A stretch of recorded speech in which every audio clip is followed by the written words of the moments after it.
He's not even helping me.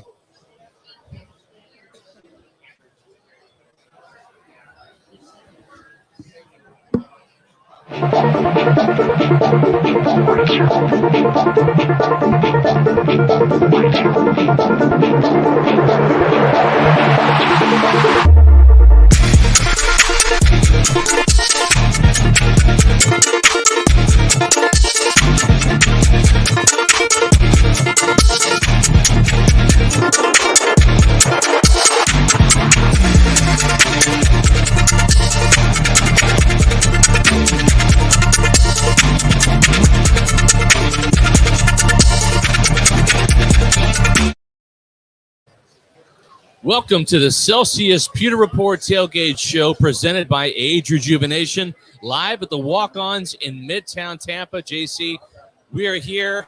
It is hot out today. It's supposed to be November. It's supposed to be fall. We had daylight savings time last night.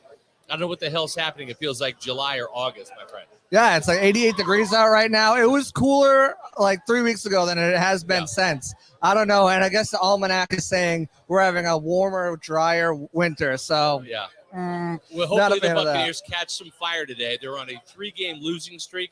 They've lost 5 out of the last 6 games. They have. Maybe this Tampa Heat will be an advantage to the Buccaneers, right? When you get these cool LA Rams coming from the West Coast where it's not hot and humid. They're used to playing kind of in a quasi-dome stadium. So we'll see. I'm Scott Reynolds. Alongside me is JC Allen from Pewter Report. We also have former Buccaneer tight end John Gilmore in the house with us. He's going to be helping us break down the Bucs versus the Rams today, a game that we're calling a must-win for a lot of reasons. Both these teams sitting at 3 wins. Right. This is a game both teams need to have. Only one of them's going to have it. And for all the Buccaneer fans out there, we certainly hope it's your favorite team. But like I said, we're live here at the Midtown.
Check. Testing. Welcome, Pewter Report readers and viewers and listeners, to a brand new edition of the Celsius Pewter Report Tailgate Show, live from Walk-Ons in Midtown and presented by Age Rejuvenation. We are having a little bit of a technical difficulty right now, so I'm Matt Matera. I'll be on for the Pewter GameDay show coming up a little bit later on today for your matchup of Bucs versus Rams. Appreciate everyone that is watching the show today. And as we wait for the technical difficulties to come up for Scott and JC, I'm just going to mention to you guys quickly about our friends at Celsius, of course, the presenting sponsor of the Pewter Report podcast. 7 essential vitamins. It's the healthy version of an energy drink where it gives you that essential energy to get you through your day, whether it's a workout, whether it's a long drive, whatever you got going on. Make sure you're drinking a Celsius energy drink. So many different flavors, the Arctic Vibe, Peach Vibe, everything else in between. Go to Amazon, have it sent to your house or apartment where you can go to Celsius right now. And it seems like Scott and JC are good to go. So we're going to send it back to our friends over at the Midtown Walk-On. And we're back here live at Midtown Walk-On's location here in Tampa and getting ready for what hopes to be a Buccaneer win. They've got to get off this losing skid, but they're going to be without a couple of players today, and they have a couple of players coming back. So now let's talk about the injury report. We got J.C. Allen here with the injury report pulled up. The biggest loss still, J.C., no Antoine Winfield Jr. Huge loss. You can't even understate how big of a loss that is to him, especially in a game where they're going up against Cooper Kupp, who is one of the most damaging slot receivers in the game. And now that's where Antoine Winfield Jr. has been playing almost all year consistently. Not having him, now you're having to go back to the drawing board. Is it Mike Edwards? Sean Murphy-Bunting is coming off of the injury report this week. Or is it D. Delaney? Which one of those guys is going to match up against them? It's going to be a huge loss for them going into this game, but they're also missing a few other players that could contribute that aren't going to be able to. Cam Brady is still out with a sprained neck. Russell Gage Jr. is still out with a hamstring injury, and Luke Gedeke, for better or for worse, is still out as well at that guard spot. But you're right, they're getting some players back, and Sean Murphy-Bunting is going to be one of them, and we'll see how he contributes in that slot today. Yeah, Carlton Davis is back. Plus, you also have Akeem Hicks, who's going to be playing for the first time today. And where that's going to help the Buccaneers is not just having Akeem Hicks on the field, and hopefully he'll be a better version of what we saw the first couple weeks, because I don't think he made much of a difference.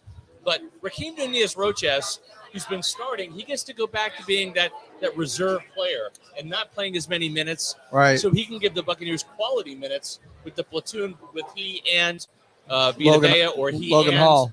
Logan Hall, we're working in the rotation there with Akeem Hicks. Right, exactly. And not that Nacho's done a bad job. It's just he brings that energy and that passion, that fire off the bench, and it's so much more useful in that role than it is. Akeem Hicks still a mountain of a man, 350 pounds. Him and Vita Vea next to each other are going to give you a difficult time, hopefully clogging up lanes, at least causing one to get single covered, because they're going to draw a double team instead of just having Vita Vea take on these double teams all the time. And we'll see how, if it allows Vita to slide back in his more normal and comfortable position that he's been playing out of place of the last couple of weeks. Well, and when you look at the Rams, I think Buccaneer fans were probably a little excited if they were watching last week's game, because Cooper Kupp suffered an ankle injury kind of in garbage time in the fourth quarter, but he was a full participant later in the week. He's going to be playing today. He is. That's not good news for the Buccaneers. He had 9 catches for 183 yards, including a 70-yard touchdown the last time these two teams played. And who can forget the 44-yard bomb that he caught to help set up that Matt Gay winning field goal against the Bucs in the divisional playoffs. Yeah, he's been nothing but a problem causer, problem stirrer, maker, whatever you want to call it, for this Bucs defense. He's got game wrecker. He's got house wrecker. I don't know. He's got open. He's made plays at all different levels on this, whether it's short, intermediate, deep. He does it all. He does it all very well. His hands are got glue paper on them or something. He rarely drops balls, and he's been an outlet for Matt Stafford the last 2 seasons, but even going back before that for Jared Goff as well. So, they really have to figure out how they're going to try to take him away from this team, because after that, you look around the roster, Allen Robinson hasn't been there. They're just getting Van Jefferson back. Tyler Higbee's been somewhat of a problem for some teams, but we'll have to see what the game plan is, what they dial up, and what Bowles, who hasn't been able to figure out Sean McVay at all, what he does to try to limit Cooper Kupp's presence, especially without one of their biggest defenders in Antoine Winfield Jr. out there. That's right, and I'd say their best defender for sure. Todd Bowles figured out the Saints finally, snapping that 7-game losing streak in the regular season. Maybe Bowles can work some magic today and finally end this 3-game losing streak to the Rams now. They're going to have to if they're going to do something this year. Let's round out the injury report. What about the other players for the Rams who were participating or not today? Yeah, so it looks like Jacob Hummel, their linebacker, he's going to be out after not participating on Friday. And then it's just a pair of questionable guys there. Brian Allen, their center, which is a pretty big name to look out for on that patchwork offensive line that they have. And Van Jefferson, who was wide receiver, just came off of IR last week played over 30 snaps last week, but didn't log a reception. He's questionable. It looks like he's going to be ready to go too. We'll learn more at the inactive time. And Cam Akers. Yeah. Cam Akers looks like he's set to make his re-debut for this LA team after some controversy going back and forth on the field. The former Seminole might have a large role today, a small role. It's, according to reports, is all going to dictate how the game flows. Yeah, he returned to practice because he wanted to trade. He was not happy at all. The Rams' running game has gone nowhere with Darrell Henderson. Maybe that's a function of an offensive line that's just been revamped and beaten up. I wouldn't call it revamped. That's definitely not the right word for it because due to emergency situations, right. Andrew Woodruff retired, the left tackle. Then you had Joe Noteboom, who was injured. The replacement. Corbett left in free agency. Yeah. I mean, they try to go into this season with backups and say, all right, you guys can be our starters. So far, it hasn't worked out well for them at all. Worked out well at all. And the Rams running game's actually in the bottom with the Buccaneers. It's the 31st. Can run the ball, yeah. We got the 32nd and the 31st running game right now in the league. Rams are only averaging 68.4 yards per game, where the Bucs are averaging 61.9. And Scott, would you be surprised if both these teams try to get the running game going early? The one that might run the ball the best might have the best chance of winning today, JC. It's crazy to think, or they both might just say, screw it, we're going to let Tom and Matt decide this game, kind of like what happened in the divisional playoffs. And the crazy thing is about these two coaches, you hear Todd Bowles, he wants to run it more. Yeah. And Sean McVay came out and said, I feel like some of the plays that we ran the ball were wasted plays. That's right. So there's two different variances on how these two coaches view the running game. You hear, recent quotes from Harold Goodwin saying that they have running plays that they're not even getting to that were effective last year that they're not using. You talk to some of the players on the team, they're bringing plays that they want to run. They feel comfortable strongly in running, and they're not being called till later in the game. So I don't know what to expect. Both of these teams are known for their high-powered passing attacks. They really haven't gone much of anywhere, although Tom Brady is leading the league in passing yards again because out of necessity. Right, but I still expect both these teams to try to run the ball for some reason, and it's going to be interesting to watch. Handoffs in the first quarter. After that, all bets are off. All right, maybe on first down too. Yep. We are here at the Walk-Ons in Midtown Tampa today, and we also want to tell you about their drink specials. Oh, yeah. Come enjoy some of their game day specials. They've got Miller Lite pints for $3.99, 22-ounce pours for $5.49. And, JC, I see you eating one of these amazing – this is not a cheese stick. It's a mozzarella cheese log. It's a log. They're fantastic. Some of the best apps and foods that you're going to find. I'm going to be munching on this in a second after this read. But they also have Blue Moon Pints, $5, and 22-ounce pours are $7. Now, next week, this is important. Next week, both Midtown and the Wesley Chapel locations are open at 9 a.m. for the Bucs versus Seahawks game in Germany. However, we won't be at either one. We'll be doing a live pregame show from our home offices because we'll be taking the air at 8 o'clock. Pewter GameDay, Bucs versus Seahawks, takes place at 9:30. So we won't be at a walk-ons until 3 weeks from now, after the bye week, when we will be at the walk-ons at Wesley Chapel for the Browns game. So, but we want you to come out to walk-ons and enjoy the food and enjoy the early kickoff next week. Again, both walk-on locations, Midtown and Wesley Chapel here in the Tampa area. Open at 9 o'clock for that 9:30 start. Are you saying breakfast, beers, and Bucs at walk-ons next week? That's exactly what I'm saying. That sounds like a spot for me. And maybe some mimosas, or stick with the bees and go with Bloody Marys. But yeah, definitely get here to walk-ons for that game. It should be a good one. Nice something. Hey, and I know some people are upset about the early start, 9:30, but at least it's not 6:30 like the people in Seattle have to go with. Exactly. So we're going to bring on John Gilmore here in just a second to talk about this game, which I'm saying is a must-win. John and I don't always see eye to eye on everything Buccaneer related, and that's okay. But John, with the Buccaneers now sitting at 3-5, a 3-6 record is it's deadly, is it not? I mean, I don't want to say it's over because the NFC South is still in play, but man, if you lose 4 games in a row to some beatable opponents. We're talking Steelers, Panthers, 1-win teams, a Ravens team that they had a 10-3 lead on Thursday night, and now a Rams team that is acting very much like the Buccaneers, underperforming, underwhelming. Yes. After coming off of a Super Bowl win. Is this a must-win game, John?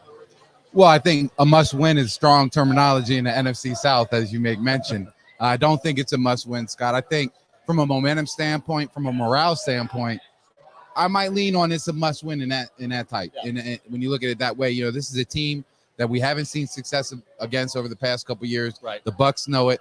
Obviously, losing to them in the playoffs, coming up a little short, that stung a little bit. And I remember Devin White talking preseason about, hey, we have to figure out a way to get this monkey off our back and beat the LA Rams, man. So here's another opportunity. Who would have thought that both of these teams would only have 3 wins behind them at this point in the season? I know. I think we were, thinking this would be a preview of the NFC South or the NFC Championship game, and here we are. I guarantee you that CBS, when they chose this game, right, because that's what they're doing now. It's not all the NFC teams on Fox and all the AFC teams on CBS. I'm sure when CBS took this game, it was one of those things where they thought, hey, we have a marquee matchup here. Still a lot of star power with Matthew Stafford, Aaron Donald versus Mike Evans and Tom Brady. But at the same time, both teams are only 3 wins. Yeah, no, you hit the nail on the head, man. No one would have thought this. Going and looking at the tape, both of these teams are struggling in different areas of the game. It's going to be I think we're going to see a close one today, Scott. I actually think there's a fair matchup here. Yeah, still between these two, even though they haven't seen success. Yep. But it'll be interesting to see how the Bucs come out and attack these Rams. We're going to take a look at when the Bucs have the ball on offense versus the Rams defense now. We're going to bring in J.C. Allen to talk about that with John.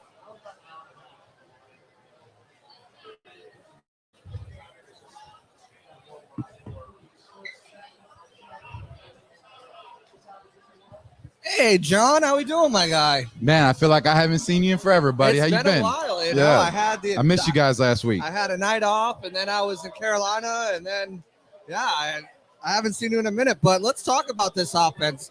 Let's talk about Brady and this offensive line to jump into it. Nick Leverett, what did you think last week of his performance? I didn't think Nick did a terrible job, if I'm being perfectly honest. I could tell he came out a little excited early in the game. They struggled to pick up some line stunts and blitzes early.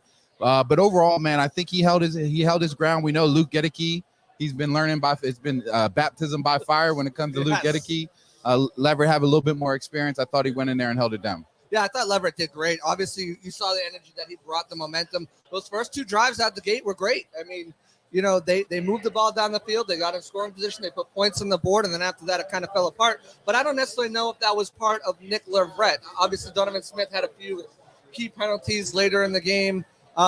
And he's got to play better as a veteran on this team. One of those wiped a touchdown off the board, but I think Leverett did a good job really holding his own. He let up 1 sack. It was later in the game, Justin Houston, but to his credit, Brady held on to the ball for 4 seconds. So you can't do that. It was as much as a coverage sack more than it was an actual, he let up a sack in my opinion.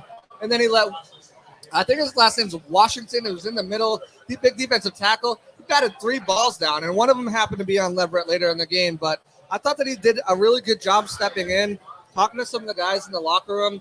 They gave me the political answer, but pretty much when it came down to it, having Leverett in there at left guard, someone who's the backup center, knows all the calls, has been helpful to an extent. Yeah, no, I don't think Leverett played a role in our loss last week by any stretch of the imagination. I think execution for the Bucs, period, has been a problem for them over the past few weeks. You put on the tape, there's certain plays in that game. Looking back at it, there was a play there, I believe, in the first series. Second series, we ended up scoring with Leonard Fournette, but we missed Mike in the back of the end zone. It was a very simple, routine pass that Tom Brady threw out of bounds. He's thrown a couple balls here and there in the dirt. Real simple stuff, screen passes, pop passes. Some of the stuff we've been seeing the past couple of weeks continue to happen. And you talked about that sack given up by Leverett again. That you put on the tape, that's the type of sack where you got to question, Tom, what you holding on the ball for so long for? Right, and by far Brady's worst game of the season. And he still made some spectacular throws. The throw to Godwin, the throw to Evans. I mean, he's not showing signs of a 45-year-old quarterback. That's not the case. I feel like the bigger issue with him is not trusting his offensive line yet fully. And it's also the wide receivers have had some struggles getting open, separating. And potentially, obviously, we don't know what's happening on a play-to-play basis, but not being in the right spot. But Brady definitely deserves a lot of the blame last week. 2 of those sacks were times where he should have just, as you said, got rid of the ball. Yep. You know better than that. You can't hold the ball for 4 seconds. If you don't trust your offensive line and in an NFL game, expect things magic to happen. You're not Kyler Murray. You're not running around like crazy to extend the play. So you got to just get rid of it at that point. But, I think they have the personnel that grouping on the offensive line right now. Whoa, and a big play just happened here at walk-ons. You're going to hear the people in the background. But I think what you really need is to keep this group and build a continuity, and that will give Brady confidence. And I think we'll see less of those throws in the dirt, less of those quick throws, and more time to go through his progressions, and for him mentally to take that time to go through instead of just 1-2 check down, which we've seen a lot. And why Leonard Fournette leads the team in receptions. Yeah, no, look, I think trust and continuity is key. There are certain plays early in that game. You see Tom Brady breaking the pocket, not sitting in there, right, seeing ghosts in a sense because the blitz wasn't there. I say ghosts with Brady, but that's what it was. No, you can see it on tape, and I get that. And then you talk about the execution part of it, man. There's enough of that to go around. Drop passes. It's a bad word in Tampa right now. Execution. Don't say execution. Bucs fans. Execution, man, is everything. And some of the stuff in the run game seems to be a little overcomplicated. If you ask me, I'm not sure if we're a zone running team, a gap running team, or we're pulling tackles here. I heard you say earlier, everybody's lobbying for their favorite plays, and you can see that on tape. Sometimes, JC, the best thing to do is just dumb the thing down and go to work. Right, and talking about that running game, let's transition to that because this team has been historically terrible. Right now, the worst rushing attack since 1970s in the NFL. That's how bad this rushing attack is. They're averaging a league low in rushing yards per game and a league low in rushing yards per attempt. It's got to get better. They've got to turn it around. But the problem is that they're handicapping themselves with it, right? If you want to run the ball, get a lead early. Go with a passing attack that's worked. Use play action that doesn't require the running game to get going, to get set up, contrary to Byron's belief. Utilize those things. There's no reason why Leonard Fournette should have 71% of the snaps compared to just 29% for Rachaad White. You got to get him more active in that running game. And, you've got to trust your offensive linemen to call the plays they feel comfortable with. Coach Goody, again, was saying that we've got plays in our system that we have not used.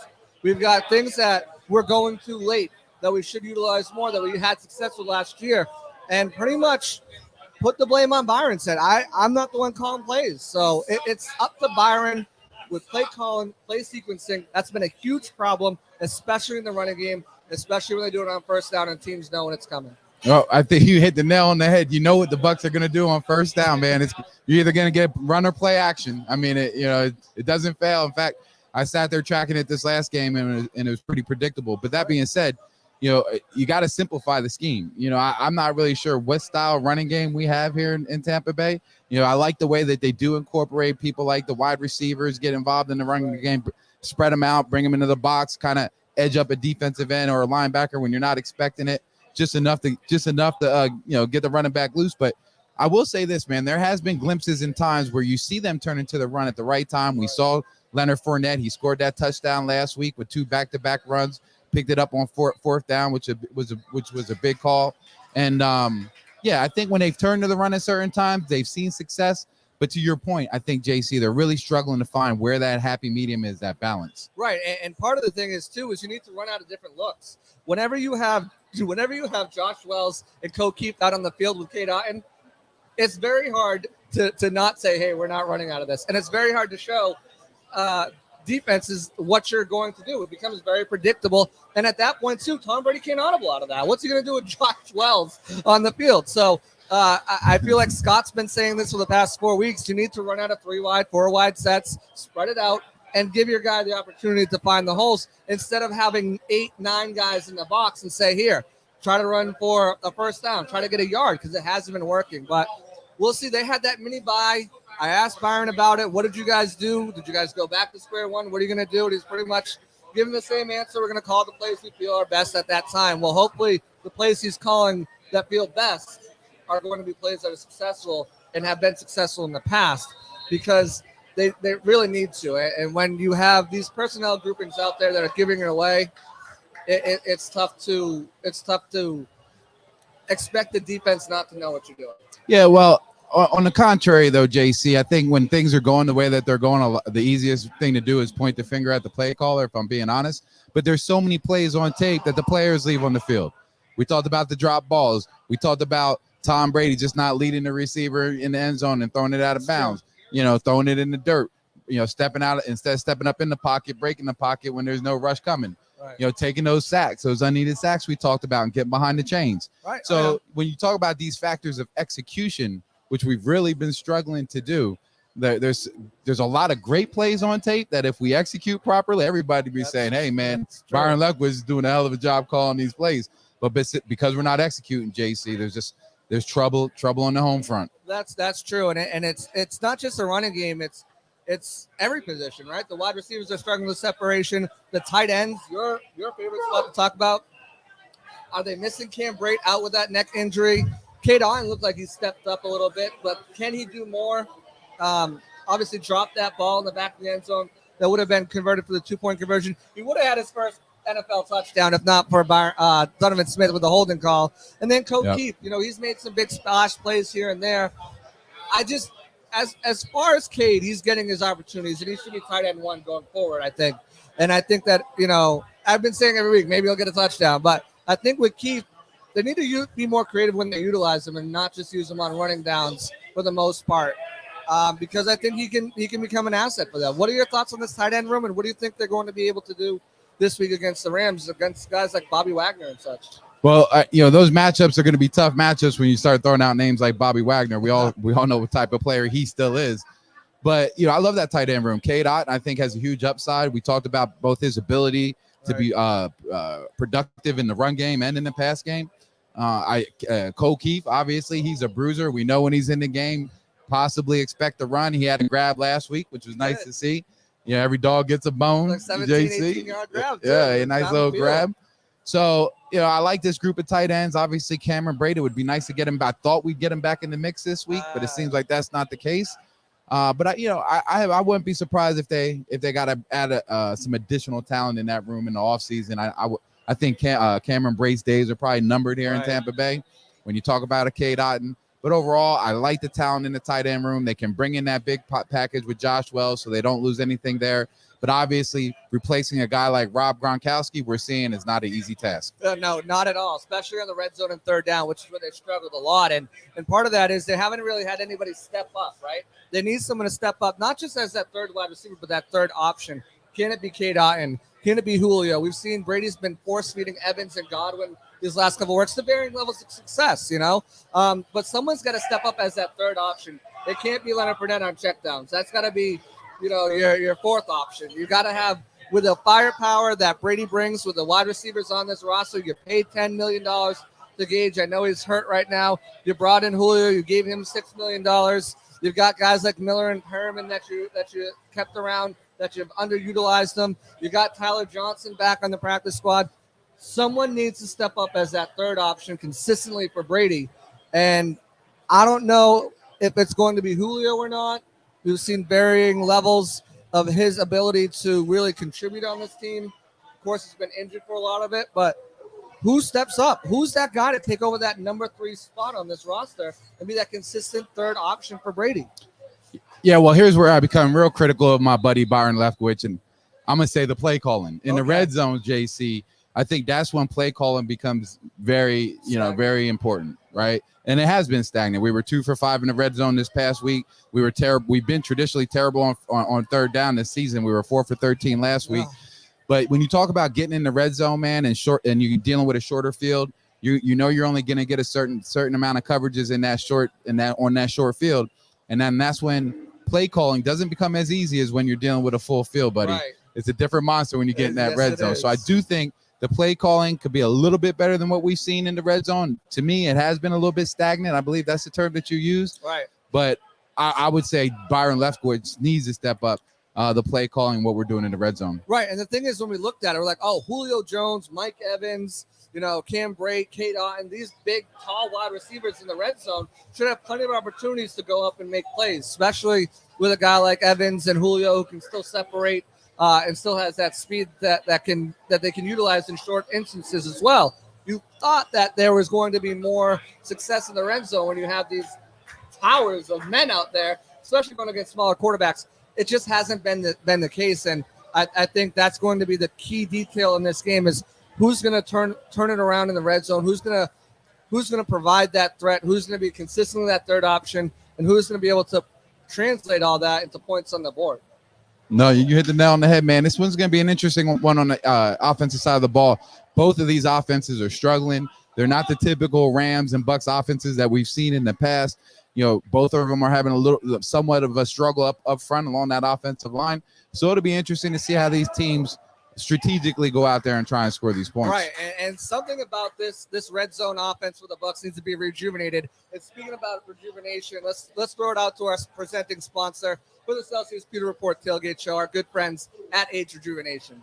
As we age, our hormones decrease, both for men and women. I was tired all the time, had no sex drive. I was groggy. I felt like I was 80 years old because everything hurt. I came to Age Rejuvenation because I was tired all the time. Bioidentical hormones has really made such an impact in people's lives. I actually enjoy shopping now.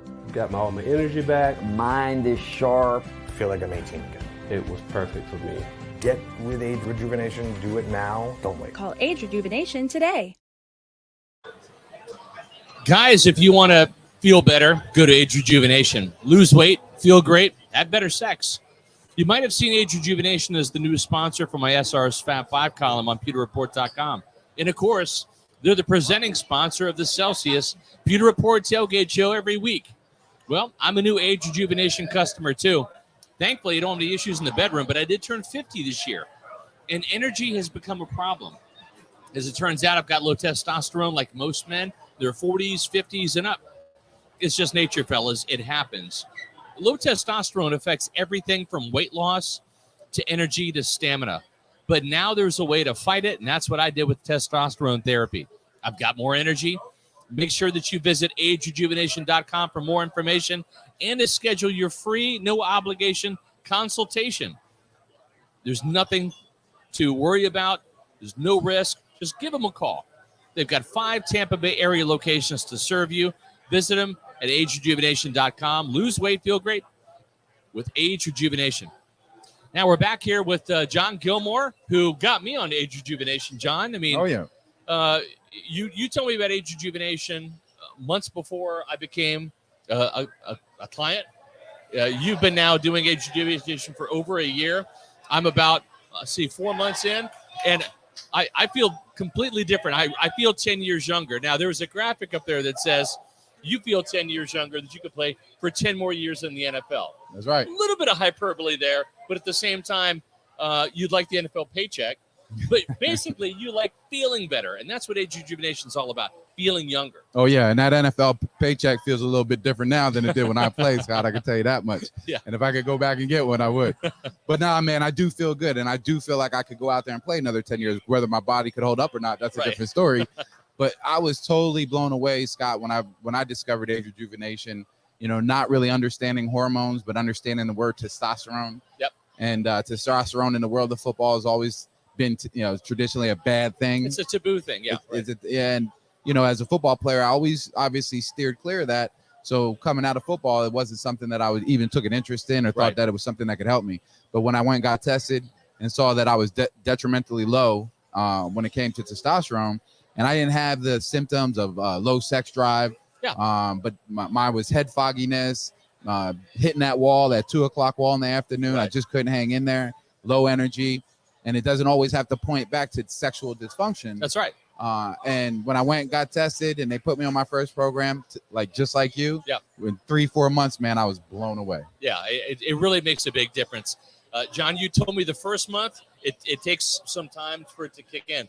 For me, the first thing I noticed before the energy was I was sleeping better at night. I've been sleeping awful for years. And I started noticing getting better sleep. And, of course, that helps your energy, too. if you're well rested, you're going to have more energy during the day. But now I feel like I'm 40 rather than 50, and it's absolutely fantastic. I can't impress upon you guys enough out there. I've been feeling this way, honestly, for years. John, you're what, 43? 43. Okay, you're 43. Probably about 43, 44, I started to go downhill, right? That slow decline. Should have done this years ago. So if I could go back and tell my younger self, hey, get educated about testosterone therapy, get educated about your testosterone levels. It makes a difference. Man, I wish I would have had that conversation with myself about a decade ago. But I'm glad I did it now because I'm feeling great. And you can too. So make sure that you go to agerejuvenation.com and sign up for that free consultation. They'll do your blood work. Your insurance pays for it. And they'll give you a complete panel and educate you about how you can feel better and feel younger with Age Rejuvenation. We're going to bring J.C. Allen back now to talk about when the Bucs have the ball on defense. I should say maybe they can take it away. That's something we haven't seen, right? Let's get some takeaways on defense. But I think that's what the Buccaneers need to do is get some takeaways. They got a couple sacks. Vita Vea had one last week, but getting takeaways would be nice, right, JC? Oh, absolutely. The Bucs have not had a takeaway since week 4? It's been a while, and they need to get their hands on balls and really, whether that's fumble recoveries, interceptions, they need to start getting takeaways, and it could start this week where Matt Stafford's already thrown a couple pick sixes this year, so they definitely have the opportunity for sure to create some chaos with a less than 100% Cooper Kupp, with a disappointing Allen Robinson. And also with Van Jefferson, who's still working his way back from injury. Jamel Dean has played lights out as one of the best corners in the league, and they're getting Carlton Davis back. Last time we saw Sean Murphy-Bunting was hauling in an interception. So now that they've got at least all of their cornerbacks back and healthy, we're still Logan Ryan and Antoine Winfield Jr. in the safety department is still out, but they need to get their hands on some balls and not just pass deflections, but some interceptions. Yeah, no, I believe they only have 6 on the year, 5 or 6 picks on the year, and I know Stafford's put up 8 of them, right? 8 picks, so he's going to give us some opportunities. Last week the Ravens really took advantage of the injuries to their secondary. It was very evident that they went in with the game plan to attack the weakest link, and they identified Keanu O'Neal as that weakest link. I think their tight ends combined had 110 plus yards receiving, 10 receptions. It wasn't good. They picked on that slot position quite often, and they saw success. So this week, I can't help but to think that the Rams are going to take a similar approach. They have a great tight end in Tyler Higbee. It's their second leading receiver on the team, a go-to option for Matthew Stafford. And if Kupp's out, I would think that would be one of his go-to guys. They struggled last week connecting it. I don't know what was going on. When you looked at the tape, they just didn't seem like they were in sync at times. Missed a tight end screen early in the game. But I would think that Tyler Higbee, number 89, is going to be a go-to target for Matthew Stafford. Yeah, I think if anyone besides Kupp is going to make an impact on this offense for them, it's going to be Higbee. And that's where you got to rely on your veteran leaders like Levante David and hope that he can play really good coverage on him to help prevent some of that those damaging plays that he can make. But the Bucs, I think they're in a better position this week, obviously. Zion McCollum will be on the sideline. Carlton Davis will be back. And in the slot position, Sean Murphy-Bunting, for everything that he's struggled with, he's a better option there than I think Absolutely.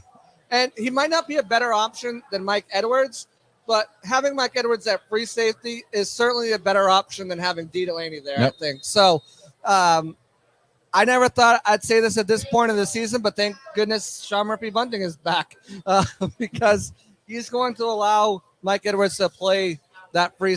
And, they've been so interchangeable at safety, but he's going to allow him to play because Keanu O'Neal can't play free safety. And we saw that even more last week when they tried to rotate him a little bit there. It gives you that guy who's to get his hands on balls. We've seen in the past couple of years. Mike Edwards, that's just what he does. Yeah, no, Keanu O'Neal was in a lose-lose situation, man. I think he wasn't ready for that moment. They did play him in that strong safety spot, walked him down over that inside receiver, really struggled with the tight ends. Right. Sean Murphy-Bunting, to your point, you never thought you'd say that, but I can believe you saying that right about now in this point in the season. Right. He is the best option given our situation. Antoine Winfield Jr. being out is just, to me, man, that's devastating. That's huge. He's made such an impact on this defense, not only in the pass game, but in the run game. He's a guy that you have to have circled at all times. You need to have a plan for him. So having him out of the game plan or having him out of the game really impacts the game plan for the opposing team in a positive way. And I can't tell you how much he brings to this defense, JC. Yeah, absolutely. And not just in in the passing game, but in run support as well. And that's a big problem why this Bucs run defense has been falling apart. It's the lack of Logan Ryan, who's a great tackler and can play everywhere back there. And now Antoine Field Jr., who's the best tackler on the team, probably. And not having them, again, not having Akeem Hicks for a majority of the season, they're just falling apart in the second half and letting over 200 yards allowed on the ground. It's just not something. This is the Bucs run defense we're talking about, John. Yeah, that was a disturbing stat at the end of the game last week. Like, this is the Bucs run defense. Like, mind-boggling, whatever you want to call it. No, it truly is. And you know what? It was one of those things when you look at the tape last week, the Ravens came in with the approach to attack that slot defender, which they knew would be Keanu O'Neal in a lot of cases. They saw success enough going into halftime, but the adjustment coming out of the half, and we all saw it, is a strong commitment to the run. Right. You know, they said, hey, you guys, you want to put 6 or 7 in the box? We're going to dial up the run. You want to stack it with 8? You know, we're going to go ahead and challenge that slot defender. Right. And it worked for them in the second half. They put up over 230 yards on the ground, which is very impressive. And it was running the ball by committee. It wasn't just one guy. And that was the upsetting thing when you put on the tape. And a lot of it is technique and execution. I'll go back to that execution, JC. Our guys, there's guys there, they're shooting their gun and they're missing the tackles and it's hurting. I think it's been the issue the past 4 weeks is technique, execution, and fundamentals. I've been saying it each week in and out. They've got to get back to using proper technique and better football fundamentals. And they haven't been doing it. Now, hopefully, again, getting Akeem Hicks back, another big body, won't allow you to double team a guy like Vita Vea. They're going to have to account for him on the field. It lets guys fall back into their rotational roles like a Nacho and a Logan Hall. And hopefully that can be a good addition for them in that defense, on that defensive line and in that run support. Another thing too is tackles. They've got to get better at tackling. That's as a team as a whole. 20 missed tackles last week, John, and I don't know what the remedy for that is, because these are professional football players that have played the game their entire life, and it's like they forgot how to tackle last week. It was embarrassing. No, it was really bad. You know, Zion McCollum, he's a guy that we need to step up. Now, to your point, he'll be on the sideline this week with Carlton Davis back in the lineup, but he missed a big one along the sideline last week. You had a lot of those secondary guys coming downhill, filling the gaps and missing tackles in open space. And again, that's where you can really see a guy like Antoine Winfield's presence being missed, right? When you talk about 20 missed tackles and you put on the tape, a lot of them come from those secondary defenders.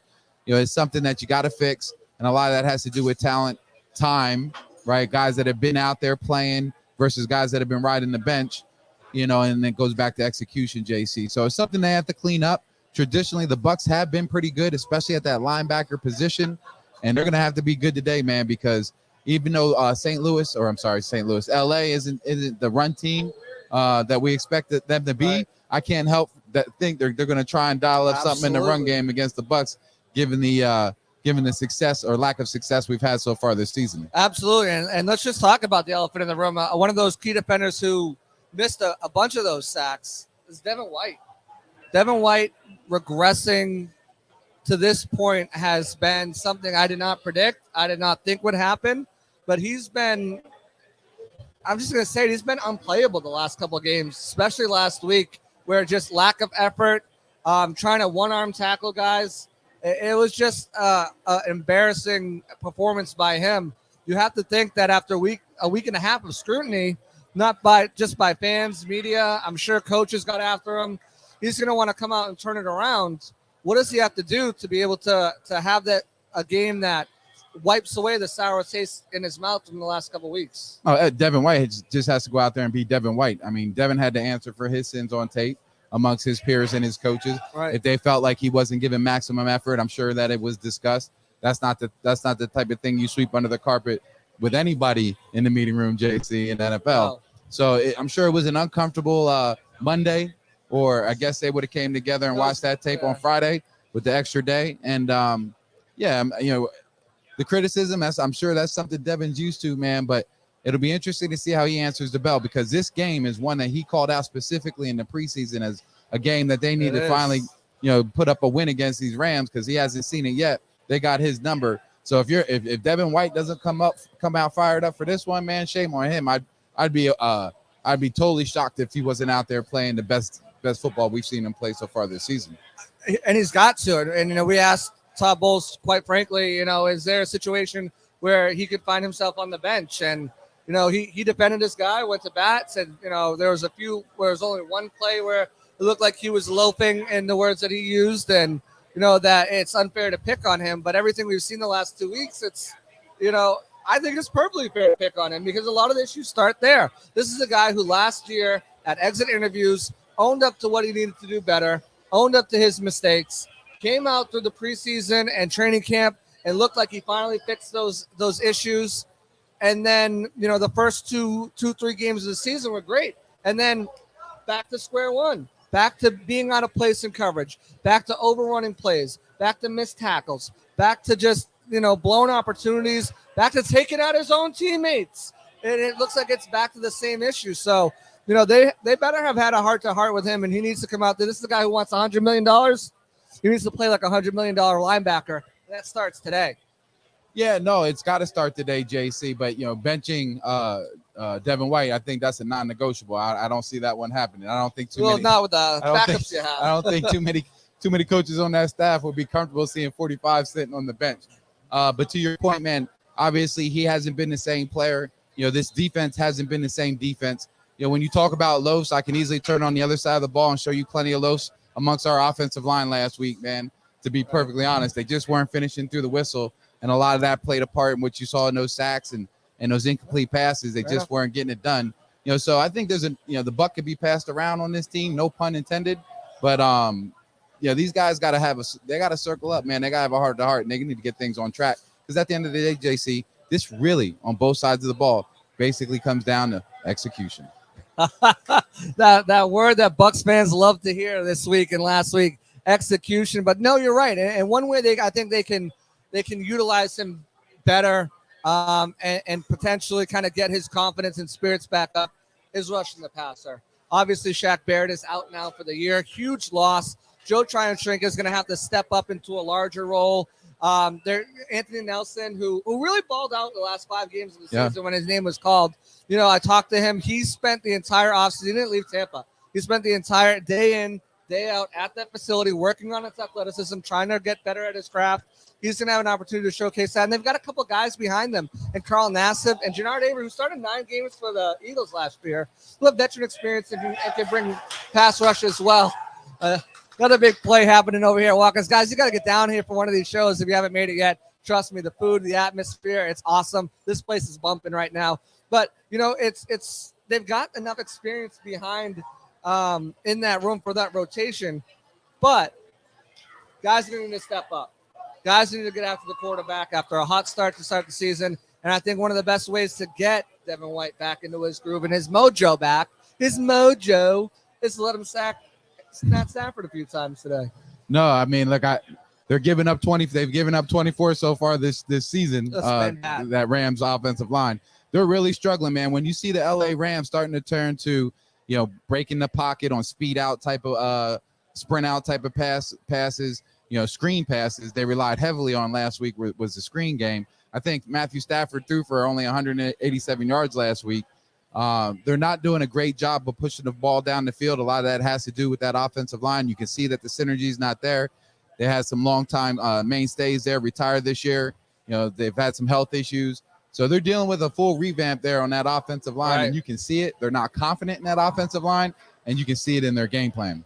Absolutely. And to me, that says the Bucs should be able to get home with 4. We know what Matt Stafford can do when the pressure comes.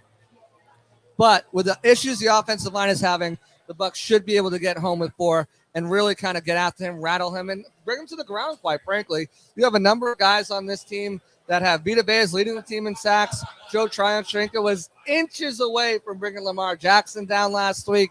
Scott actually talked to him in the locker room and said, what was it like trying to go up against him? And he's like, he's fast. That boy is fast. So, Matt Stafford's not as fast. So, I think these guys need to step up. They need to bring them down. I don't necessarily know if that's by blitzing more, but definitely put him under pressure because right now the sync that he has with his wide receivers, other than Cooper Kupp and other than Tyler Higbee, isn't there.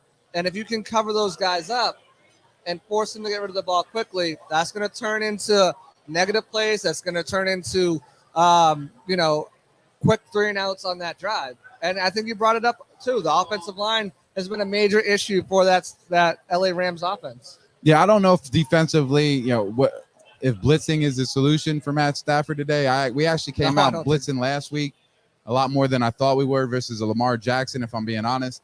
We're blitzing about 33% of the time, but we're not getting the pressure we should see out of that. And I think 22% pressure, I guess those statistically that's no bueno. So we haven't had the success we would hope for when you blitz. But it'll be interesting to see how they play Matt Stafford, man. I don't know if we necessarily need to blitz versus these guys, man. I think a 4-man rush will get it done based on what I've seen. It's a shame, an absolute shame that Shaq Barrett is done. Right.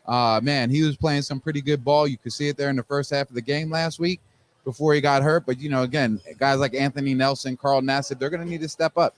But, these guys have done a pretty solid job with the 4-man blitz. They got 25. They gotten home 24 times this year.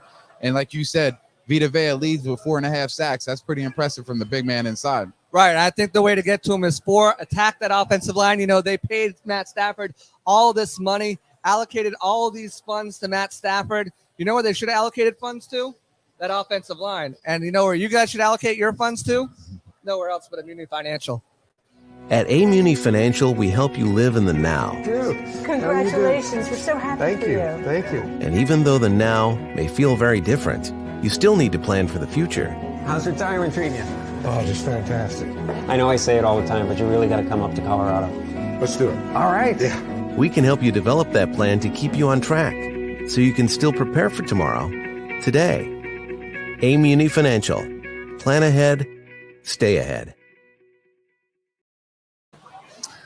Managing your family's wealth means more to Muni Financial than simply allocating your assets. It means legacy planning, brokerage and advisory services, retirement accounts, college savings accounts, and insurance services. With 40 years of experience, let Muni Financial help you navigate this perilous economic climate we're in right now. You want veterans on your side, right? You want veterans on your team. That's what the folks at Muni Financial are. Let them help you plan ahead and stay ahead. Give them a call today at Immunity Financial, 1-800-868-6864, or visit them on the web at immuni.com. All right, Scott Reynolds back here with John Gilmore. It's time now to look at some key matchups. John, you played your entire career on the offensive side of the ball. Your son Grayson is a defensive end, which warms my heart at Sun Lake High School. But let's talk about this is probably, to me, the key side of the ball. Can the Bucs offense move the ball, put the ball in the end zone, not just settle for field goals against the Rams? When you look at what happened last year in that NFC divisional playoff game, the Bucs only had 3 points at halftime. They were playing catch up the whole way. Tom Brady versus Bobby Wagner. This is going to be a big matchup because these are the two chess players doing the pre-snap reads, the audibles, and playing that chess game to get the Rams defense lined up and the Bucs offense set in the play that's going to work best attacking that Rams defense. Who do you like in this matchup between two experienced veterans? Well, look, Bobby Wagner, he's still one of the best inside linebackers in the game. He's been playing for over a decade, leading this Rams defense in tackles. He still plays, he still gets it done, Scott, and he's impressive to watch on tape, to be quite honest. And then obviously Tom Brady, he's having his struggles so far this year. Yeah. We talked about his struggles in the red zone and converting on third down, and until I see some changes there, it's hard to just buy in. It's one of those things when I look at Tom Brady's situation, sometimes I ask myself, did he come back? Right. Did he overstay his welcome? We see that from some of the great ones because they're competitors. Guys like Brett Favre, they come back because they still think they have something left in the tank. Yeah. I don't think that's the case for Tom Brady. I do think he's just going through a few struggles here. He's still leading the league in passing. Yeah. So he's hard to bet against, and he can come out of this funk at any given time. So with these two guys, man, I'm going to go push on this one. I am too. I'm pushing this one. I am too. Just because I haven't seen it out of TB12 yet, but tonight or today could be the day. I agree. I think it's a push. I think this could go either way, and we're waiting for Brady to kind of come back and be that 300-yard, 4-touchdown kind of guy. Boy, we could see that today. The Buccaneers get a win, I think. The second matchup, this is a big one. This is Mike Evans versus Jalen Ramsey. Last time we saw these two guys going at it, two of the best in the game. Well, Mike Evans got a step on Jalen Ramsey for a 55-yard touchdown against the Rams to help the Buccaneers come back and tie the game up in the fourth quarter of that NFC playoff game. Two guys, physical, fast, experienced. Who do you like in this matchup between Evans and Jalen Ramsey? Well, to your point, man, Mike Evans got the best of Jalen last time in the playoff game. I think he put up like 120 yards receiving and a touchdown.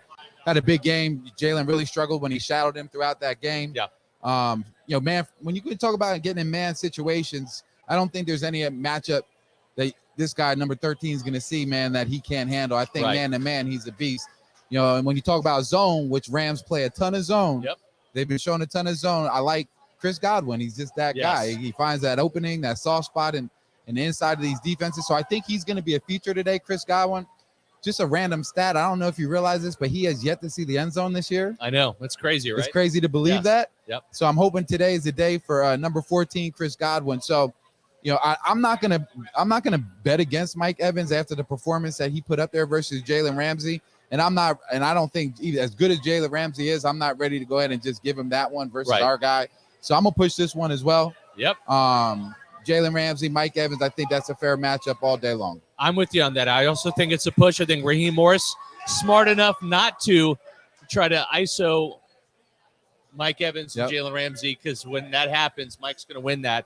So I think you're right. We're going to see a lot of zone coverage today, and Chris Godwin should be heavily involved. Nick Leverett, left guard, doing the impossible, going up against Aaron Donald in just his second NFL start.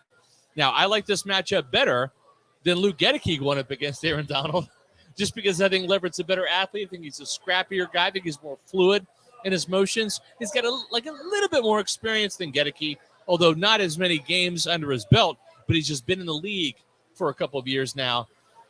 But listen, you're talking about Aaron Donald. You're talking about a Pro Bowl guy, sure. All-Pro guy, yeah. Future Hall of Famer, without question. This matchup, as much as we like maybe Nick Leverett in that left guard spot, it's going to be uphill sledding against one of the best ever to play defensive tackle today, John. Yeah, very dynamic player. He's not just a great defensive tackle. He's a great defensive player, one of the best in the NFL, period.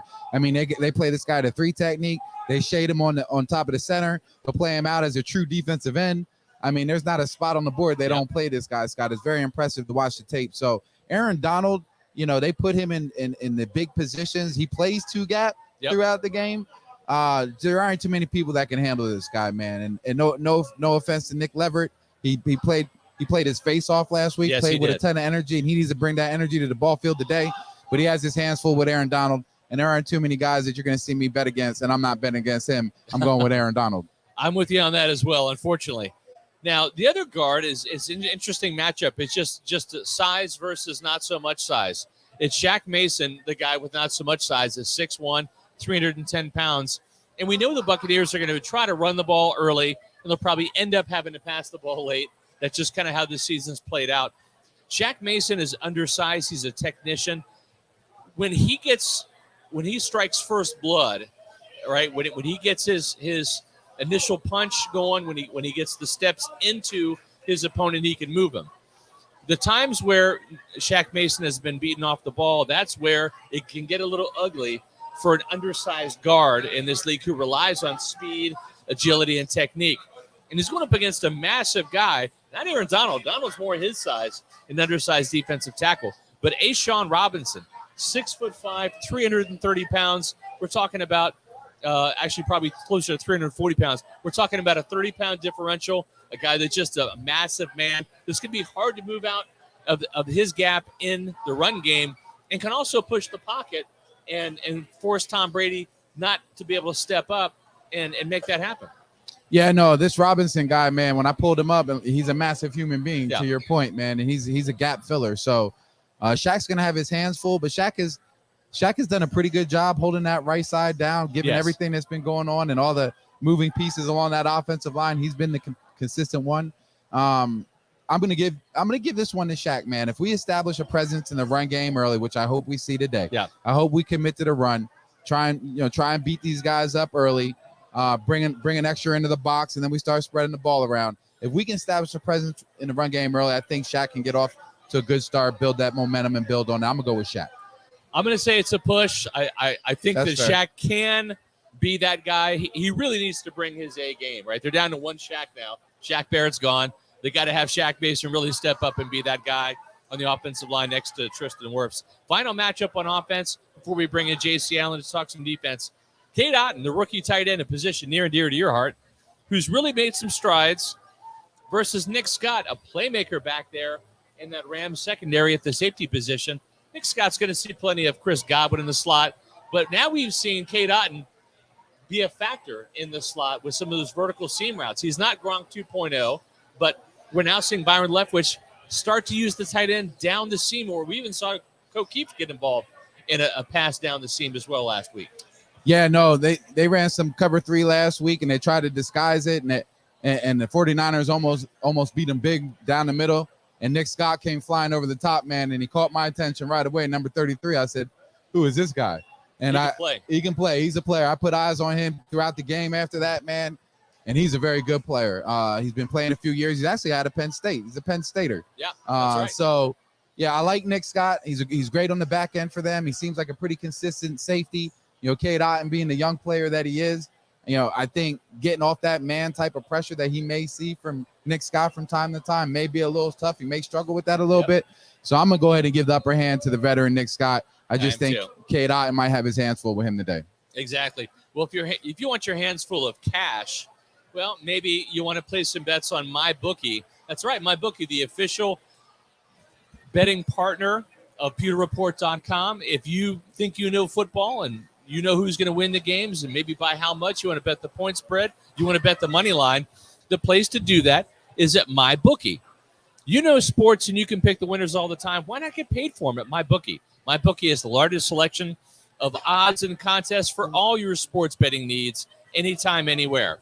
Bet on the NFL, NCAA, or swing for the fences with the brand new money bag. That's right, the MyBookie money bag is a one-of-a-kind opportunity to spin for crazy odds on props and futures. Just place your bet, spin the wheel, and get ready to score epic odds on the best teams, athletes, and events. Sign up for free today. Use the promo code Pewter and claim a deposit match of any amount up to $1,000. Again, the promo code Pewter to claim your deposit bonus and give yourself a competitive edge. It's not just a sports book. It's a community. Bet anything, anytime, anywhere with MyBookie. So why don't you go to MyBookie right now and take a look at the prop bets and also bet on this game. Tampa Bay getting 3 points, JC. What do you think about that? Yeah, I mean, it's interesting. I know it's a home game and also a cross country, so maybe that's why both of these teams are struggling. And I said it before, when you look at these 3 teams really that are struggling, that were supposed to be the cream of the crop in the NFC, the Bucs, the Packers, and the Rams, all 3 of these teams are really struggling right now. There's no way around it, but I think that the Bucs still have the most talent on both sides of the ball. And I think that probably lends itself to, as well as obviously a home game and a cross-country trip, to having them be 3-point favorites in this game. But Scott, I mean, just a quick rundown of these scores across the league. Let's do it. The Falcons and Chargers knotted at 17 with 5 minutes left. The Dolphins are above the Bears 35-32 with a little less than a fourth quarter to go. The Bengals are blowing out the Panthers 42-7, which is not a good look for the Bucs. The Packers are down 15-6 to the Lions with 13 minutes left. Bills and Jets are tied. At 17. Yeah, Matera's happy about that. The Commanders are up on the Vikings 17-7. The Jaguars are beating the Raiders. It's just a crazy day for football. And, of course, my New England Patriots are up 16-3 on the Colts. There you go. It's a crazy day for football. It is. And anything can happen. There's so much parity, so much bad football, as Tom Brady said. And, the Bucs need to start playing good football. And they've been particularly good on the defensive side of the ball mostly this season. Well, at least in the first half. They got to start playing 4 quarters of football, right, as Todd Bowles said. So let's go ahead and take a look at those defensive matchups to watch. Jamel Dean, who really has been the most consistent player in the secondary. And I say that because Antoine Winfield has been the best, but he's missed the last couple of games, including today, with that concussion. So Jamel Dean has been the wire-to-wire starter. We've seen Carlton Davis out of the lineup, Sean Murphy-Bunting, but Dean has been consistent in there, and he's been consistently well, I think. Good. Playing really good. Yeah, but playing the cornerback position and playing it well. He's going to go up against Allen Robinson, who is not Robert Woods. He's not Odell Beckham Jr. He's really been a disappointment for the Rams so far, but this is a matchup that when Robinson is over there matched up with Dean, that Jamel Dean's got to come through with a win. Yeah, and I think he will. Yeah. He's shown nothing this season that he can't.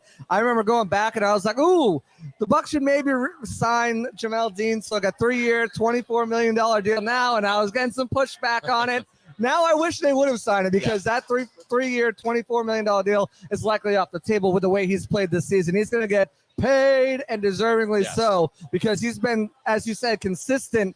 And the thing is, too, teams aren't even testing him that much. I know. They're not even targeting him. I talked to him in the locker room. He's like, I just wish I could get some more targets.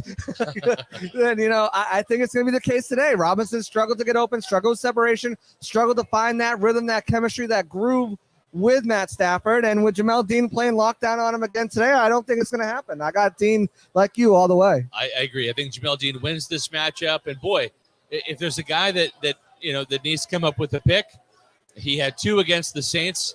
I'd just take 1 right now from Jamel Dean. Right. This Bucs secondary needs an interception in the worst way. The last one, I think, was from Sean Murphy-Bunting on Patrick Mahomes in garbage time in week 4. It was. Wow, it's been a long time since there's been a takeaway in Tampa. Vita Vea leads this team in sacks with 4.5. His pressure rate's down a little bit. He's playing more in the B gap than the A gap. He's going up against probably one of the worst guards in the league, and Bobby Evans for the Rams. They've really struggled there. I mean, when I say one of the worst, it's like you go look on Pro Football Focus, and Bobby Evans is right there next to Luke Gedeke. It's not been a good matchup for Evans against any defensive tackle. Now you have a guy that has shown he can get to the quarterback with frequency. He's got a career high 4.5 sacks. Again, Matt Stafford's been hard to sack.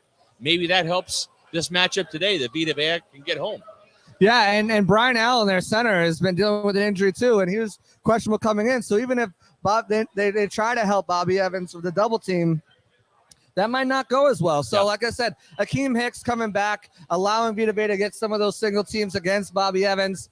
I think Vita Vea should have another sack this game, at the very least, consistent pressure. And, he struggled a little bit out in the run game, pushed off blocks and everything like that. I don't think that should be an issue. This should be a get-right game, I think, for this Bucs run defense. And I think Vita Vea can play a factor as well, picking up the slack for Shaq Barrett in the pass rush game as well. Speaking of picking up the slack in the sack department, Joe Tryon-Shoyinka is going to be going up against a player that played with Tristan Wirfs, who's an undrafted free agent, Alaric Jackson. Loved him. Who is now the third, if you go back to last year, because I'm counting Andrew Whitworth, but Andrew Whitworth retired. Then Joe Noteboom came in, and he was playing pretty good football until he had an Achilles injury. Now you've got an emergency tackle, Alaric Jackson, who was playing guard earlier this year, moving over to the tackle position. This is a matchup that Joe Tryon-Shoyinka has got to win. He has got to step up and be a more consistent force when it comes to pressuring the quarterback, getting sacks, getting hits. Again, Matthew Stafford in the past has been hard to reach, but this is a matchup, I think, that if JTS can win this, and I'm not sure he's going to because, again, I haven't seen the consistency, but this is a matchup that really could help determine the game. Right, and you said if JTS can win this, JTS must win this matchup. Alaric Jackson, I liked him coming out. I thought he was a good player, really one-dimensional. They've been able to get a little bit more out of him than I thought they could with him playing guard. I figured he was just a left tackle only in the league and not going to be a very good one, more of a backup left tackle, really no swing tackle capability. And now they find themselves starting him. Yeah. And JTS, he's got a prime opportunity here. Now they're going to try to chip him, and they've been doing it all season. And it's something I asked him about earlier this week. Are you preparing for more double teams? He said, I've been double teamed all year. They've been chipping me all year, but expect it to be a little bit more. And it's just something we have to fight through and overcome. And when you're playing against a third string emergency, not even a third string, emergency offensive tackle, you've got to win that battle no matter what tight end is there chipping you. And I think he can do it. I know you have this as a push, but I'm going to give it to JTS because the guy looks like an action figure, and now he needs to go play like an action figure, an action hero, you know? We need some action hero from JTS. I love that. Devin White, a player that's come under a lot of criticism from fans, from Warren Sapp, from Pewter Report. He has not played well, and it's hard to imagine. But Devin White, Pro Bowler last year, a player that was the NFC Defensive Player of the Month in September. Now, keep in mind, only 3 games in September. Right. Played great against the Cowboys, very good against the Saints, not so good against the Packers. No. But we have not seen a sack, a forced fumble, a fumble recovery, or an interception from Devin White since week 2. He has not made any of those plays. And this is a playmaking linebacker. They need this guy to step up and not just make plays, but also not make mistakes. We've seen a lot of mental errors from Devin White. He's not holding himself accountable. And I'm telling you, this is a guy that has got to step up against Darrell Henderson, who has underperformed for the Rams in the running game. Yeah, absolutely. I don't care. Darrell Henderson, Cam Akers, Ronnie Rivers, Malcolm Brown. I don't care who they have at running back this week. Devin White needs to step up. And we have this as a push. But there should be an overwhelming win for Devin White. But we have not seen that ability. We have not seen him play to the level that he can play, or the level that he's shown, or the level that we thought he'd play coming out of the preseason and training camp. He's been, horrendous. There's no other word for it. Horrendous last 2 games. And he's been declining since week 3, pretty much. He hasn't been able to get after the quarterback. No sacks, no interceptions, no fumbles, fumble recoveries. He needs to change that. He said, speaking with you the other day in the media, he said that, we're trying to punch the ball out to make those turnovers. But even still, Devin White has been an immature player throughout his career. I thought he turned it around last year coming into the offseason and coming into the regular season.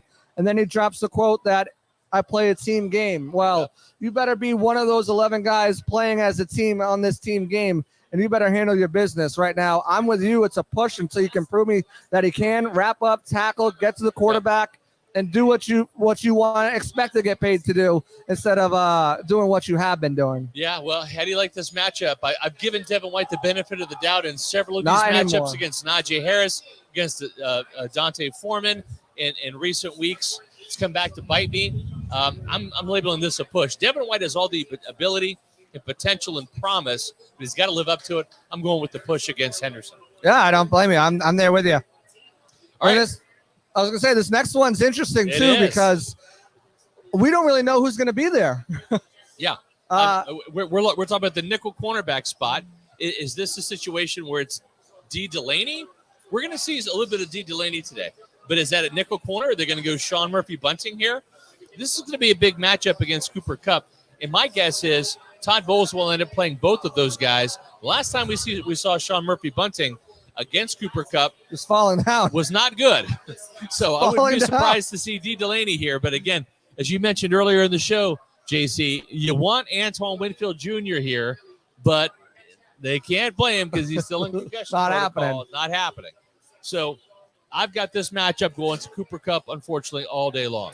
Yeah, I don't care if it's D. Delaney, Mike Edwards, Sean Murphy-Bunting, Cooper Kupp by 30 in this one. I mean, I just think that he's too good of a player, even with a bum ankle, that I don't think they have to be creative schematically on defense to take him away. Yep. It's not going to be with any one player, especially with Antoine Winfield Jr. out. Even with Antoine Winfield Jr. in, I still think he would have a difficult time with Cooper Kupp. Yeah, he's a Triple Crown leader. Even with a wounded ankle, like a bum ankle, Cooper Kupp's still dangerous. I wish there was a sponsor that we had called Concussion Rejuvenation, because I would send Antoine Winfield Jr. to Concussion Rejuvenation. But there's a place that can help Ben out there called Age Rejuvenation. At Age Rejuvenation, we have a lot of interest about erectile dysfunction in men. It's not like my sex life was dormant, but you can always improve. I was having an adverse effect on my marriage and was very happy with the results. We have various treatment programs available to enhance their physical abilities that can improve blood flow and sensitivity. The pulse wave has made it so much better. It's been a significant improvement. The good news was that I heard it from my wife. Stop waiting. Start doing age rejuvenation.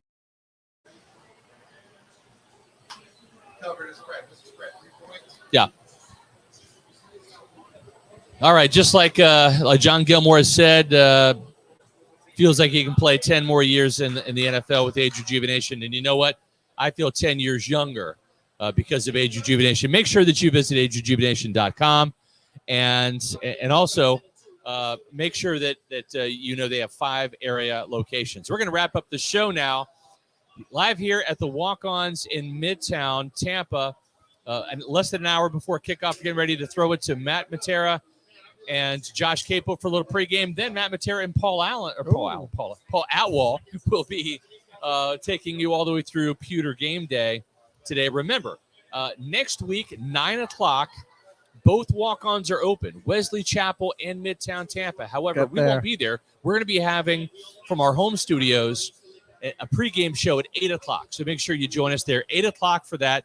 It's only an hour and a half. Then we have kickoff with the live in-game analysis with Matt Matera at 9:30 on Pewter GameDay. So, and then there's the bye week after that. And then we'll be back at the Wesley Chapel walk-ons for the Bucs versus Browns game. And that will be fun to cover. Let's wrap up the show with some predictions before we throw it to Matt and to Josh. What was the score prediction from John Gilmore? Yeah, John's he's feeling it right now. He thinks this Bucs team on the defense is going to step up and really limit this Rams offense has already been limited as it is. Yep. And he feels like they're going to win 2016. He's got the Bucs coming out with a dub at home. Okay. 2016 covering that -3 spread as well. Yeah, for me, I'm going to go 3 points as the differential. I think it's a Ryan Suckup field goal this time, not a Matt Gay. Right. I don't know what I'm thinking picking the Buccaneers. There's no logic behind it. I just have a feeling today. They need it. They need it. This is do or die. I'm picking the Buccaneers 23-20. I got the same score, too. I think me and Scott are on the same wavelength. I just don't think this offense is going to explode for either teams. I got them 23-20. I don't know if that field goal comes late to win it or it's just in there somewhere, but I don't think these teams cross over the 50-point thresh mark, but the Bucs win it 23-20 on my end. We're going to wrap it up here from the Walk-Ons in Midtown Tampa. Thanks for watching the Celsius Pewter Report Tailgate Show presented by Age Rejuvenation here at Walk-Ons. We're going to throw it now to Matt Matera and Josh Capo for more pregame. Welcome, Pewter Report readers, viewers, and listeners to a continuation of the Celsius Pewter Report Tailgate Show. It was just live at Walk-Ons, the Walk-Ons in Midtown, which I've been to a bunch of times now, could not recommend highly more. And, of course, presented by Age Rejuvenation. Taking over the show now, I'm your host, Matt Matera, and for this Tailgate Show, joined with me is my fellow colleague from PewterReport.com, hailing live from Atlanta, Georgia at the moment. It is Josh Capo. Josh, thank you very much for joining me again today. I always enjoy our conversations both on and off the air. And this is what, if you saw our Twitter interaction this morning, you usually tweet at me, Matt. Guess what day it is. Guess what day it is. I almost forgot the slogan for a second. And normally I try to come up with a way to hype everyone up for game day. I loved your response today. And it is game day. It very much is game day.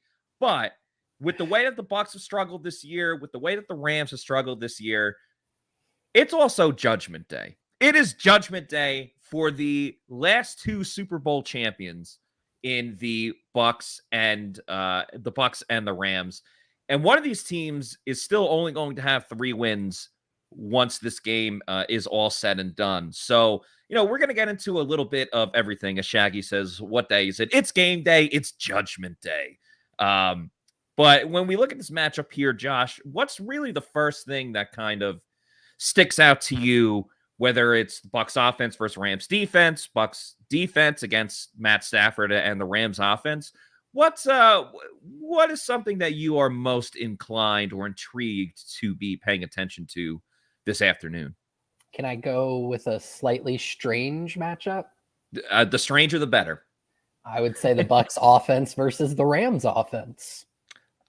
Please explain a little bit more. Both have been underperforming preseason expectations. I don't think I need to explain to anybody watching this podcast what's been going on with the Bucs offense. I feel like we've done a pretty good job of covering that one, but the Rams with kind of the worst ranked offense in the NFL when you judge it by EPA per play.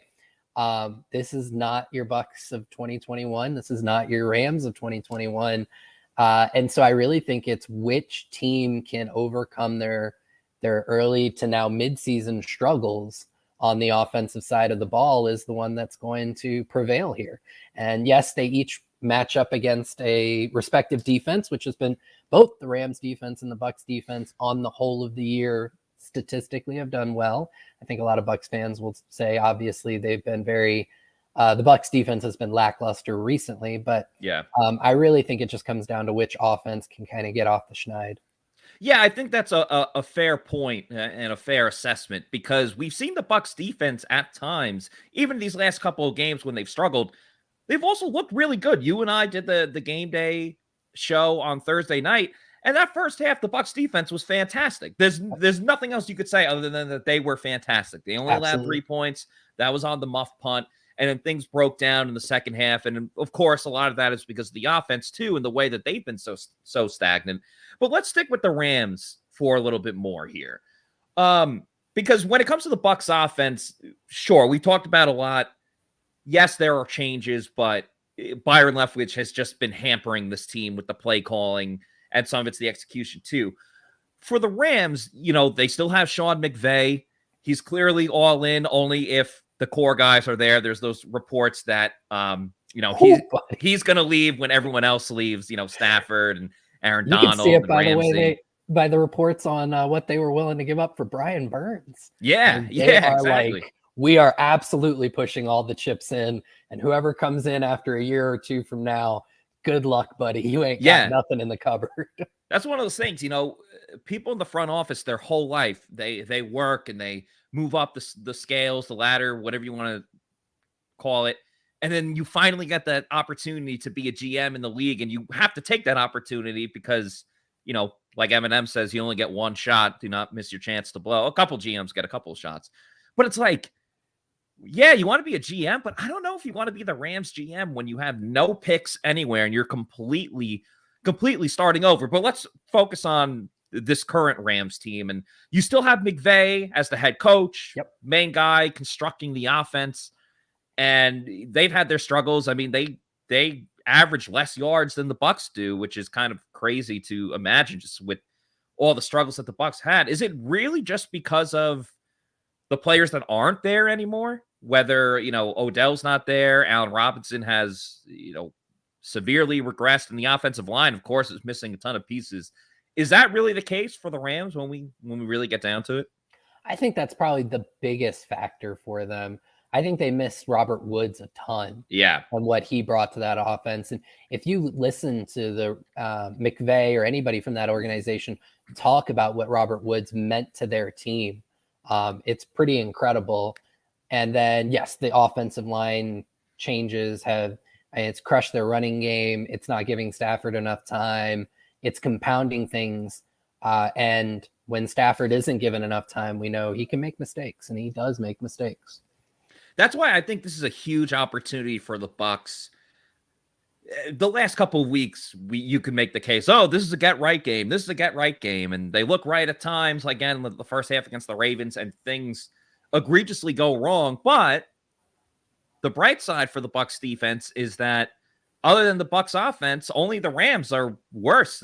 Or the Bucs are 32nd. The Rams are 31st when it comes to running the ball. And all the Bucs defense has done is allow 150 yards plus per game to 3 of their last 4 opponents, maybe even longer than that. So I do think this is a huge opportunity, and we'll see how much of an impact Akeem Hicks has today, because he will be playing for the first time in week 2. But I think this is a great opportunity for a defensive line that, again, it looked like it was turning the corner, and then unfortunately Shaq Barrett's now out for the year. But this is a great opportunity for Vita Vea, who it's not all going to be on him now. Raheem Nunez-Roches now goes back to his backup defensive tackle role, which I think is much better for him. We love Nacho, but when you get more reps, you see why he's just a backup run-stopping defensive tackle, not really providing too much in the pass rush department. And that's why Akeem Hicks was brought in here. By the way, I don't know if anyone saw it, but Ndamukong Suh is in Tampa this week. He was hanging out with Vita Vea and someone else on the Bucs, but he's hanging out with Vita Vea on Friday night. I don't think that means, hey, he's going to sign with the team now. But the reason why they brought Akeem Hicks in here was to get a better pass rush going. I'm hoping that's the case today. And almost in a weird way, like last year's game, it was don't blitz against Matt Stafford. Don't blitz against Matt Stafford, especially in that playoff game. And then they finally blitz on the last play, and that's why the Bucs essentially lost. But, you know, if the pass rush gets home with 4, you don't have to send the blitz. But if they're not getting home, would this be the time to actually blitz against the Rams? Because Stafford looks a little banged up. There's no Odell and some of their other receivers, as you talked about. And one way or another, you got to get to Matt Stafford. Yeah, I think they need to pick their spots. I'm excited to see Hicks play for a few different reasons. Schematically, I hope that it allows Vita Vea to return to more of his nose tackle, 2-gapping, heads up over the center. Maybe, you know, put him in the A gap a little bit as a 1 technique, but allow Hicks to really move over to that 3 technique and own that. And I think that can really help the pass rush from the interior. The other 2 things schematically that I think it could bring is it allows the Bucs to maybe use Logan Hall a little bit more versatilely. I wouldn't be surprised if you see Hall lined up as a defensive end, where he logged a lot of snaps in college at Houston. And he could maybe play into that rotation opposite of JTS along with Carl Nassib and Anthony Nelson. So I think that those are some interesting things schematically. I think the other thing that Akeem Hicks can bring is something that we've talked a lot about recently, which is who's going to hold this defense accountable, right? Yeah. You wrote a great article about Levante David holding a players only meeting, right? And Scott did, but Scott did. I apologize. And then Hicks, he brings that presence, right? He's a veteran. He's been in the league for many years. He was, I believe, a captain with Chicago. So I think that he could potentially bring that presence to the defensive line and potentially help elevate Vita Vea's play, not just from letting Vea get back into what he does best, but also just being kind of that guy next to him who says, you're the dude. You've got to play up to the level that you can play with. So I'm excited to see what Hicks can bring to the defense.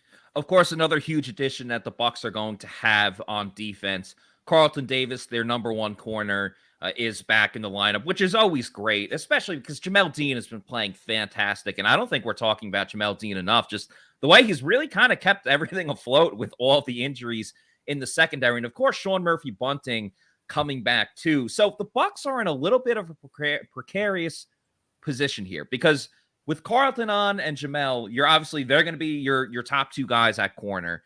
And when everyone was healthy, they would have Antoine Winfield Jr. They would move him to the nickel corner position, and they would just have Mike Edwards back there, and then Logan Ryan or Keanu Neal after Logan Ryan went on the IR. But Antoine Winfield Jr. is not playing again. He has dealing with a concussion injury. Sean Murphy-Bunting has played the slot before, but has struggled heavily in that situation. So I guess 2 things. 1, who do you play in the nickel corner position? And 2, obviously the name of the game for the Bucs defense in the passing game, besides getting to Matt Stafford, is Cooper Kupp, who has annihilated the Bucs every time that they play against him. Carlton, as great as he is never, Cooper Kupp does so many great things. He's quick. He runs great routes. Carlton doesn't always line up against the quote-unquote fast guy, even though we saw him go against Tyreek Hill in training camp this year, which was super fun to watch. How would you go about those 2 topics right there? Well, what I would do, and I think what the Bucs would do, are slightly different things, because the Bucs don't move Davis. They don't really move their outside corners. Dean's going to line up as right corner. Davis is going to line up as left corner, and that poses a bit of an issue because Cooper Kupp plays a ton in the slot. So it's really, who do you line up in the slot? Who's going to match up against their number 1? From a physical standpoint, I would probably go with SMB, but I would cone coverage him with Mike Edwards over the top almost every single play. And the name of the game is make anybody else beat you except Cooper Kupp. If at the end of the game, the Bucs allowed 31 points to the Ram and Cooper Kupp has 4 catches for 43 yards, I'm taking it you're watching the Jets. I am watching the Jets, but we could talk a little bit about what's going on around the league too. And I don't mean to cut you off. I apologize. I saw I read that the Chargers missed a 37-yard field goal at the end of the fourth quarter that would have gave them the win over the Falcons. Oh wait, now it's saying that they won 2017? Yeah, they did they won it. Oh, all right. Yeah. Good. Okay. The Falcons lost. The Bucs could be in first place. There you go. First place today if they win. I apologize. 3rd and goal for my New York Jets. Let's see what they do here with the minute 50. Wilson fakes a handoff, and he's just going to get sacked. So the Jets are going to kick the field goal. They're going to be up 20-17. Field goal minute 40. Good. Yeah. All right. Cool. You're a little ahead of me. That's fine. They're up. So Please finish your point. Yeah. What I was saying was if the Bucs give up 31 points to the Rams, but Cooper Kupp has 4 catches for 43 yards, you know what? Fine. Yeah. Sean McVay is a genius, and he obviously figured out a way to pull out 31 points, assuming that the Bucs just didn't turn the ball over and give short fields and whatnot. But I'd be fine with that. From a process standpoint, I think you stop Cooper Kupp and you have a really good shot at stopping the Rams offense. And that's, I think, what the Bucs just need to dedicate themselves to. He should never end up one-on-one, especially with Sean Murphy bunting. Everybody remembers the 0 blitz where he ended up on Winfield. I think most Bucs fans remember how they ended up in that situation, which was Sean Murphy bunting blowing 1, I think even 2 coverages in a row against Cooper Kupp to set up that play. And so you got to be very careful that you don't allow that to happen. And the Bucs have fallen into a really bad pattern the past, month or so where, you go back to that Chiefs game, and you can say it's for the Chiefs in general after they lost Tyreek Hill. It's like, okay, well, who's their top guy? Travis Kelce. They're going to try to get him the ball, and Travis Kelce balled out against the Bucs. And then the Panthers game 2 weeks ago, they traded away McCaffrey. PJ Walker's their quarterback. Okay, they got DJ Moore. If you stop DJ Moore, you're probably going to stop the entire Panthers offense. And he still scored a touchdown. He was a focal point of that game. You knew it was coming, and he still did his thing. The Bucs know what they have to do. It's pretty much Cooper Kupp at bust at this point. Higbee obviously is a very, very solid tight end for the Rams, but you absolutely have to stop Cooper Kupp. Let's go around to the rest of the NFL. I don't know if you were watching any games. We just talked about the Falcons game. They lost, which is huge for the Bucs. The Panthers got annihilated by the Bengals, which makes Bucs fans feel even worse. I know. Right? Like, you'd almost rather the Panthers win, or maybe not win, but lose by a point or 2. Right. Exactly. Yeah. The Panthers Bengals was a little shocking because the Bengals haven't played that well, and it just seems like they've got a Dr. Jekyll, Mr. Hyde type season. Yeah. So that one was a good one. I think I'm thoroughly enjoying Aaron Rodgers' day. 3 interceptions in the red zone. The Packers look absolutely lost. All of their receivers, even though they weren't even happy with their receivers starting out, they're all getting injured. I saw Romeo Doubs. Yep. Yeah. And I believe Christian Watson got a concussion, which obviously that's very serious, but another player that gets injured. Washington and Minnesota is tied. That's just a weird game in general. Minnesota just hit a field goal to go up by 3.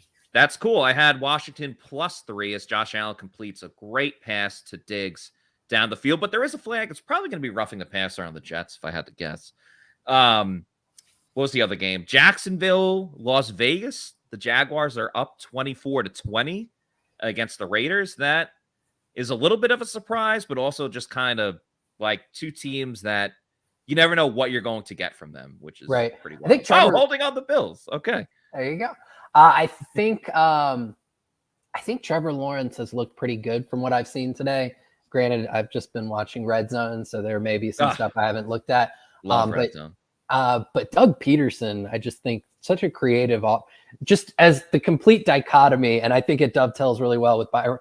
The Bucs almost lost Byron Leftwich to the Jaguars, And they end up getting this super creative kind of offensive mastermind who I think's done some really cool things with the Jets or with the Jaguars and Doug Peterson. So there you go, Bucs fans. Just there's what could have been. You get that guy out there.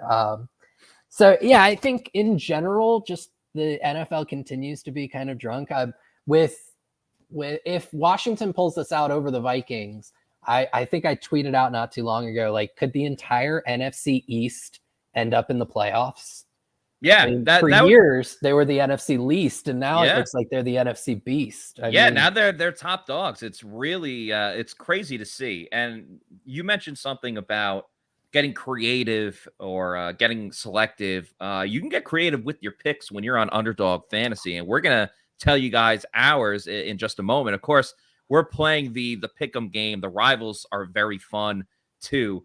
And Underdog Fantasy is the easiest way to get some action on the NFL with their pick'em game. You just pick an over or under on your favorite or least favorite player stats. Josh Allen throws across the middle, incomplete. It's going to be 4th and 21 player stats, and you can win up to 20 times their money in a single night.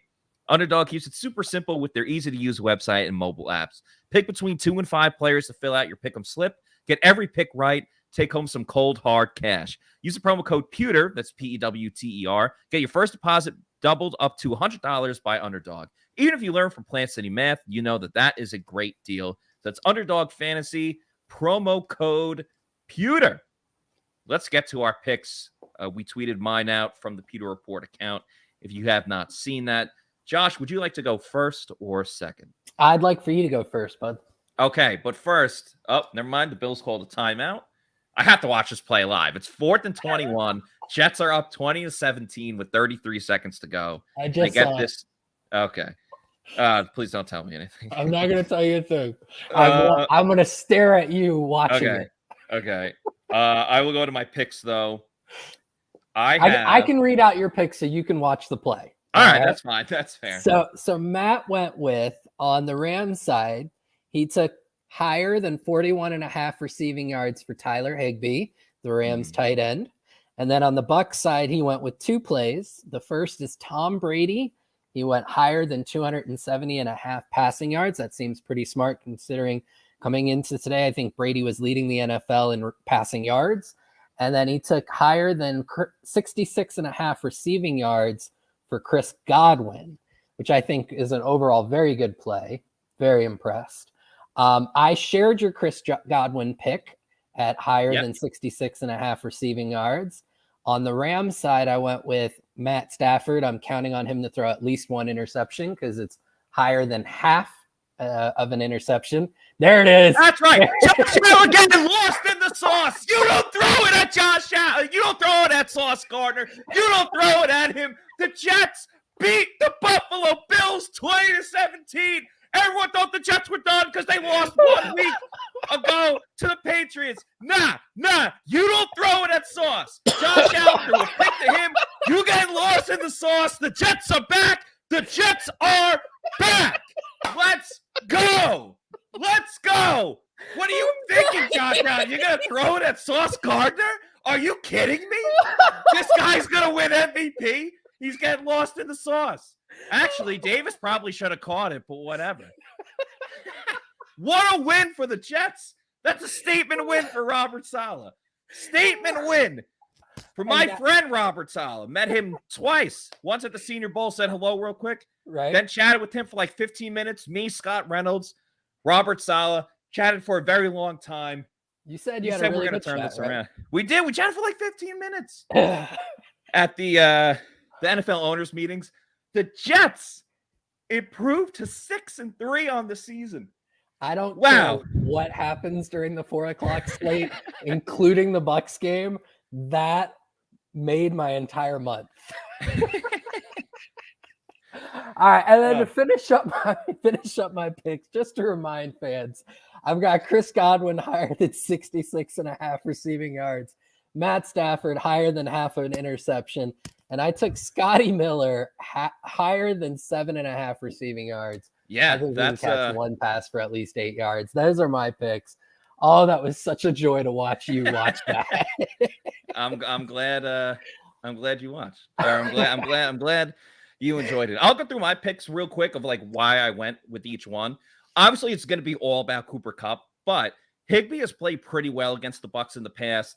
It's going to be one of those things like who's going to guard him, Levante, Devin White. Mark Andrews, who you picked last week, was doing very solid against the Bucs until he got hurt. Yeah. So I was toying between the receptions or the receiving yards. I initially was going to go with the receptions, but I was like, I think it was at 5.5. So I was like, 6 receptions for Higbee seems like a lot. Seems high, yeah. I'd rather just take the chance of he gets like 4 receptions, but they're for like big chunk gains. So that's why I went there. Also, both these teams are going to struggle running the ball. Brady's been throwing it all over the place the last couple of weeks. So I think he can get over 270. Whether they're actually moving the ball and winning a lot, it's going to be because of the passing game. Or if they're down, they're just going to keep throwing it around. And Godwin, real quick, I'll just say, John Gilmore really brought up a great point about the fact that the Rams are they play a lot of zone. That's great for Chris Godwin, who can find those spots. And Chris Godwin's really looking for like a true breakout game. So I'll go back to your Brady pick. Give me 1 second here. Mute so I can cough. And Josh just coughed, but that's all right. He's back. So nice of you to mute it. I'm learning. I'm learning the tricks of the trade. So, so going to your Brady thing, you don't have any worries that with Harold Goodwin in a kind of roundabout way calling out Byron Leftwich in terms of how much the Bucs run, you don't think that we're going to see just kind of a concerted effort to run the ball, which could artificially deflate Brady's passing yards? Well, first of all, that's rude to say deflate, but I see the pun you were going for. I didn't even. Secondly, Byron Leftwich doesn't count the run, so he might be like, hey, well, someone told me we ran it 15 times. We got to start throwing it more. That's obviously all the comments this week, a little bit more of a dedication to the run, but they have to execute the run game, and they haven't been executing that. So I think it's going to be one of those things, again, where they're going to run it a few times, and if they get stuffed, they're just going to kind of give up on it like they have in the past. That's sort of where my thought process was with that one. Okay, that's fair. I hope that Brady hits the over on that, and I hope that the public call for just run for the sake of running doesn't actually land with Leftwich. I think we're all on board with him just being efficient in how he calls it. So, yeah. You kind of gave your explanation for your picks. What was the Stafford one again? Stafford over half an interception. Oh, just the interception. Oh, so you think the Bucs break the streak? I do. I think with the return of Carlton Davis, I think with Akeem Hicks up the middle, I think the Bucs, it may not be consistent pressure on Stafford, but I think there's going to be 1 or 2 plays where they get enough pressure and he hastens his decision making and makes some poor ones, and the Bucs capitalize. As a matter of fact, I'm going to go ahead and call this shot because I think the irony of me saying this is going to make you laugh. Devin White, pick 6. Oh my God. You wild man. You wild man. I'm putting it out there. I think Devin White gets a pick 6. I'm calling that shot. And then I'll do the apology video tonight at 2 a.m. If he gets a pick 6 and you film that video, I will immediately, I don't care if I'm in the middle of sleep, just call me, do whatever. I'll set an alarm. I will immediately put that on our YouTube. Perfect. And I won't have to bother Casey because I've already got the graphic with him on it. So it'll be perfect. Oh, man. You want to, I know we're close to it. Do you want to give your score prediction? The game's at 4:25, right? Oh, that's right. Yeah, so we still have a little bit more time. I do want to get into the Bucs offense a little bit. We spent a lot of time on the defense, and yes, I do want to hear your predictions as well. Just in a couple minutes from now, the big thing that we're all looking at for the Bucs offense, other than either sustaining a run game or sustaining just drives in general, like not losing the time possession egregiously. If you're going to lose the time possession, fine. Each game is different, but at least hold on to the ball for a little bit more than a minute and a half or 45 seconds, like, whatever it was. The big changes, of course, Nick Leverett in at left guard. Luke Edeke is out for a second game in a row. No Russell Gage again, so we will get whatever's left of Julio Jones. I've asked you this question before, but it bears the same type of question. Where are the Bucs going to get a third option from? Who is going? You think it's going to be Cade Otton? I started him in fantasy this week because Pat Freiermuth is on a bye. Yep. I like the Bucs have fallen into the same pattern where they just don't use Cade Otton at all in the first half. They're like, that guy, don't need him. And then second half, he finally like comes alive. They start throwing the ball. He had that touchdown that was called back on the Donovan Smith penalty. They targeted him on the first 2-point conversion play that he didn't make the catch on. By the way, just want to say thank you to Mark for the comment. Congrats on the Jets. All-time podcast highlight. Absolutely, it was. Appreciate you, Mark. And Mark always donates on our site as well, pewterreport.com. So thank you for that, Mark. We appreciate you, Mark. But who's the third? So Cade Otton is your pick for the third option. Yeah, I think you were going down the exact same road I was going down. He's shown up in the second half pretty big in a couple of different games this year. And I'd love for them to try and get him involved earlier in the game and get him a couple of touches early in the first half. And I think he could be that consistent third option. He's shown a good job of being able to get open and soft zone. He's made some tough contested catches. He's gotten vertical. He's shown some yak ability, everything you would want to see out of a young tight end. And tight end is one of the more difficult positions for a rookie to acclimate to. So I'd love for the Bucs to kind of take advantage of that early. The other one is getting Rachaad White involved early. I think I saw some report this morning on Twitter, and I just glanced at it, but somebody was saying expect him to be in on at least 40% of the Bucs offensive snaps, which has only happened once this year, and that was the Chiefs game when they went down, and I think ended up only running the ball like 7 or 8 times. So I'd love to see him involved to that extent, but in more of a scripted way, where he's running and catching the ball. So I think those two rookies could become a composite third option that the Bucs could use. I want to talk about Julio Jones as well. Outback Cat, who's typically very negative in the comments here, but I do appreciate this question. Over under on 3 and outs for the Bucs. I'm going to set it at 3.5. 3.5 3 and outs for the Bucs. Take the over.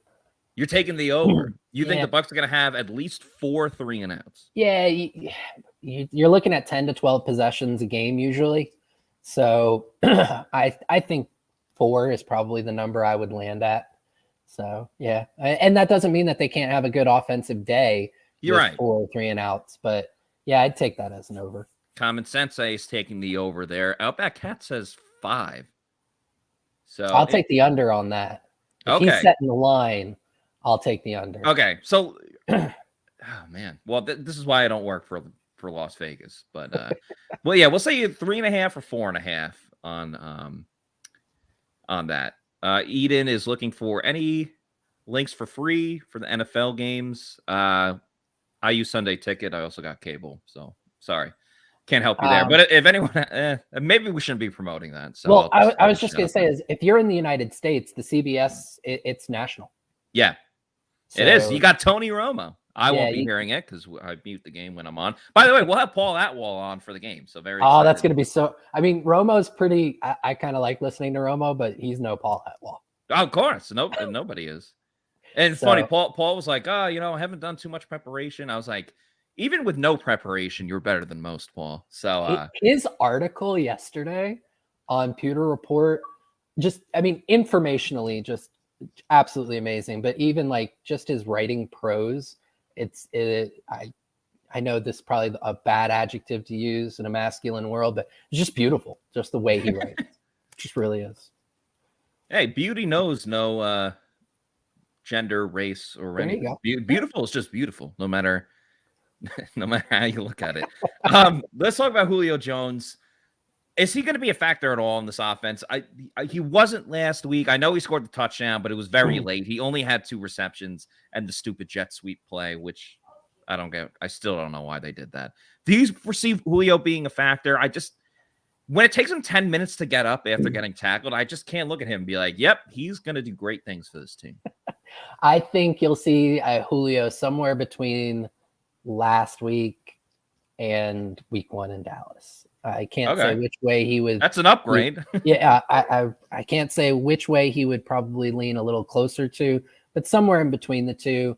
And I think, again, I think the Bucs have enough overall playmakers, if they're utilized properly, to have the offense needed to win this game.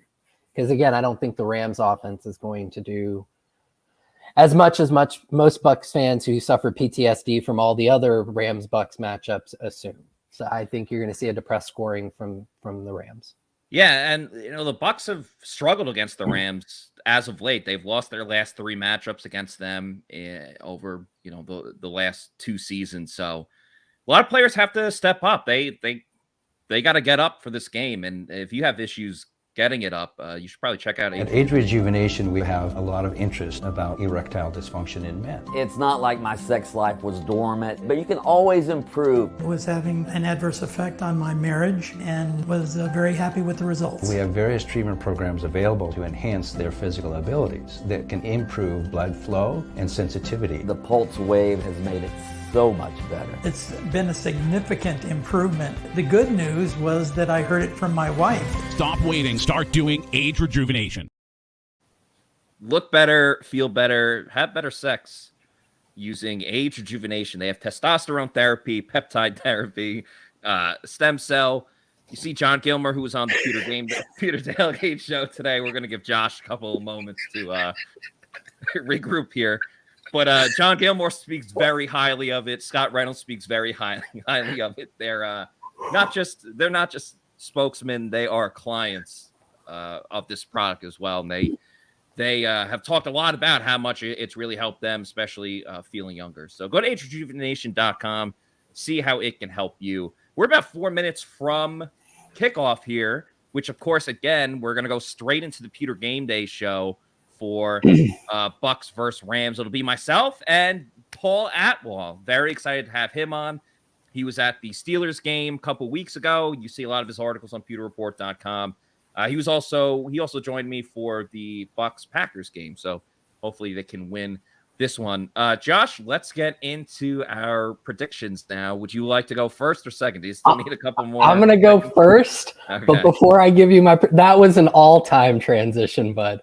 Just if you have trouble getting it up, here you go. Age Rejuvenation. All right. So I do think that the Bucs defense contains the Rams offense to the tune of 24 points. And I think the Bucs offense, which over the past couple of weeks has shown different things that have been positive at different times. I think they bring a few more of those things together and they scratch out 27 to win by a field goal. 27-24 Bucs. Yeah, I don't see any way where the Bucs are a 3-point favorite in this game. And I just don't see how they're going to cover that, even if they win, because I just don't see a world where they blow out the Rams. I think it's going to be very close. I'm picking the Rams in this one. Everyone in the Pewter predictions were like, I don't know why, but I'm picking the Bucs. I don't know what the hell's wrong with me. I'm picking the Bucs. So I'm like, why am I going to pick the Bucs? What have they done? What truly makes you think they're going to figure it out this week? Is it Byron Leftwich not counting? If he's just saying football is football, what exactly is going to change on offense? One of the themes as well has been Sean McVay is, out coaches the Bucs coaching staff every time. Is that going to change? I don't necessarily think so. I just think the Bucs are going to continue to run into the same issues that they've fallen into the past couple of weeks. So I don't see the Bucs scoring more than 20 points. I think it's going to be, I think I put as my score 28-20 or something like that. It'll probably be a little bit less than that number. I just think the Bucs have really struggled heavily, and I don't particularly seeing a change. So I have the Rams winning this one, and the Bucs continue to not only struggle, but struggle against the Rams, who have had their number for multiple years now. That's a very fair thing. I think you have a very reasoned argument for it. And coaching, I think we discount coaching more than we should.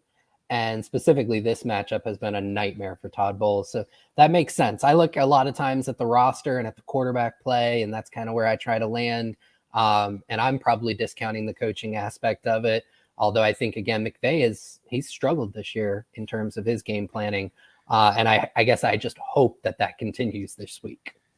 Hopefully. That's right. I mean, the Rams have struggled, but you look at the teams they lost to, and it's like, all right, that kind of makes sense. Josh, thank you so much for joining me for the Pewter Tailgate Show. Always appreciate your analysis and insight on everything. And with that said, we're about to bring on Paul for the Pewter Game Day Show. Let's get it, ladies and gentlemen.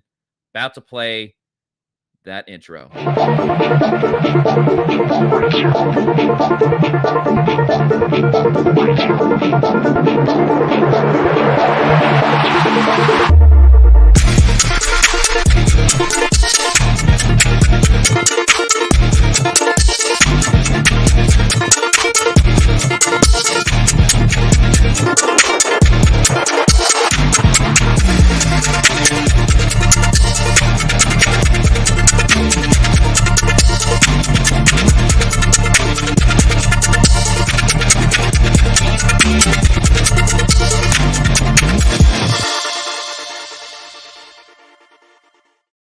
Welcome, Pewter Report readers, viewers, and listeners to the Pewter Game Day Show, where we are going to give our live reactions, insight, and analysis to everything from Bucs vs. Rams, which is about to kick off. I'm your host, Matt Matera. Joined with me is my co-host for today's game/show, the fantastic and extremely talented Paul Atwall. Paul, thank you so much for joining me. How are you doing, my man?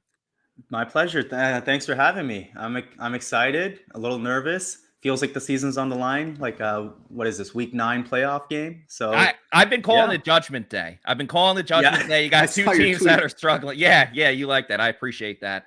Rams just took the opening kickoff, so their offense will start. Before that, let's sync up our TVs. Where are you at on the screen? So I just saw the Rams player get tackled on the return. Okay, I'm going to pause it. Okay. They're showing them in the huddle. They're showing Matthew Stafford with his stats. Yeah, I'm seeing that as well. I think I might just be like 5 seconds behind. Okay, when they take away his name and everything. They took it away. Okay, I'm hitting play. We should be right on. Yep, they just took the snap and shot. Oh, no. Never mind. Okay, different graphic. So I haven't seen the snap yet. Okay. They just snapped it. There you go. And it's incomplete to Darrell Henderson. Okay, I'm now going to hit play. All right. How about I'll tell you when the play clock for me hits 30 seconds. Does that work? Yes, it does. Hit right there. Oh, okay. All right. Now I think you're ahead of me by 2 seconds. That's fine, though. 23, all right, cool. 22. Oh, okay.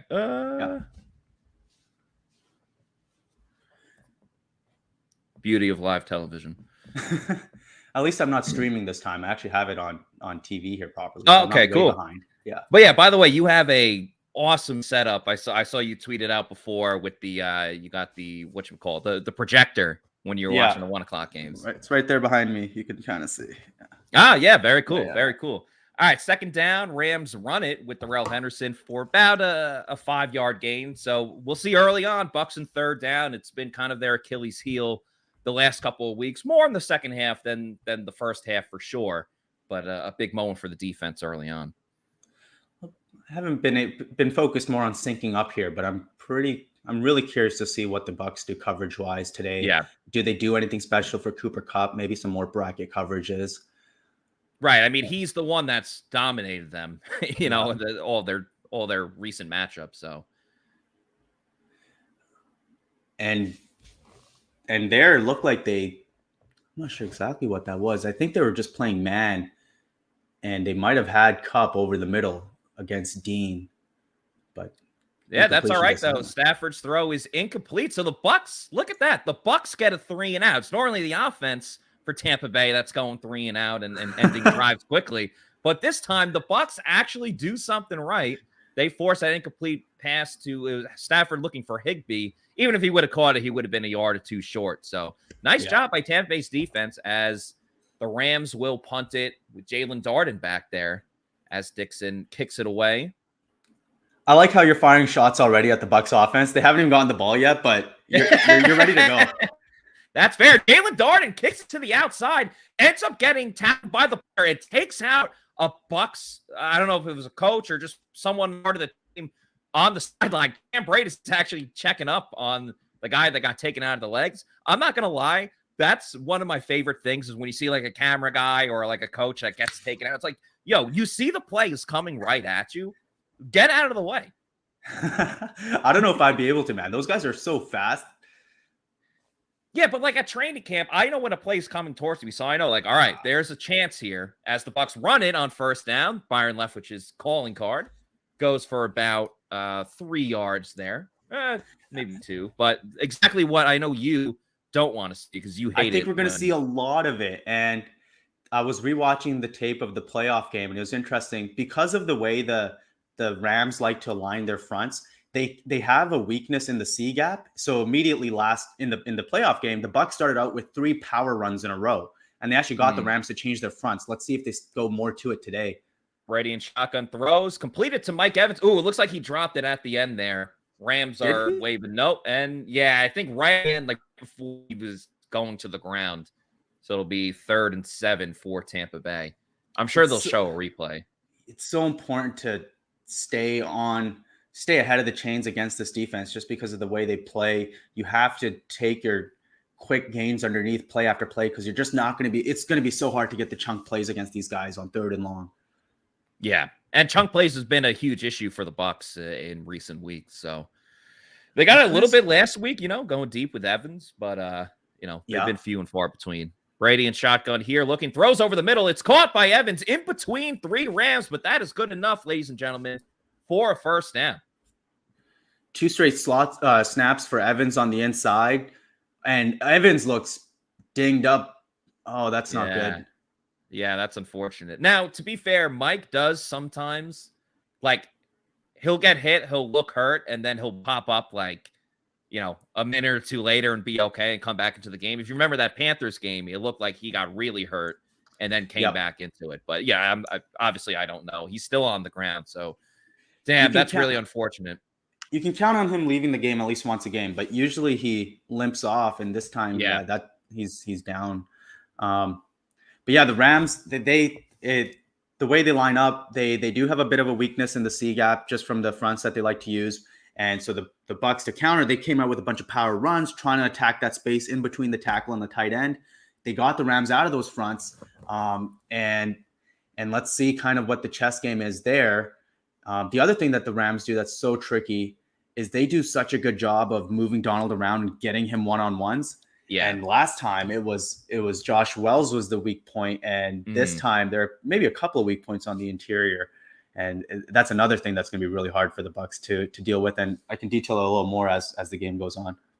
Yeah, definitely excited to hear more of that. Of course, if you guys don't know, Paul contributes his time and writes some articles for pewterreport.com. Great analysis and very in-depth. You were also live for kind of the beginning of like the downfall of the Bucs this season when you and John Ledyard were in Pittsburgh for the Bucs Steelers game.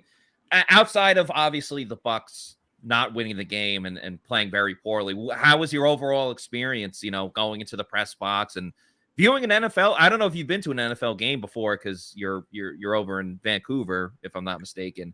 So what was that experience like? That was unreal. I've been to quite a few or a handful of games, probably around half a dozen in Seattle. Oh, cool. I haven't been since they won the Super Bowl though, just because tickets became so much more expensive right after. Yeah. But that was my first time as a credentialed media member, and that was really cool, going to the press box, getting all the free food, getting in way before everybody, getting to see the players warm up and stuff, and then of course the experience in the locker room and the post-game conferences, actually just interacting with the players. That was that was definitely a first, and it was pretty surreal. Yeah, you learn too. It's like, oh my God, like there's Mike Evans or these guys, like they're just regular people too, just extremely talented and do things that I couldn't even like imagine of doing as like a football player. But I'm glad you had a good time. The thing that was really cool, and I'm sure you know this very well just because of how experienced you are with this sort of stuff, but even after the loss, those guys, you could tell they were obviously really upset, but the guys I talked to in the locker room, they're all still so polite, like just very friendly, good locker room, like just good group of guys. No, absolutely. I think the Bucs have one of the best locker rooms, and I haven't worked for another team, so I can't like be like, oh, this locker room compared to that locker room. But yeah, there's a lot of genuinely good people in there, and yeah, it's tough when you lose a bad game, as the Bucs get called for a holding penalty here. It's tough when you lose to a really bad team to, step up and face the music after, or answer like, hey, why were you so bad today? But, we have a job to do. They have a job to do. And they're usually pretty cool about it. As Robert Hainsey, I believe, gets called for a holding penalty. And, we've seen in the past, even on a 1st and 20, Byron Leftwich will still run the ball. Sure let's will. Let's hope to God he does not do that here, as Brady lines up under center. And by God, he did it again. They ran it on 1st down. A solid gain as Leonard Fournette gives a truck stick to Jalen Ramsey, and then Ramsey tries to flip Leonard Fournette. Fournette is incensed going after Jalen Ramsey, but Robert Hainsey kind of holds him up before he could really get after him. What an odd sequence. I expect to see a lot of runs today, just based off of what we've been hearing from the coaches. Harold Goodwin, the run game coordinator, was quoted saying, I don't know why we're not calling more runs. They're in there. It's on Byron. Basically acting as if he's just confused as to why they're not running, and not seemingly acknowledging at all that they're historically bad at it. Todd Bowles with similar sentiments. So this is kind of what you had to expect. Brady looking, throws, caught by Julio Jones. My goodness, we have a Julio Jones appearance as Tampa Bay gets over the 30-yard line. I didn't think he was going to really do much for this team in this game, for the fact that he's not 100%. But hey, nicely done by Julio here on 1st down or 2nd down. Apologies. Just a kind of a bang post. You see the safety rotate down on that side, and Julio just gets right behind that strong safety. Everybody talks a lot about the Staley Fangio teams being so too high oriented, but the clarification that needs to be made is they're a predominantly cover 3 team. The distinction is they start in too high every play, but they spin down more often, or they spin down a ton basically, and still end up playing more cover 3 than any other coverage. Run here with Fournette. He tries to cut it to the right side, but stop for a yard or two. But yeah, that's a good observation. I mean, it's one thing when you're lining up one way, but we see the Bucs defense do it all the time, where they'll give you this look and then change to something completely different after the ball is snapped. And obviously the Bucs like to do crazy things like drop Vita Vea back in coverage, or whoever it is. But the Rams are a little more vanilla, I would say, than that. A little more conservative with their coverages, but you're absolutely right. And here, by the way, Brady, right foot forward, expect this to be a run. Oh, or a screen. Hey, yeah. The passing version of a run play.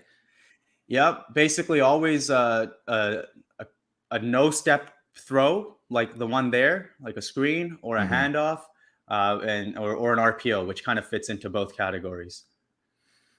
Yeah, I remember you were on that last season, and then more people started like picking it up. Yeah, you're a trailblazer in that sense. The Brady foot forward.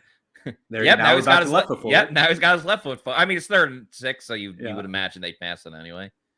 But now I'm going to be looking at that every single time. Brady throws over the middle. It's caught by Mike Evans back in the game. Good thing he is healthy again. Bucs are at the 10. I don't know about you, Paul, but I feel like this game is going to get a little chippy as the game goes on. You saw Fournette want to go after Ramsey, a little bit hitting Mike after he makes the catch here after the play was done. I don't know. I just feel like it's going to be obviously not like fist thrown, but I think it's going to be a lot of pushing and shoving as the game. I think that's a good call. I mean, the Rams are a little bit like the Saints to these Bucs, right? Yes, over the last couple of years, they've had their 100%. Number. It's just nice to see the Bucs move the ball down the field on their first drive. Yeah. I mean, they did that last week too, and then everything else went awful. So we'll see. Fournette stops about a yard after over the line of scrimmage. So 2nd and 9 coming up, but we see the Bucs be very efficient. Listen, we know we don't want them to run the ball on 1st down as much as they always do it, but they're making up for it on 2nd and 3rd down, throwing it over the middle too, and throwing it quickly. I think Brady held on to it a bit more than he wanted to last Thursday against the Ravens, but he's getting it out quick. They're using Mike Evans over the middle, which is nice. Obviously, he's more of an outside guy, but hey, when your team's only scoring 18 points a game, you got to mix it up. And we've seen that early on from the Bucs. Yeah, now we're seeing Evans on the outside with Ramsey across from him. Let's see how much they let Ramsey follow him around, or do they kind of just do their normal thing? And Brady calls a timeout. By the way, I want to make distinction here. I know this is such a minor thing, but I want to be precise. The right foot forward thing. It's not the case that every time they run that it's right foot forward. It's just that when he has the right foot forward, it's way more likely to be a run or a screen. But there's still plenty of runs from shotgun with the left foot forward. So gotcha. Just a distinction, Okay, so it's only the right. Okay, so if the left foot's forward, there's still possibility that it could be a run. It's like all NFL players are football players, but not all football players are NFL players. Yep. It's basically that. Very true. Now I have that Drake song stuck in my head when it's like right foot up. Oh yeah. Foot slide. So that's gonna be stuck in my head for the rest of the day. Play action here for the Bucs. Brady looked to his left, throws over the middle to Fournette, who makes the catch, chugging up the field, set up a 3rd and short for Tampa Bay. I thought it was maybe a screen at first, but he was a little further downfield, and there is a penalty. I think it was, right? Was it not? Maybe it was. I think this might be a legal man downfield. Yeah, that would make sense. Which the Bucs have been penalized multiple times for that this season. I'm just looking at that play again. Oh, yeah. I think it was. Oh, they're saying no foul on the play. Okay. Oh, okay. It was close. It looked like Hainsey might have gotten a bit far downfield. So 3rd and 2. Pretty crucial down here, and I certainly don't expect the Bucs to go for it on 4th and 2, though they definitely should if they're there. So that just makes this down all that much more important. Yeah, as bad as they've been on 4th down early in games. I mean, that Saints game they didn't convert, but hey, I've been crapping on them too, but a little positivity here. Maybe they get it. They run it with Fournette up the middle, and their struggles continue on 3rd and short. Bucs cannot get 2 yards on a 3rd and 2. So, yeah, and this is a good run defense. Yeah. So there's not really anything logical that would suggest that you want to go run heavy against these guys. Yeah, they present the 2 high looks a lot, but they spin down from it, and they're just good at it. Their defensive line knows how to play, even if they're 2 gapping. Again, let me get your thoughts on that, because Leonard. You see him look like there was a brief hole for a moment on the left side. They were clearly running to the left side. Leonard initially stops his track and starts tapping his toes from side to side rather than just hitting the hole. Did you see that too, or am I crazy? I'm just looking at it again right now. So let's see what happens. I'm talking about like the replay that CBS showed. Yeah. Hard to know. Looks like you could just say I'm wrong. It's fine. Inside zone. No, I don't think you're wrong. I mean, because what you're saying has definitely been an issue a ton of times. He's just not a decisive runner, right? And you're right. Yeah, he does absolutely stutter. He's looking for a hole. And I mean, this one was tough. Like, there's just not that much there regardless. But like overall, especially in those short yardage situations, you'd like to just see him be more decisive, right? Just put your head down, just go full speed ahead and try to get 2 yards. Like, it's like gaining 2 yards there. Like, the difference between 2 yards and 3 yards is so negligible, and the difference between 2 yards and 1 yard is the world of a difference in that situation. And I think what's poured on top of it is the fact that Rachaad White has been converting these 3rd and short situations where it feels like he gets the ball and he just goes, and he doesn't care about trying to make it a 15-yard run or whatever it is. By the way, the Bucs don't even have a 20-yard run on the season, and Lenny seems like he's always trying to break that, which, sure, it's fine on 1st and 2nd down, but you don't always need that on 3rd down. Maybe part of it is like, I remember, the first season with Brady in 2020, they had a close game against the Panthers, and then Lenny broke a long run on like a 3rd and short, and it pretty much sealed the game. And I think of moments like that, and I don't know if he's thinking like, all right, well, I've done that before, like I can do it again in this situation. Again, it's like it's 3rd and 2. You're at the 5-yard line, whatever it is. So it's not like you could even run for 20 yards because you're that close. Yeah, that might be what it is. To me, I think he misreads things quite often. Is maybe just not seeing the holes as fast as he should, and then he's slow to accelerate. Like, when he does see the hole, he takes forever to get to run through it. Yeah. Well, some good news. Ryan Suckup did hit the field goal. So the Bucs are up 3-0. They do have a lead. They haven't typically played with too many leads in this season. So we're going to get to everyone's comments in just a second, but also want to remind everyone that the Pewter Game Day Show is brought to you by our friends at Celsius. Of course, they are also the presenting sponsor of the Pewter Report podcast, which you can hear after the game today. So many great things about Celsius. Of course, their flavors. There's a variety of flavors. Got the Arctic, peach, and tropical vibes there. The vibes are always high on these shows. You also got a couple different flavors. They have a lot of fruit flavors, but you can also go in a different direction with the cola or the cucumber lime. Of course, you got the watermelon, strawberry kiwi, strawberry lemonade. A ton of great flavors. Of course, 7 essential vitamins. That's the key. This is the healthy version of an energy drink. Gives you that essential energy to get you through your day, whatever it is that you're doing. Maybe you're about to crush a great workout. So go to the Celsius store locator on their website. Find out where you can get one near you, maybe a local bodega, convenience store, whatever it may be. Or if you want to send straight to your house or apartment, just go to Amazon.com, click on the subscribe and save, and buy them in bulk. I recommend the variety pack because variety is the spice of life. But just make sure you're drinking Celsius energy drinks. That's hashtag Celsius Live Fit, the presenting sponsor of the Pewter Report Game Day Show and the Tailgate Show and the podcast, as I said. The Bucs just kicked into the end zone for a touchback, so the Rams will start at the 25-yard line after the Bucs force them on a 3-and-out on their opening drive. So we'll see how they respond here. Play action for the Rams. Stafford looking deep, throws over the middle. It's dropped by Van Jefferson. He was, as the saying goes, wide ass open, but does not make the catch. Very lucky. He's coming in on that crosser or just a post cutting across the free safety's face. That's Mike Edwards. Just can't. He just gets out leveraged. Hard to stop that one-on-one over the middle off of play action. And, Bucs catch a huge break. Yeah, you could say that again. Meant to get to some people's chats. Matthew, great name. He wants Byron Leftwich fired. All the time says that was the O-line, not Fournette, as the Rams finally get Cooper Kupp involved. Swing pass, screen. Devin White, obviously the point of a lot of contention this week, involved in the play. They're showing good hustle. That's what everyone wanted to see. So set up a 3rd and 8. 4 girls here said, what are the odds Bowles hasn't fired Byron? Is because he plans to leave him in Germany, asking for a friend. That would be very, very mean. Though I do know the Mets one time, they went on a West Coast trip, fired their manager, and made him fly home like separately from the team, which is really messed up. But hey, they got new ownership now. That was years ago. New ownership would never do that. That might have been an early start.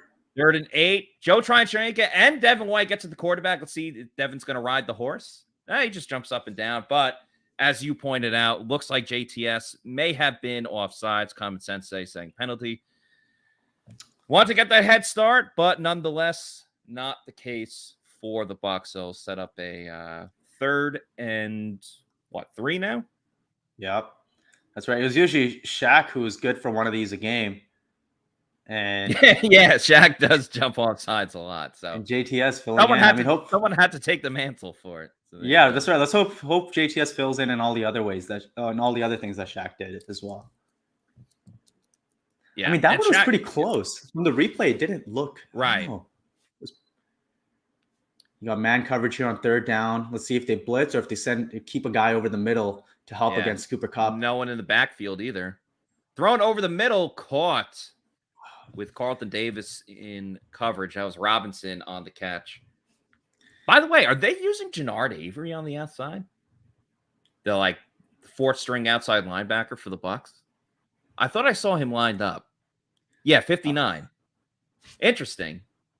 Because it's only the second drive. Like, why are you already going to your backup outside linebackers? That's a good observation. I didn't even notice him at all. Yeah. They signed him during training camp after he got cut by the Steelers and began the season on the practice squad. And then they called him up to the 53-man roster. Yeah, he's getting a lot of snaps. Again. Yeah, it's quite interesting. Stafford sacked by Vita Vea. The team leader in sacks is Vita Vea as he revs up the mower. That's my favorite sack by Vita Vea. He did that a couple seasons ago. And there he's he legit disrupts the play. Yeah. I think his sack numbers might be a bit misleading because he's really not had a good year as a pass rusher. Right. But this one, he absolutely earned that one. And one thing that's immediately standing out, that's a huge difference from the playoff game, is the Bucs are sending 4 as opposed to constantly blitzing. The Rams were the best team in the NFL by far against the blitz last year, and Bowles blitzed them relentlessly and got punished. This year, it seems like we're seeing the adjustment. Screen pass to Cup. Only goes for a couple of yards. The Bucs quickly and cleanly snuff that out. So another nice job by Tampa Bay. Listen, they got lucky with the drop by Van Jefferson, but hey, you got to take advantage of that as they're showing a bloody hand by Matthew Stafford. So nicely done by Tampa Bay. That's 2 drives and 2 forced punts. Of course, the main catalyst for stopping this drive was the sack by Vita Vea, which gives me the opportunity, of course, to put up this logo on the screen. That sack by Vita Vea, of course, is brought to you by Pirate Republic as Jalen Darden returns the punt a couple yards up the field and then heads to his favorite spot, the sideline, and goes out of bounds. But, of course, that sack is brought to you by Pirate Republic, the official beer of PewterReport.com. They are based out of the Nassau, Bahamas, and now invading Florida just in time for football season. Beer brings people together to celebrate life. That means celebrating life in the spirit of the original pirate code, which is a sense of belonging. The Pirate Republic community is a community of people living life on their terms. The Long John Pilsner, my personal favorite, is perfect for tailgating or having fun at the beach in the Florida sun. Then you have the Take No Quarter IPA, and that's the best IPA that you'll drink. Even if you're not a fan of IPAs, you'll enjoy this one. You can also drop an orange slice in the golden haze of piracy Belgian wit beer and enjoy that pirate life. Pirate Republic beer is available at participating retailers like Total Wine and More, Lucan's Liquors, Party Liquors, and select ABC liquor stores. I go to ABC Liquor for my Pirate Republic beer. Those are the stores in the greater Tampa Bay area, the ABC Liquors, and they're expanding across the state of Florida, which is pretty awesome. So live life on your terms and drink like a pirate with Pirate Republic beer. Real quick, I'll show the different logos. In the red, the Long John Pilsner. The green is the Take No Quarter IPA. And in the gold is the Golden Haze, a piracy Belgian wit beer. Hopefully the Bucs get a lot of sacks, and maybe, Paul, they'll even get a turnover in this game so we can put up more Pirate Republic logos. But, I mean, that's the final frontier for the Bucs defense, I guess, is getting a turnover. They haven't had one. Over the last 4 games, their last turnover was an interception by Sean Murphy Bunting on Patrick Mahomes, of all quarterbacks. So, go figure. Yeah, a lot of luck with turnovers, and I said it earlier in the season on a podcast with John Ledger when the Bucs were rolling with turnovers, and I said I don't think this is going to necessarily last, and it's hard to evaluate how good a defense is when so much of that success is predicated on turnovers. But yeah, I mean, Matthew Stafford definitely likes to throw some turnover-worthy passes. He had quite a few in that playoff game. That didn't get picked. But switching to the offense, Matt, do you think this is a Rachaad White series? It's only the second series of the game, so I think maybe it'll be the third series. But now that I said that, he'll probably be on the field for this. But I mean, if it were my decision, I would say yes, because I want to see a 50-50. And Rachaad White is on the field. Yeah, or no, that's Keyshawn Vaughn. Okay, who had that on their prop bet? Keyshawn Vaughn gets a run before Rachaad White does. That's very interesting that they would go Vaughn and White over White and Fournette. Unless, I mean, obviously injuries could change something, but I think Lenny's fine. Yeah, they've been experimenting more with this pony package, this 2-back package. Yes, they have been doing that. It's been with Fournette and White, though. I don't remember ever seeing Vaughn in there. No, I think that's his first offensive snap the whole season. Okay, yeah, I'm not surprised. Yeah, he began the season as just like a game day inactive every time. And Fournette's back on the field here. He runs it up the middle, fighting for a first down, and he will get it. But as soon as I say that, there's a flag thrown on the field. But yeah, what I was saying before, it's going to be a holding on the Bucs. think Donovan Smith, if I'm reading the what the ref said. But yeah, to go back to your initial question, I would love to see a 50-50 split of Leonard Fournette and Rachaad White. I really like what I've seen from Rachaad White this year. I think he's quicker. He's obviously very suitable in the pass game. And he just makes quicker decisions when he gets the ball and hits the hole on a run play. So I would want to see a 50-50. I don't think we'll get that, though. He's just better in every way. And by the way, that was power on that run there, even though it came back. But let's see how often the Bucs go back to it. Hey, Kate Otten gets in the mix. That's good for my fantasy team. Otten makes the catch. I have Pat Freiermuth, but he's on a bye, so I had to play Kate Otten, which they normally don't use Kate Otten until the second half for whatever reason. And Pewter reports Josh Capo was calling for the Bucs to get him involved much earlier, and he makes the catch here right in between two Rams. That was a close one. Great placement, because I was a little nervous about that throw, because they do play some trap coverages sometimes where that corner on the outside, if he sees the inbreaker from the slot receiver, he'll just let his guy go past him and bite down hard on it. But Brady put it to Otten's back hip to avoid the interception. Brady throws the third down ball into the dirt. And you can see how much the run is setting them behind. I mean, we've had 2 holding penalties already in this game, multiple unsuccessful first down runs, though the one on this series I think was technically successful. I think they gained 5 or whatever. But yeah, I mean, it's not a sustainable way to live, to constantly put yourself in third down every set of downs and then ask your pass game to bail you out. Let's see how quickly Bowles and Leftwich move on from it. If I would have asked you before the game, wow, nice punt by Jake Camarda, and it's muffed, but no one's down there. Oh, man.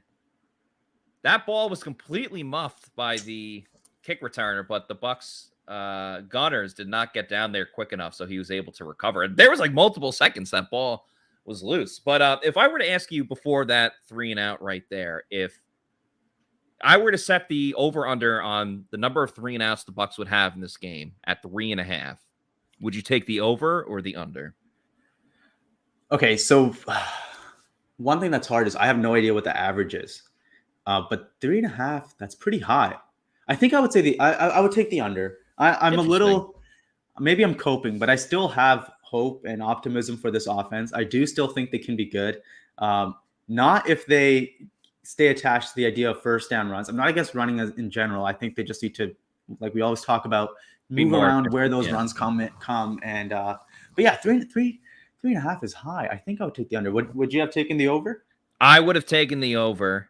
And then people in the chats were saying like over. So then we moved it to 4.5. And Josh Capo took the under on 4.5. So he thinks they'll be like right at 4. And he was saying like, you typically get 11 to 12 drives a game. So that's saying, I don't know, whatever that percentage is.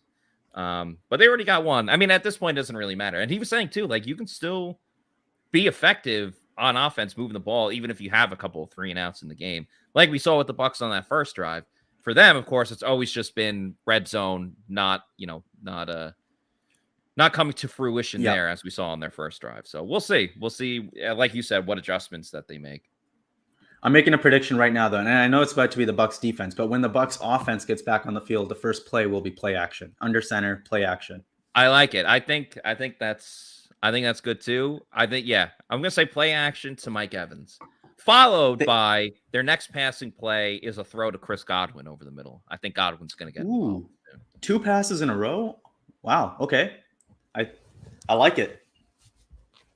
Yeah, we like it. I don't know if Byron Leftwich does, and therein lies the problem.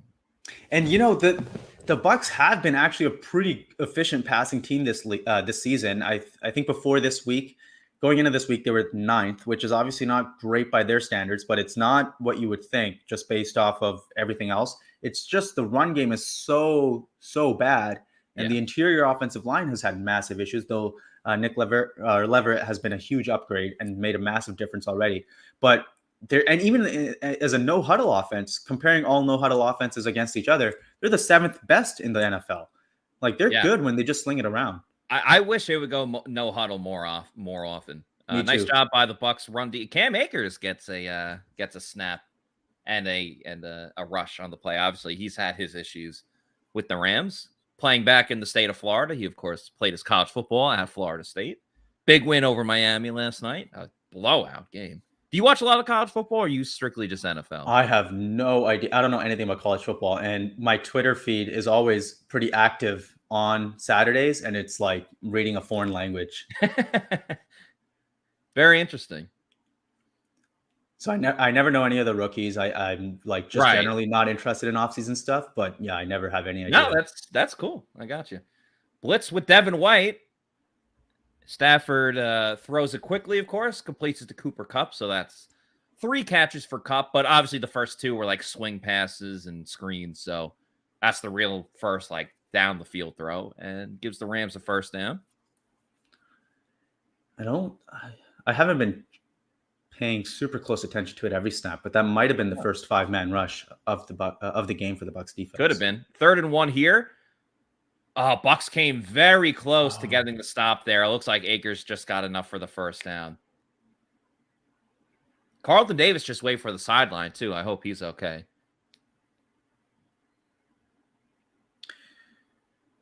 I'd like to see Devin White get more opportunities as a pass rusher, not necessarily as the 5th rusher, but even on 4-man rushes. I just think he's so much better at that than when he has to make a decision. Like they use him as they add him on a lot, green dogging as some people call it, where he has, if they're playing man and he's man to man with the running back, if the running back stays in to pass protect, then White has the ability to add on as an extra blitzer.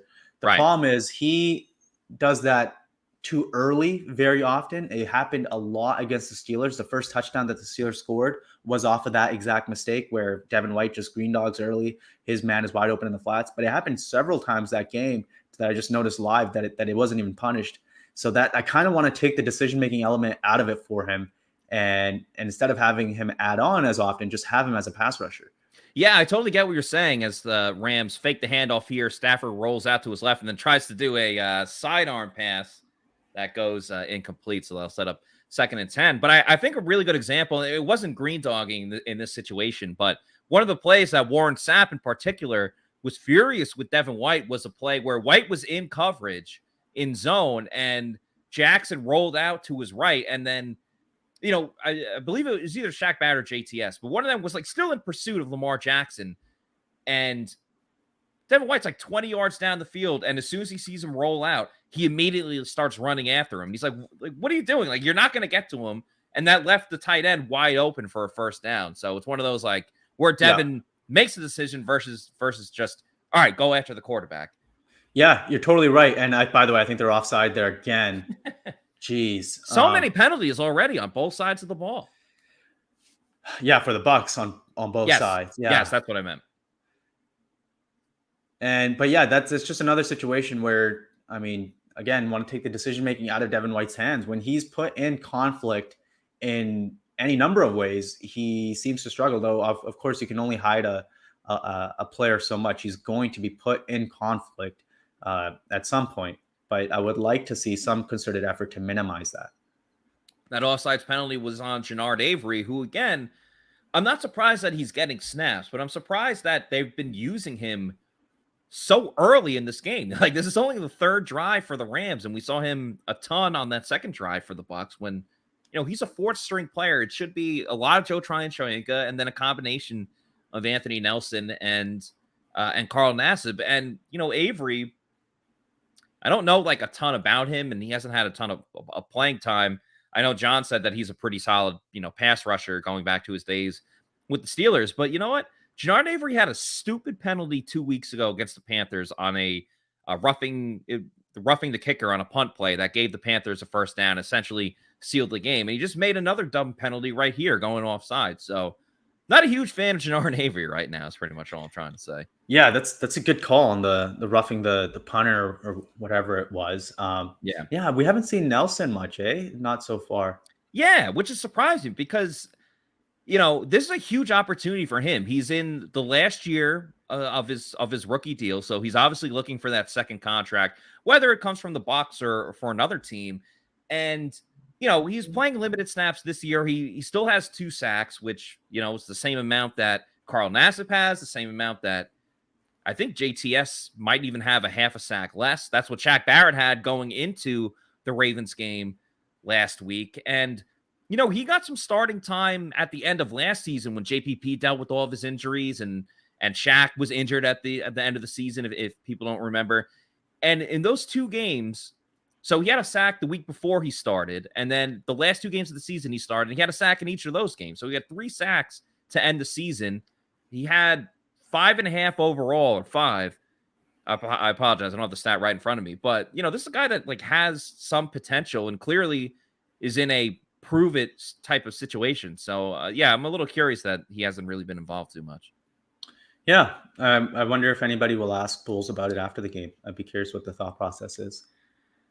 Let's get to some comments here from everybody. And once again, appreciate everyone that's, that's in the chat, interacting and watching us, because we wouldn't be doing it if it wasn't for you guys. We couldn't do it without you guys. So appreciate all of that. Let's get to some of the chats here.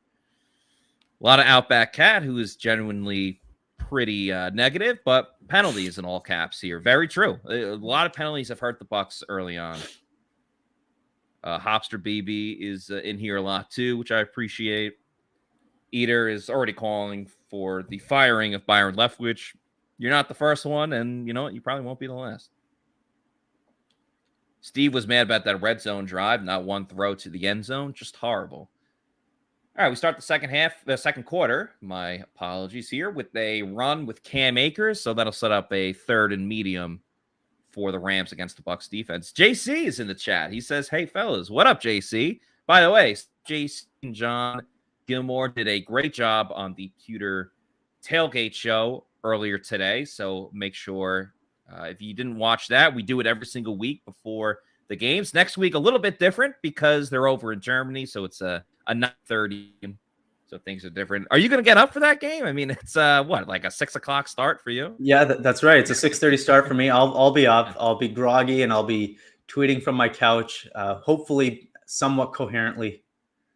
All right, 3rd and 2. Stafford throws to his left, a diving catch, and it's caught by Robinson with Jamel Dean in coverage. So the drive continues for LA.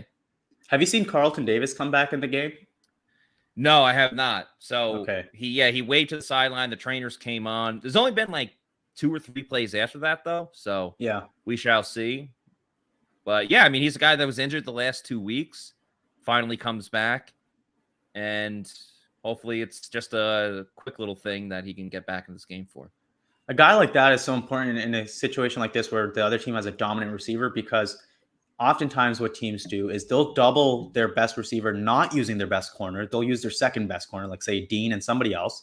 And then they'll put Carlton or their best corner, like Carlton, one-on-one on the other team's second best receiver. Yeah.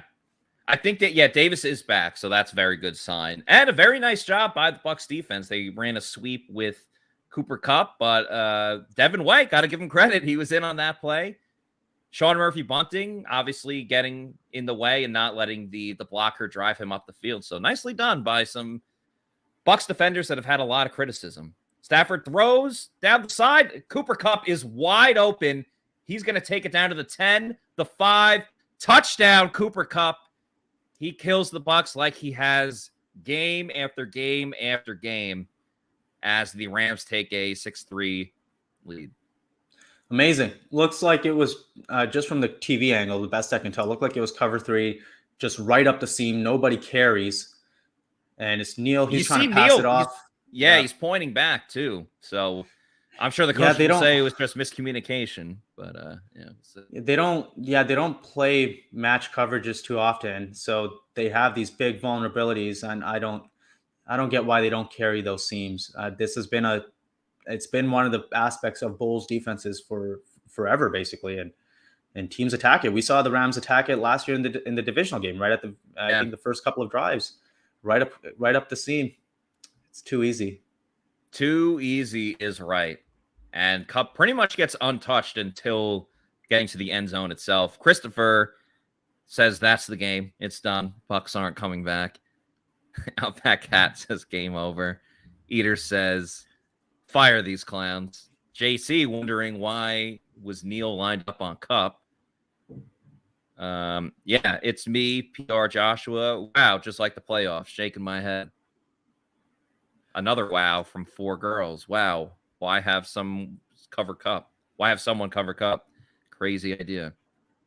Yeah, again, the Bucs fall into that pattern, man. I was saying on the Tailgate show, when they played the Chiefs, you knew they had to stop Travis Kelce. You know, this was earlier on. There was no more Tyreek Hill. You knew the Panthers, all they had was DJ Moore, and yet he still found the end zone. Once again, it's kind of like with the Rams. Like, Robinson made some catches, but he's really struggled this year. It was like, if you stop Cooper Kupp, your odds of winning this game are very, very high. And then he just took him 1 quarter to get it going, and now he's dominating the Bucs as per usual. Yep. Make it hard on yourself. What they're expecting there to happen is they want the seam player, or they basically want Carlton Davis to pick it up from the outside because he's playing the deep third, but he's playing on the outside.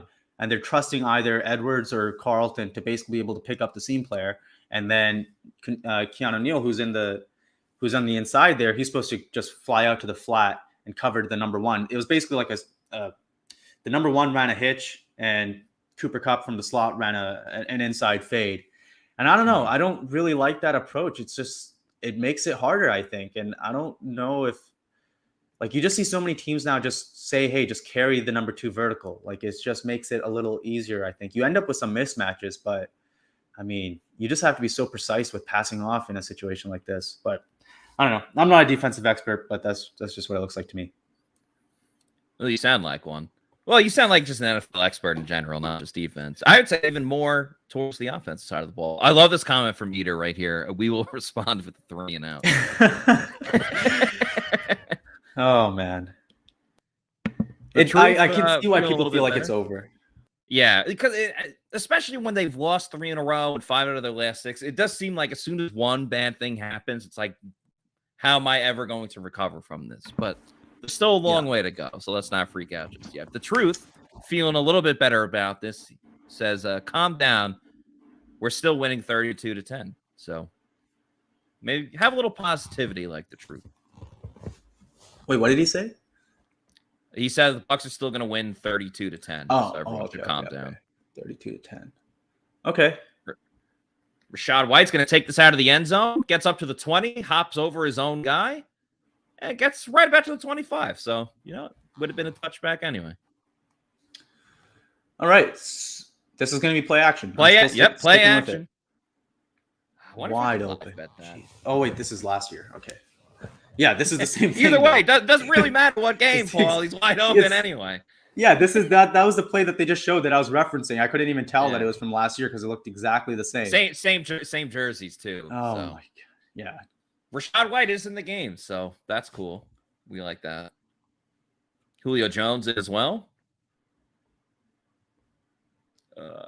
Damn it. Unreal. Well, okay, sure. I wanted that. I wanted that for you, but I wanted that for the Bucs too, in general. For all of us. Yeah. The play action pass to Evans, like you said, and then the following it up with another pass to Godwin, maybe over the middle or something. We haven't really seen too much play action from. Six run plays on first down so far. Awesome. I don't think we've seen too many play action pass. I mean, it's early on, you know, but. Well, they use it basically as little as anybody, and they just screw up the play. Were they about to throw a screen to Julio? I don't know what that was. He stopped in motion. The whole thing just looked off from the beginning. Yeah, I think they were trying to throw a screen either to Julio or White. Which again, I don't know why you're giving Julio the ball. He wasn't even looking for it, so maybe not. Yeah, Brady just mucked it. I mean, whatever that was, huge miscommunication. I said it before. Actually, last week, I said I'm out on screens unless it's Chris Godwin. Brady looks completed to Evans, but he's going to be short of the marker. It's going to be 4th and 1. And Eater was right. They did respond with 3 and out. That's their second 3 and out of the game. The My over 3.5 is looking pretty good. Every first down being a run is just so absurd. I don't understand. Like, how do they not see that this is a terrible approach? Like, they say they want to run the ball more, so then they just immediately go every single time that they make that sort of assertion. They just immediately go, okay, we're going to run on every first down. Like, yeah, it's so like completely completely overcompensating in the other way. Yeah, and completely blind to the fact that they end up in all these long yardage situations, making it even harder for their passing game. And then you hear Sean McVay saying, like, yeah, when we run the ball, it just kind of feels like we're wasting it down. So, yeah, two very different philosophies right now. You know, you can take a simple pass play on first down. It can even be a check down that goes for 7 yards, and now suddenly you've set yourself up in a great situation. Right. I think some people think when it's like, oh, throwing in a first down, like it doesn't have to be 30 yards down the field, you know, like it can be an 8-yard slant or something like that. It's frustrating. That's why, like, a lot of people, well, I shouldn't say a lot of people, like in the Pewter Report previews and predictions, like a lot of people pick the Bucs, being like, I don't know why I'm doing this, but I'm picking the Bucs. And I'm like, what makes you think that things are going to change for this team when Byron Leftwich says what he says every Thursday when we talk to him? And again, we're seeing like the same just bad football, not converting on a 3rd and 2, not scoring in the red zone, not even holding on to the football because they've had 2 straight, maybe not 2 straight, but they've had 2 3-and-outs. They have one good drive. It's like, oh, we're done for the day. Like we hit our quota of one good drive. We changed a couple of people's minds. And no throwing the ball on first down. That's apparently illegal in the NFL rulebook in games in Tampa Bay. So, and if this game continues the way it does, which has happened so many times in the past, one of my least favorite things that people do then after, and coaches included, is they'll go back and they'll say, "Oh, look at 3rd downs. We were 3 of 15. This is why we lost the game," completely ignoring what happened on 1st and 2nd down, right? And thinking about why were you in so many 3rd downs? Why were you not converting them? But they'll just go, oh yeah, our drop back game wasn't good enough, our 3rd down, whatever, wasn't good enough. Completely excusing the wasted runs or the wasted plays over and over again on every series. Drives me nuts. Yeah, I mean, there's more context that should be involved with really any stats, and that's the thing. It's like you can skew stats in any way that you can, for good, for bad, however you want to look at it. Stats can always be skewed. So yeah, to just say, oh, they're bad on 3rd down, well, let's look a little more into it. Yeah, and with the budgets that NFL teams have, there's no reason not to have an analytics department who can, with very smart people who can help you interpret stats the right way, because that absolutely is a skill. And you know, a lot of people on Twitter aren't doing it in a skillful way. But yeah, you can hire just like geniuses who can help you figure out, okay, how do we handle these situations? Like, how do we overall, what should our approach be in certain big picture ways? But nope, the Bucs refuse. So you hearing this, NFL? Hire this man. Not me. Shaggy here says, preach on, brother Paul. He's agreeing with everything you had to say. As Stafford rolls out to the right, looking down the field. Oh my God, it hit Mike Edwards in the face mask. In the face, as Rob Riggle once said. Also, shout out Pat for this comment. Bowles and Byron are like Dumb and Dumber. Great movie, but funny comment. Oh man, that's I can't blame Edwards for not catching that one, but right. Stafford will give you the chances. Common Sensei says we need Paul as our offensive coordinator. So yeah, the rumblings are coming. I can neither confirm nor deny that's in the works. Best way to keep it. Is me, PR Joshua. Can we finally get a pick 6? Well, that would be nice, wouldn't it? Who made the tackle there? Keanu Neal gets the stop on Powell, which will set up a 3rd down. The one thing that has been encouraging is that the Bucs are consistently getting the Rams into 3rd downs. Yes, obviously it's all a moot point when you just let Cooper Kupp go, for 100 yards and a touchdown or whatever.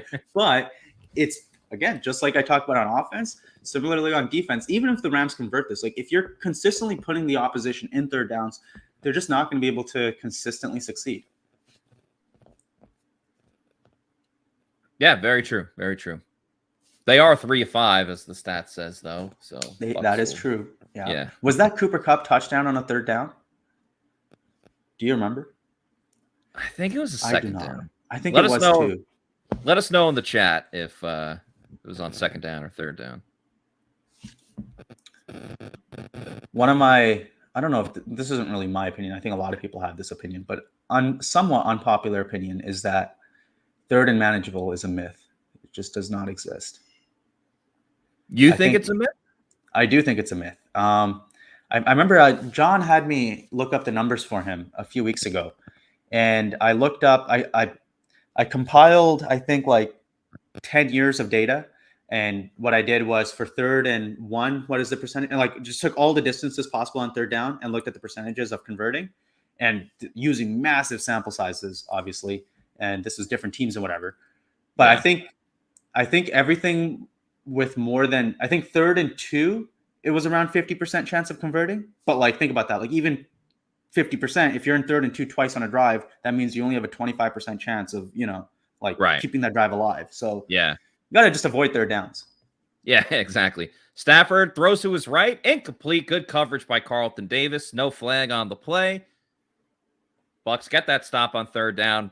Further helping your case about the myth of third and manageable. One of my absolute favorite players on this team, Carlton Davis. Just look at I love him too. Suffocates the receiver all the way to the sideline. There's no space there. Like I want to see another angle of it, but he looks like he has basically no space on the sideline, which gives the quarterback almost an impossibly small window to fit the ball into.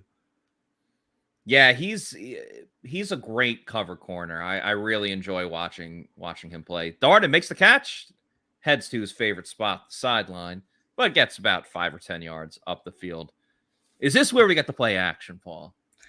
Maybe, right? I mean, yeah, you'll be right. Just one series later. Is it established now that you've run it 100 times in a row on first down? Like, can we consider it #established or not? Todd Bowles just goes up to Myers like, dude, we need to get a first down on this drive. Like, no more 3 and outs. Like, come up with something different, man, please. I know, right? I mean, and the stuff that they say about the stuff that's just been factually disproven, like the stuff about, you can't, play action doesn't work without a good run game. Meanwhile, they have a terrible run game on one of the best play action attacks in the NFL again this year. And it's been true every year, basically. And even last year, they had, I think if off the top of my head, they were the 4th best rushing team in the NFL by EPA. And what did they do? They used play action less than anybody else. So it's like whether you're running the ball well or not, you seem to not care, and you use play action just as little either way. So there's no logic. Listen, I'm not the smartest person, but like it's pretty easy to figure out that, like you said, you don't have to be that good at running the ball, because think about it. You're acting like you're going to hand the ball off. So the linebacker initially thinks, okay, I have to at least acknowledge that they may run the ball. So it starts moving them up, gets other people looking around. It's not that hard to figure out. Like, I don't know why. So, and you might argue like, the linemen have to hold on to their blocks a little bit longer. That's not necessarily the case either, because it's such a quick bang, bang type of thing. I don't know. Whoever says that is just dumb. Yeah. It's like, you're trying to rewire how linebackers have been trained their entire lives, right? Like, unless it's 3rd and 17, like, as long as there's any sort of situational credibility to the run, it's not like a linebacker is going to sit there doing the calculation. Oh, you know what? They're actually only averaging 3.2 yards per carry. So I'm not going to play my my run fit properly here. Like, no. And, the other example of it is, saw it today in the Packers game. Like, think about how instinctive things are. Aaron Rodgers did a pump fake 10 yards past the line of scrimmage, and the guy went flying. Like, it's just instinctual. We can't, I know, as humans, we can't adapt that quickly, right? Like, it's just make the fakes. I love when quarterbacks do that. Or Garrett Wilson, the wide receiver on the Jets, he did that they did like a reverse to him. And it looked like it was going to be a reverse pass, so he started pump faking. He continued to pump fake like 5 yards down the field and then fumbled it on his own because he was pump faking so much. He did recover it, but it was like, geez. And the Bucs do go play action. Leonard! That's a big Pewter Report staple. Jeez. Well, they did go play action, but Leonard Fournette drops the ball there. Man, that sucked. I don't really have any further comment other than that. Yeah, that's sharp, concise analysis. I completely agree. Geist85 says, I'm looking for the next great punt. Ooh. Hey, a screen, nearly a pick six. And once again, as I said before, I'm out on screens. I know that one was going to go to Chris Godwin, but the Bucs just do not have a good screen game. They don't. A drop back passing team. Why is that so hard? They're good at just drop back passing, and they refuse to do it. And Paul, the other issue is that they're screen happy. Like, they don't just decide, hey, we're going to run it like 3 times. They run like 7 screens in the first half because one worked. Exactly. Now you have 3rd and 10, a non-advantageous situation. Scotty Miller makes the catch. Josh Capo will be happy about that one. But because you were in 3rd and 10, and the Rams know this, so you can drop a lot of guys back, he's tackled short of the yard marker. And would you look at that, Paul? That's their 3rd 3 and out of the freaking game. Unbelievable. They put together one good drive to start the game, just like the Ravens. Well, in the Ravens one, they had 2 good drives to start the game, and then they just completely fizzled out. Yeah, it's not a shocker. Oh, man. Yeah, the screens kill me because they count on the stat sheet as passes, and they're just not. Like, just be an actual drop back team, please. Well, I think Jake Camarda has been the MVP of the game so far for the Bucs. Yeah, couple of good punts. Common Sensei, ha ha ha ha. I'm hitting the over in the first half. We're all hitting the over, whether you bet 3.5 or 4.5 in this fake hypothetical bet that we did on the show. Yeah, the under is not looking too good. Yeah, no, it's not. Eater says defense fixing to break at the second half again. Looking like it. I mean, when you're on the field for 25 minutes out of 30 minutes and a half, you're bound to get tired. Jesse, quoting their inner Byron Leftwich, the offense has made improvements, but I just can't see them. Maybe John Cena should be their offensive coordinator. Run here with Darrell Henderson. Takes on Sean Murphy Bunting, gets about 3 yards there.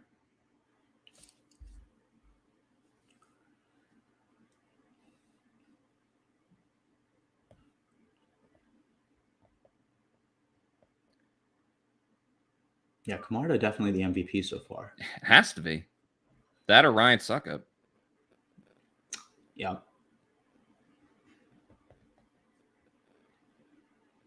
Come on, Stafford, throw a pick. He is due. He's usually good for one of those.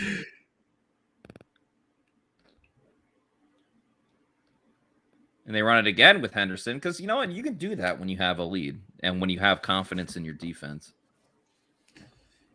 I hope they stick to it. They're not very good at running the ball. And yeah, 3rd and 3 from their own 15-ish. I don't know. Can you get off the field? And honestly, listen, the play to Cooper Kupp, obviously blown assignment, miscommunication, whatever you want to call it. But outside of that one play, I don't hate how the Bucs defense is played. Yeah.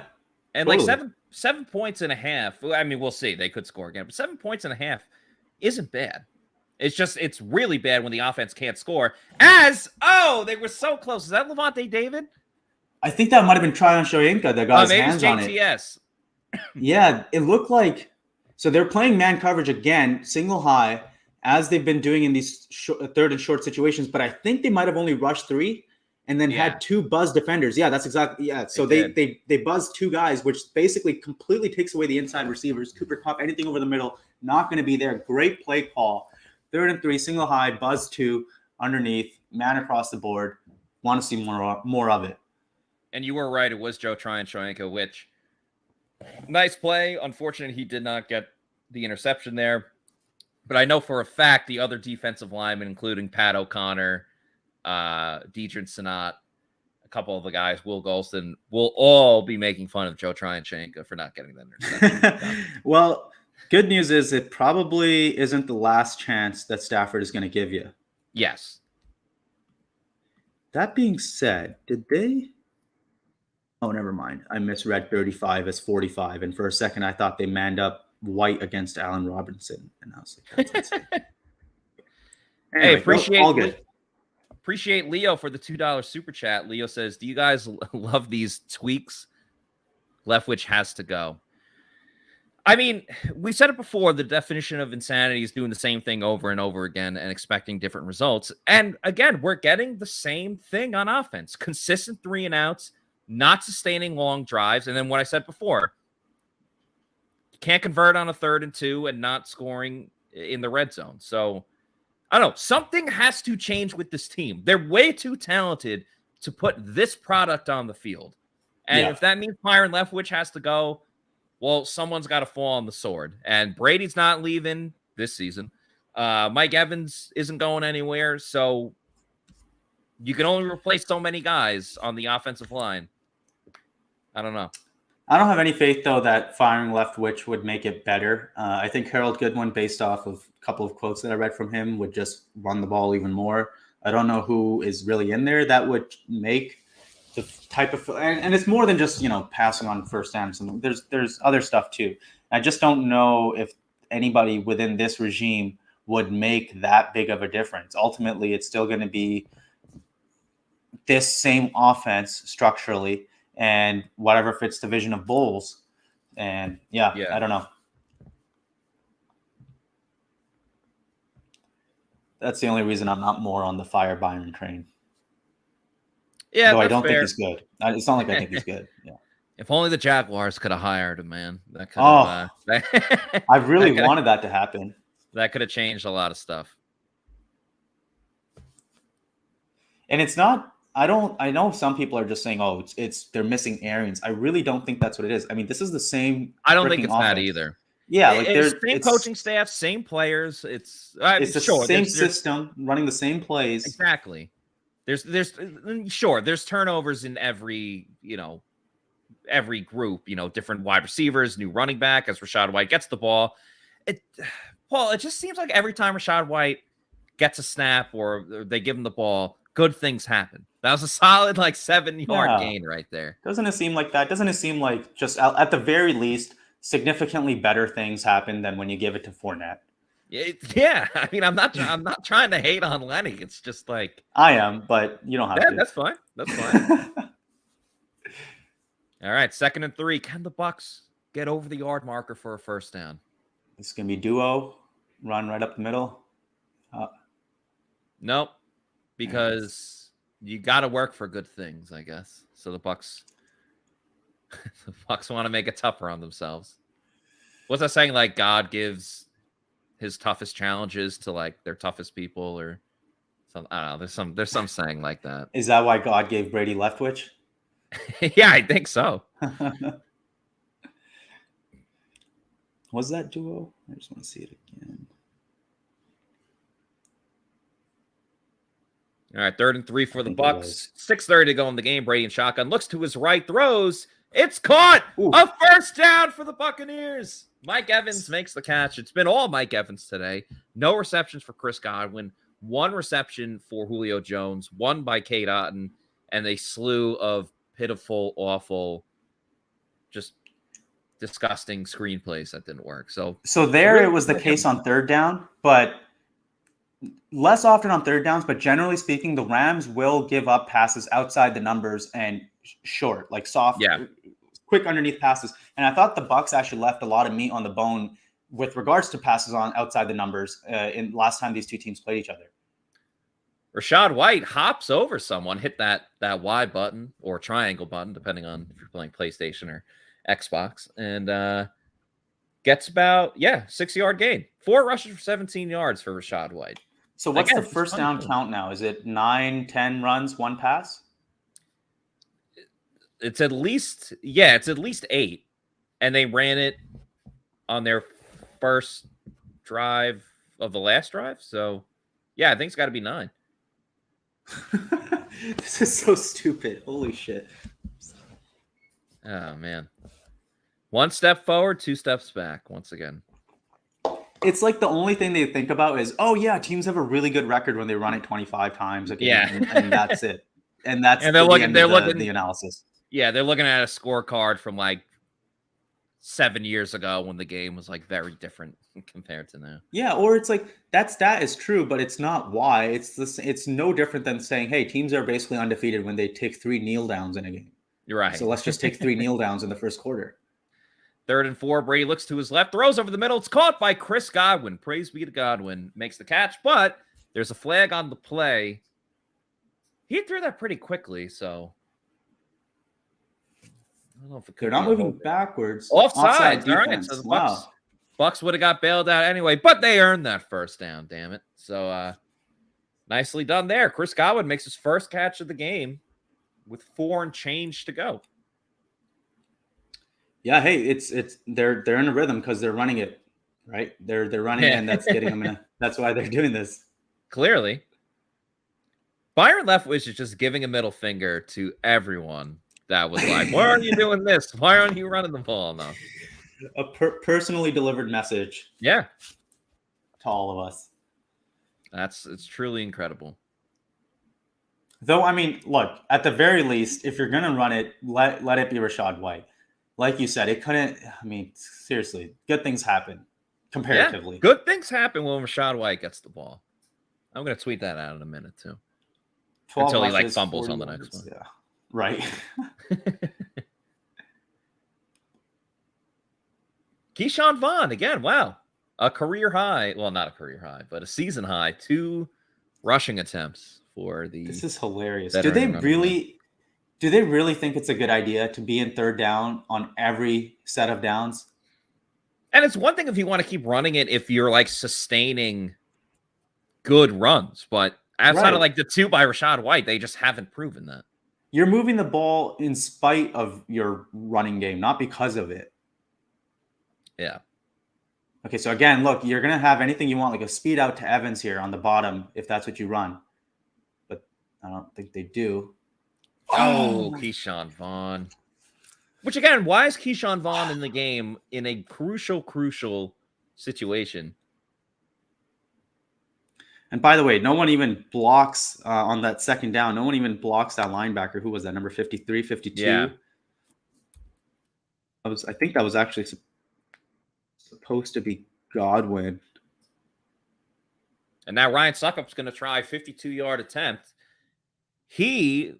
clearly, obviously not known for his leg, but actually, I don't even want to say anything else until after he kicks it. But this could make him the MVP of the team if he hits this.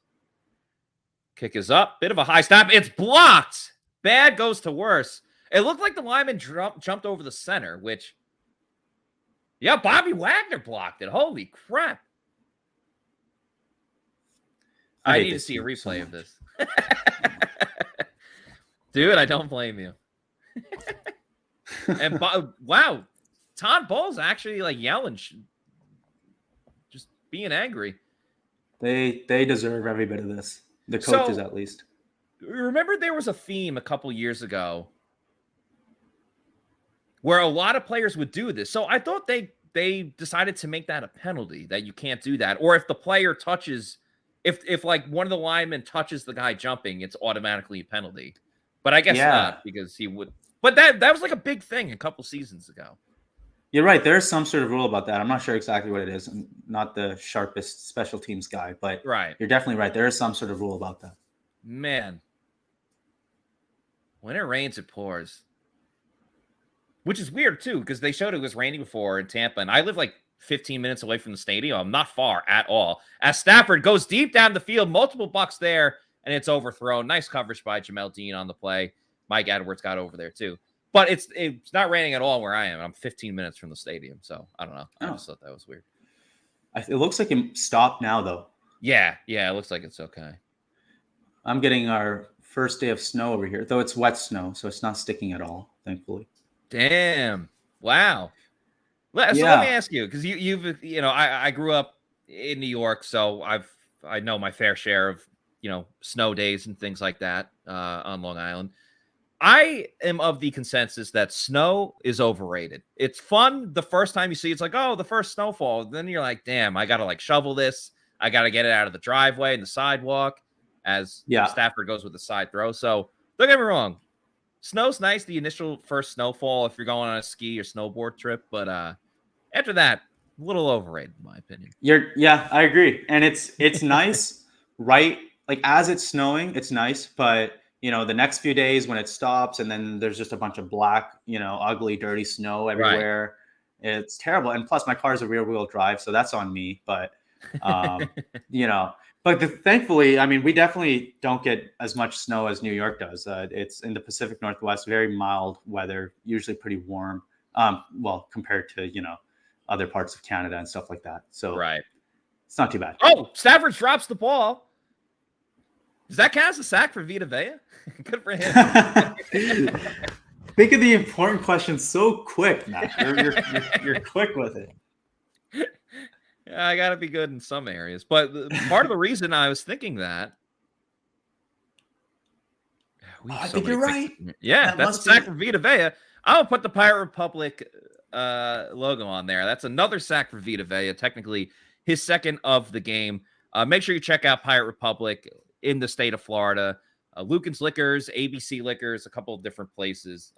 You're really going to enjoy it. If you go to the New York Pizza in Ybor City, as Jalen Darden makes the catch at the 5-yard line and does not head for the sideline, it doesn't really get much out of it. But yeah, if you go to the New York Pizza in Ybor City, they have Pirate Republic there, and they're growing in Florida, so check them out. Long John Pilsner, Take No Quarter IPA, and the Golden Haze of Piracy Belgian Wit beer. Go check it out. Pirate Republic. So Jalen Darden finally doesn't go towards the sideline, but incremental improvements. Yeah. I almost feel like he should have just let it go into the end zone, though. No? I mean, you never know with punt. There's spins and all this different stuff, but yeah. So now, just under 2 minutes left, can they string together a nice no-huddle drive? I mean, a really long way to go. You know what? They probably will, because Brady gets the call a lot of this at the line of scrimmage. Pretty much. Takes it out of the hands of Byron Leftwich. Yeah. So the first, like when they actually get into no huddle, so not counting plays that are off of a dead ball like the one we're about to see. They have a really simple offense. A lot of it is just out of 2x2 sets, which is pretty different from their typical 3x1 a lot of the times. And then it's just like you said, it's just Brady firing out hand signals left and right to each side, which makes it easy for him to call plays. And then they run only a small handful of plays. But similarly, in those no-huddle situations, defenses also can't get very complex. And it lets Brady know exactly what's coming and kind of play a very simple rock, paper, scissors game where he's just better and he's going to make better decisions. He's going to get into the right place. He's going to find the right guy. And like you said earlier, I wish they took advantage of it more. I'm thinking of betting on this next Bucs drive. Punt is 145, minus 145. Field goal is plus 340. Touchdown is plus 150. You see me? Can you hear me? Oh, there we go. Yeah, sorry. Can you hear me? I think my connection got messed up. You're saying you're thinking about betting on the next Bucs drive? Yeah. I'm kind of thinking field goal attempt. Long way to go, though. Yeah. I'll probably go with punt. I'm going to go with punt.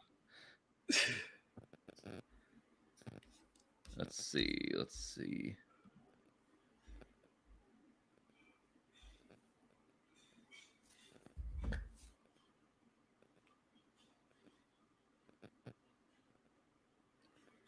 All right, 157 to go. We're under the 2-minute warning. Brady throws over the middle, caught. I couldn't get the bet in. Damn it. Oh, well. So I hope they score now. 2x2 right from the start. I expect them to stay in that same 2x2 set, basically. Oh, no, actually 3x1. Okay. Interesting. Brady, second down, goes deep. Looking for Mike Evans. Evans has to stop. Do they throw the flag? They do throw the flag. They got the flag. Not a good throw. Not a good throw by Brady, but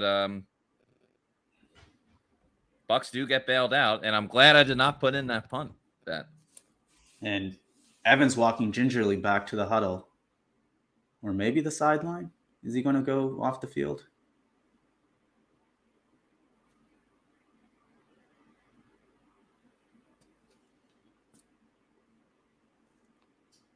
All right, give us another. Oh, can you give us a wide shot? I mean, all they do is just zoom in on everybody.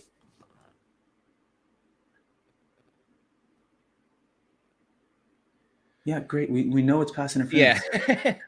That's the second week in a row. It's Brady. Oh, wow. Somehow caught by Chris Godwin. That's incredible.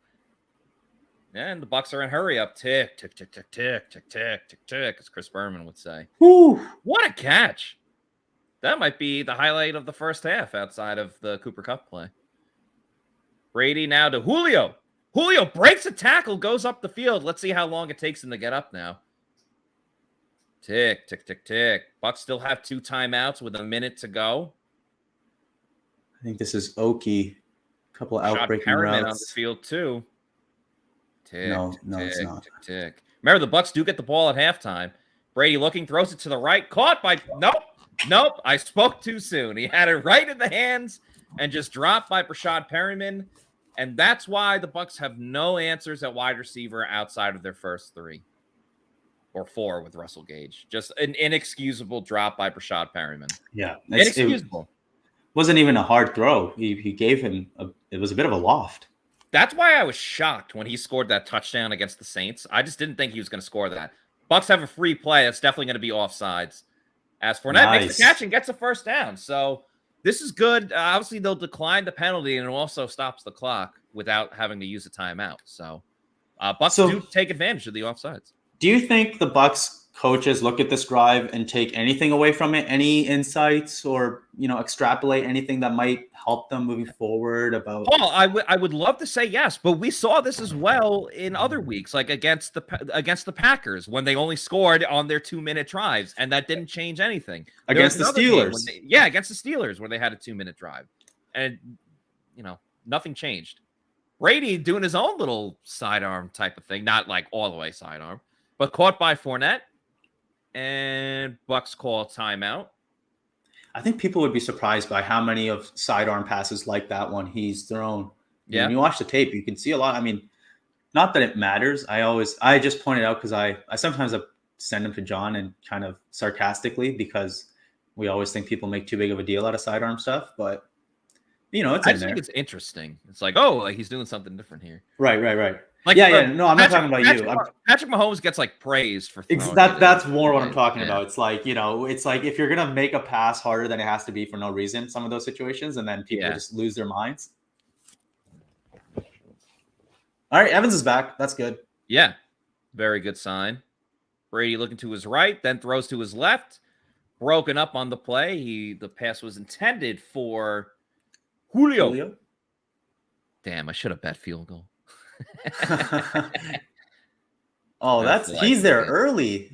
Yeah, that's pretty close.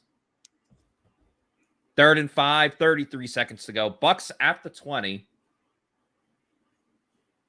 Brady going deep down the field. And just missed him. Yeah. Would have been really tough. Well, they are trying to get Julio involved, so Bucs will have to settle for a field goal. Now, remember, the last field goal was blocked, so I would imagine Bobby Wagner is going to probably try to do the exact same thing. I mean, why not?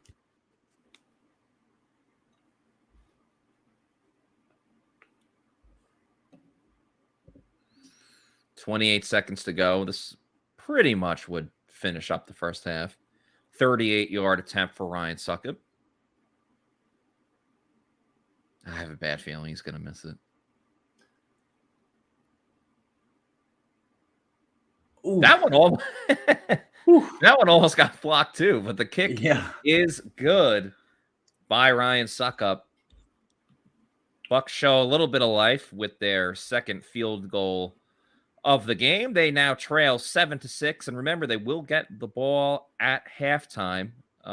Before this half ends, though, let's hear a quick message from our friends at Age Rejuvenation. As we age, our hormones decrease, both for men and women. I was tired all the time, had no sex drive. I was groggy. I felt like I was 80 years old because everything hurt. I came to Age Rejuvenation because I was tired all the time. Bioidentical hormones has really made such an impact in people's lives. I actually enjoy shopping now. Got all my energy back. Mind is sharp. I feel like I'm 18 again. It was perfect for me. Get with Age Rejuvenation. Do it now. Don't wait. Call Age Rejuvenation today. Look better, feel better, have better sex using Age Rejuvenation. Go to agerejuvenation.com, see how it can help you. John Gilmore and Scott Reynolds both speak about it, but they use it too.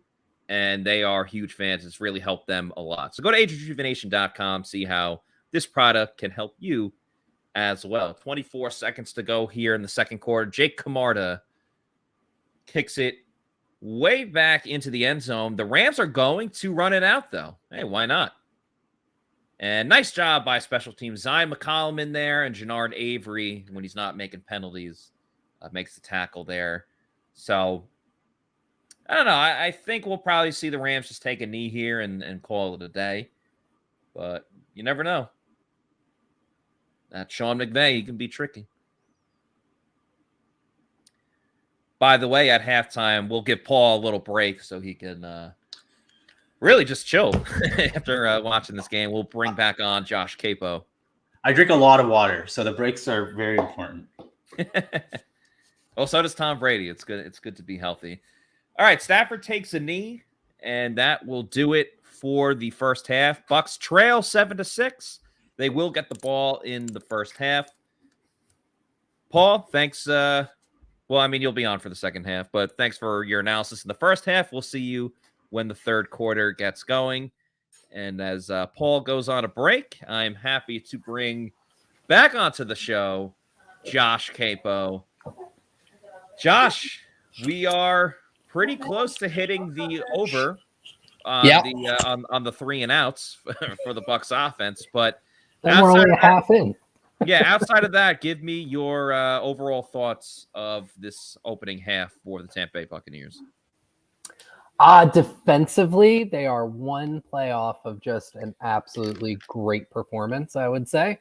That it was unfortunate that they lost Cooper Kupp there. I think I agree with Paul that it was a cover 3 look, and it's hard to see from the TV angle whether Carlton Davis was supposed to read that inside out or not. But the bottom line is you can't give Kupp that kind of room. He's going to kill you. Other than that, I was really happy with the defensive performance. And on offense, I think I pulled out some hair. I mean, I at this point, Byron Leftwich has just got to be doing it to troll the world. Like, he's just like, we're going to burn it down. Watch this. I was like, well, Byron Leftwich is giving the proverbial middle finger to everyone that's like, why aren't you running enough? Why aren't you running enough? Because they run it every single time on first down. And now they're running it on first and second down. So that or he's upping the ante. Yeah, that or your favorite screen pass. I said it last week. I'm out on screens. I'm done with them. I don't even want them to throw it to Chris Godwin anymore because they just do it over the top.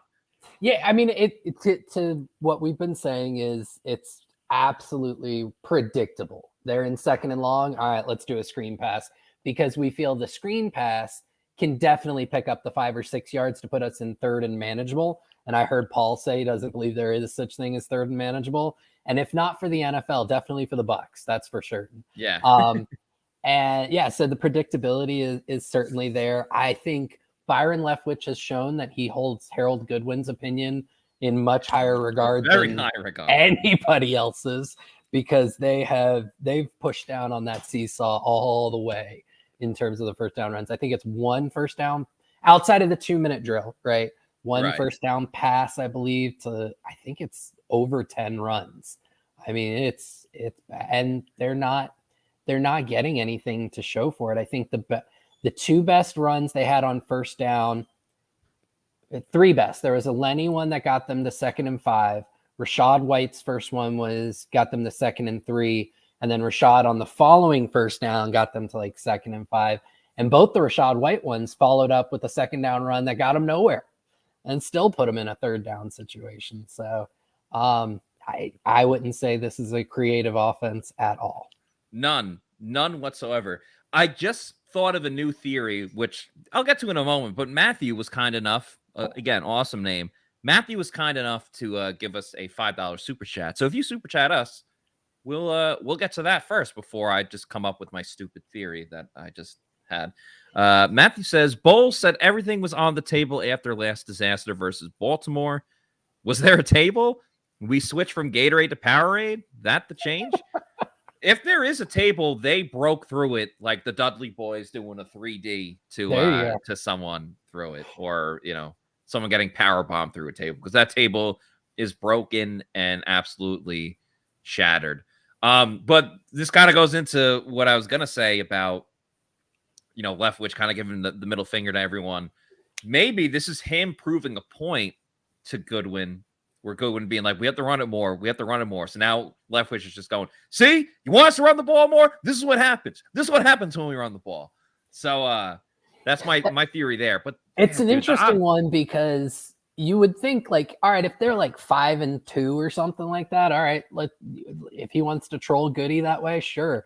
This team is 3-5. They don't have the luxury. They can't afford to mess around. Exactly. So you had mentioned Matthew and his comment. I did see there is somebody in the chat, and I've got to ask. It's me, PR Joshua. Is that like a Pirate Republic Joshua, or is that somebody doing a burner account for me? Which I thought he was. I thought he was trying to do a fake account for you. Like, no, I'm the Pewter Report, Josh. I love it if that's the case. I hope that that's the case, because I never thought that I would ever get to any type of status level that somebody decided to do a burner account for me. No, it's me, Pewter Report, Josh. Let us know the meaning behind the name. I'm definitely very curious about that. Let's talk about the defense, because outside of the Cooper Kupp play, I've loved everything I've seen from this defense. Vita Vea, while we've got on his case for being inconsistent, he has looked great in this game. I know the second sack was a product of just the botch snap, but he gets involved there. The secondary, listen, all right, you had the Kupp play, which was bad, and you had the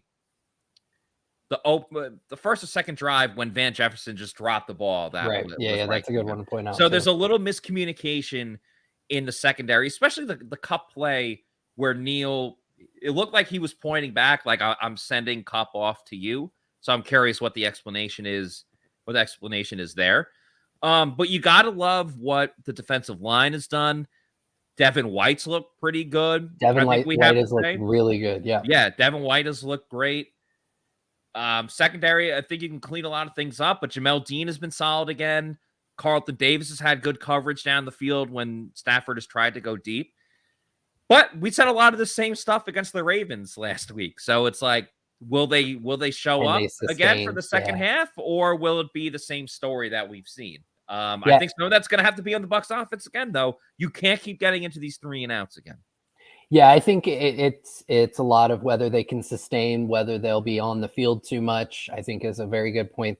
I just because I love stuff like this, I really want somebody to maybe I should do. I'll ask Scott to see if he can just tweet out Devin White is the most underrated player in the NFL. Had to say it, yeah. And see if it can get back to Devin, because he did block the Pewter Report account, so he wouldn't normally just pick that up. But no, Devin White's played well. As you said, the pass rush, I think, has been noticeable. They've gotten a lot of interior pressure on Matt Stafford, so I think the addition of Akeem Hicks has been a really nice thing. Welcomed, for sure. Very much so. I think it's very interesting that, and you pointed it out a couple times, and obviously it showed up in a bad way, Jannard Avery's getting a lot of run. Yeah, I want to bring that up. I was like, what the hell? Listen, if he's going to get a couple snaps, yeah, that's fine. I get it. A rotational piece. They already do that at outside linebacker. But it was on like the second drive of the series after the Bucs defense forced a 3 and out. So it's not like these guys could be winded by then. I don't think it's winded. I think it's that they may see a matchup that they like, because he brings a different element than Nelson and Nassib. Nelson and Nassib are both bigger dudes. They've got more power to their rush. Avery's a bit smaller, kind of Shaq-like in terms of his build, and his game is predicated on more burst. So maybe that's something that the Bucs saw in terms of their forward scouting, that they think that the Rams tackles can't handle that speed rush quite as much. Yeah. And that could be the reason for it. I just think it's a really interesting look and see if it pays off, because to this point, I think the only thing Avery's done of note is, penalty. And I said this on the broadcast too. He had the stupid roughing the kicker penalty against the Panthers when the game was probably done, but there was that little bit of like, well, if they score and they have 3 timeouts, like blah, blah, blah, blah. And that just essentially sealed the game. So he had that stupid penalty a couple weeks ago. He had the stupid offside penalty, which not all offsides penalties are created equal. Like Shaq Barrett had a ton of offside penalties when he plays. But Shaq Barrett can get away with it. He's your number 1 outside linebacker. Joe Tryon-Shoyinka, don't love when he gets the offside penalty too. But again, like, I'm not excusing him for it. But when you're Jannard Avery and you're on this team right now because like someone else is injured, you can't be getting those offside penalties. So yeah, and just penalties in general for the Bucs. I think they're up good point. 4 or 5. I think 2, or no, I think it's 4 right now. 2 on each side of the ball. Funny enough, the 2 on the offense, Donovan Smith and Robert Hainsey, each with holding penalties on decent Leonard Fournette runs, not great runs, but decent runs. And I'll point this out. This officiating crew, Ed Hockley, his son, Sean Hockley, is like, the book is out on them. The NFL knows they throw more flags than I believe every other crew in the NFL. So that's something, and the Bucs have that scouting report on the refs. Yeah. So I guarantee you that was something they were going over all week long. These guys throw the laundry. Make sure you're on your P's and Q's. And for them to have 4 penalties, 2 on each side of the ball in the first half, I'll say that's inexcusable, because you know that these refs are looking to throw laundry. So that's really unfortunate. And it's hurt them on offense. I believe one of the penalties was on the drive where Kupp ends up getting free for the touchdown. So you could say that it might have affected that and could at this point be the difference in the game right now. I'm not sure if you'll know the answer to this, but when the Rams blocked the kick, when Bobby Wagner jumped over the lineman, there was a craze a couple of years ago when all of these players were doing it, and you would see blocks or missed kicks and stuff like that. But I thought they made a penalty saying that you can't jump over the lineman. Is that true? I was of the same opinion as you. I think it was clear as day. So we may be wrong on that, but I was of the same opinion that wasn't allowed. Well, then I'm also thinking that maybe the rule was if the guy jumps over the lineman, if he's untouched, it's fine. But I think they started teaching guys, if the guy jumps, just like put your hand up because they're going to hit you and it's going to be a penalty. I don't quote me on this, but I'm starting, as I'm trying to search my memories, I think it may be that you can't use your own player as a launching pad. Yeah, they call it like leverage or something like that. So I think that may be the thing that we're conflating it with.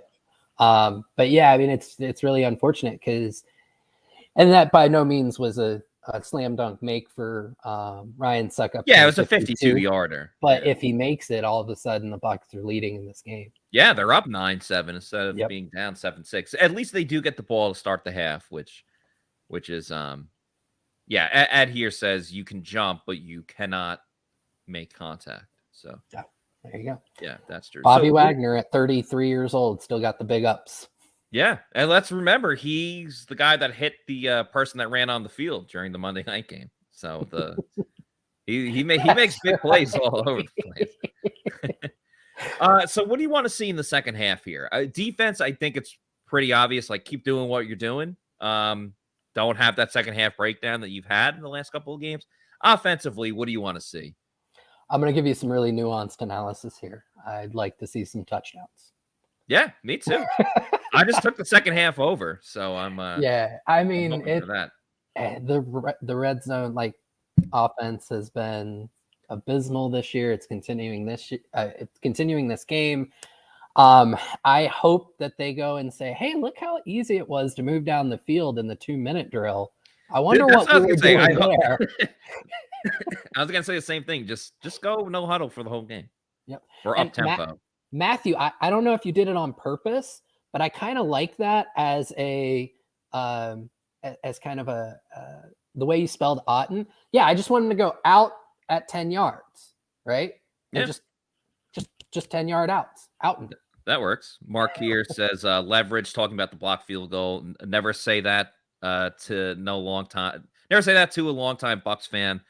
Okay, that will live in infamy. Ask SR. I think he's talking about the Bucs Colts game when Tony Dungy made his return to Tampa and the Bucs blew a huge lead very late in the game. Sorry to bring up a bad memory when the Bucs are not playing that well right now.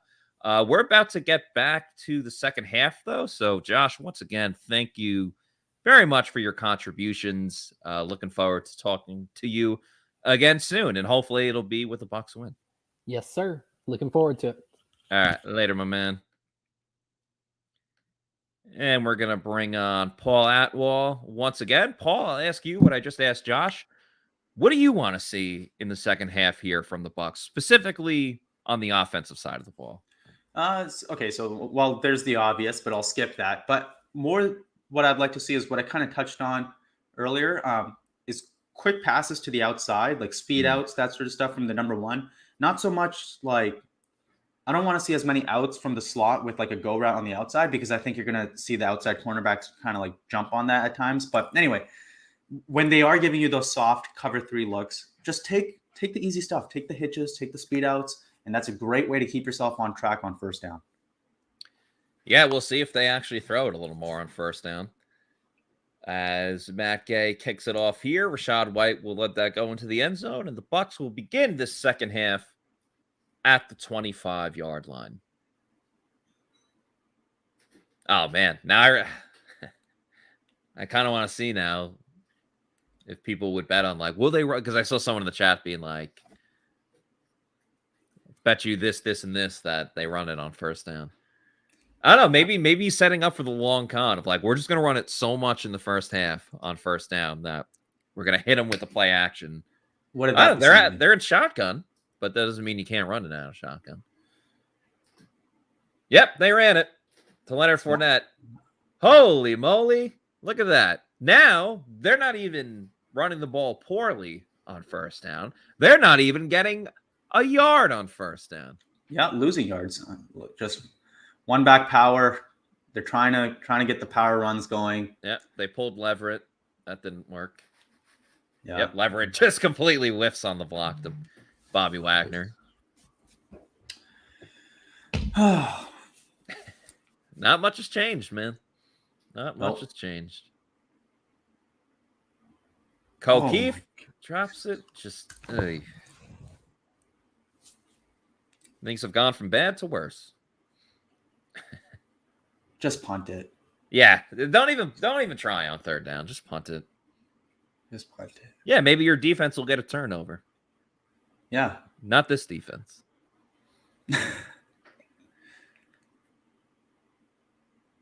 I mean, this. Do you think Todd Bowles ever gets another head coaching job? Unfortunately, no. I mean, if he can't win with Brady.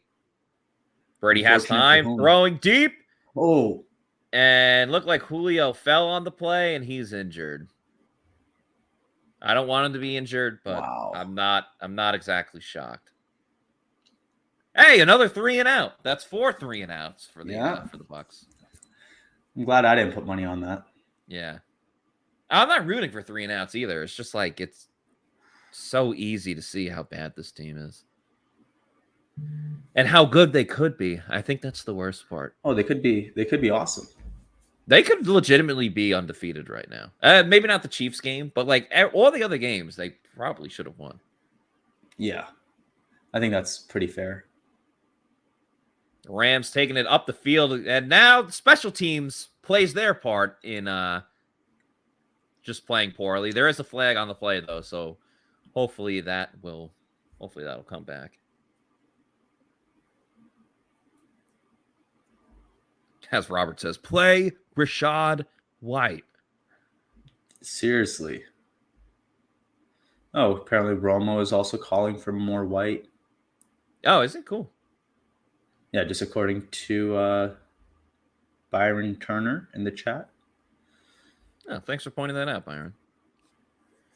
Yep, it is a penalty on the Rams, so Bucs do get bailed out right there. And, we've been talking a lot about over-unders, betting on this, betting on that.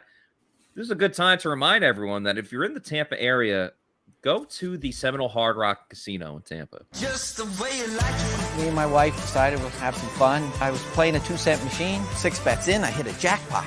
$117,000. Hi, my name is Tara, and I won over $500,000 playing slot. I do this full time, and I would not change it for the world. I'm Gloria. I won over $2 million at Seminole Hard Rock Casino. I went and bought a bunch of jewelry. My name is Mike, and I won over $350,000. I love playing baccarat because it hits different. When you pull in that car and you flip over that 9, beating that 8, can't miss. I'm Jimmy. I won $500,000 in a slot tournament at Seminole Hard Rock in Tampa. Even a blind squirrel can get a nut sometimes. My name is Philip, and I won $215,000 on Blazing Sevens. Put my last $40 on the table. Next thing you know, bam, $215,000 jackpot. I hit that bad boy. I didn't realize how much it would change my life. You only live once. Have fun with it. Right. Anybody can win at Seminole Hard Rock in Tampa. Never know when you can win big. So check out the Seminole Hard Rock Casino in Tampa.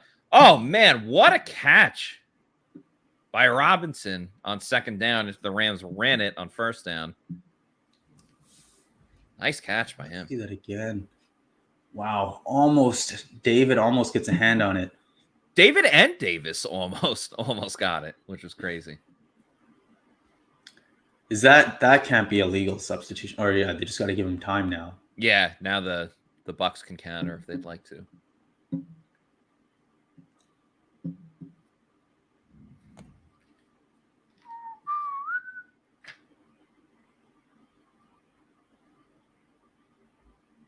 I haven't seen a lot of number 59 out there for the Bucs.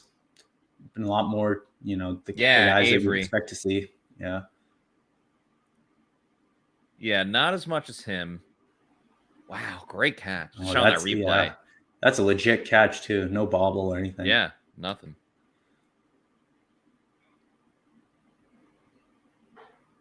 Second and 9 for LA. Stafford moves up, almost gets hit, but it does force a low throw. Couldn't tell who got to Stafford there, but someone hit his arm really quickly. Yeah, I thought he might have. I thought he was possibly going to fumble.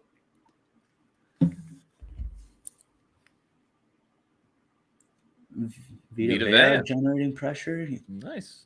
So far, I mean, just based off of what we're saying here, probably Vita Vea's best game so far. So Vita Vea was with Ndamukong Suh on Friday night. Oh, they were posting it on Instagram, stuff like that. So maybe Sue had a little words of encouragement for him. Interesting. This is an interesting setup. 3 linemen on the left side. Vea again. Oh, just missed Stafford. Low throw. It's caught by the fullback, and he gets the first down. That's a back-breaking first down when the Bucs are very close to getting off the field. That's the epitome of game of inches right there. Mm-hmm. Trying to overload the right side. Yeah, and then... Is that Avery that hit him after? No, I guess it doesn't matter at this point. Because someone hit Stafford after he threw it, and it wasn't Vea. It was definitely had a 5 in the number, and I don't think it was Levante David. And it wasn't Devin White. Oh, Stafford doesn't even see the ball. I'm having flashbacks to the playoff game last year. If you remember when the Bucs got back into the game when they were down 27-3, there was a botched snap that went 15 yards down the field. Yeah. And it got the Rams out of field goal range or whatever it was. Man, that game, the Rams gave them so many chances. A couple of those turnovers, the Bucs didn't even score off of. Yeah, I know. That was probably the craziest game that I had been to. Oh, right. Yeah. How was that in person? What was that like? I have a video of like when Fournette scored the touchdown to tie it up, and to like hear the crowd going insane. It's so funny because like the whole time I was thinking, and I was talking to some people, and it's like, yeah, man, like they're losing really badly. But I just kept thinking, like, the Tom Brady magic is going to turn up at some point. Like it just does. It's Tom Brady. Yeah. This is what he does. And then you had like the fumble and the interception. I don't know if there's an interception, but there was at least one fumble, maybe two fumbles, the botched snap, like all this different stuff. And they tied the game up. It's like, wow, they are going to go to the NFC Championship game. Yeah. This is the story that Tom Brady has written. Right. And then it didn't. So and really, that was a really tough game for the offensive line. Like just watching back the tape again. Yeah. That was really rough. It kind of reminded me of I know maybe not the best reference for Bucs fans, but like the Patriots versus Broncos in 2015 AFC Championship game. Yeah. That was an awesome game too. Gronk made that. I don't know if it was a touchdown or a 2-point conversion. I think it was a touchdown, and then they didn't get the 2 points. Yeah. Yeah. That was a sick in game. that game. I mean, that 2015 offense was awesome, but then everybody got injured basically as the season went on. The offensive line was decimated. And then I don't remember what the detail was, but I remember a Broncos player said that there was one Patriots offensive lineman who's tipping the snap count every play as well. So they were able to jump on the snap. And that was, the awesome Von Miller Broncos defense. And still it was still an awesome quarterback performance, even though the stat sheet didn't look like it. And I think this Rams game in the playoffs was really similar. Yeah, that's a fantastic observation. Yeah, that was an awesome game. Yeah, that was a good one. Got Peyton Manning his second Super Bowl. Right. I mean, despite his best efforts, right? Right, yeah. Against a 15-1 Panthers team. Right. Yeah, I always kind of forget that they were so dominant. Like they only lost one game, to the Falcons, I think. And wasn't it like one of the last games of the regular season? Yeah, I think it was the second to last game or something like that. Maybe not the second to last, but it was definitely like way later in the season. Who knows? Maybe the Eagles will go undefeated this season. Oh, I mean, their schedule gives them a good chance. Their schedule is good for them because the teams they play absolutely suck, except for the Cowboys the second time. Oh, and the Giants too. The Giants are very competitive, but like they should win. Yeah. Appreciate who was it? Appreciate Rux's reviews. At least Matt can be happy about the Jets. Yeah, that was an awesome win for the Jets today. A huge victory. Statement win. Yeah, it seemed like they were going to go down the field at the beginning of that last drive for the Bills. And then just got that huge sack. Was that a botched snap as well, or was it just a sack? I don't remember. Oh, what a run by Darrell Henderson Jr. The Rams, who cannot run the ball, all of a sudden have turned into, the greatest show on turf, which also was the Rams. So there you go. And I don't recall either because the tailgate show was on by then, so I was kind of watching out the corner of my eye as I was like doing all that stuff. Ruck says Nacho's getting blown up. Outback Cap Bowls inspires nobody. Yeah, that's fair. No defending the defense. And again, we're seeing where the defense was great in the first half, and then they can't do anything in the second half. Screen to Cooper Kupp. Nicely done by Paul's favorite player, Carlton Davis, outside of Tom Brady. And you definitely can't say it's because they're tired or anything. This is the first drive of the second half. And I'm generally not a big believer in the tired theory either. Like we're talking about a pretty small difference in terms of snaps, generally speaking. There's quite a bit of data that shows that it doesn't make a difference. Like, at least the length of offensive drives has no correlation with how well your defense plays on the next drive. Stafford looking, scrambles out to the left, throws over the middle, incomplete, but he was wide open. Now set up a 3rd and 7. Lucky. Yeah, very lucky.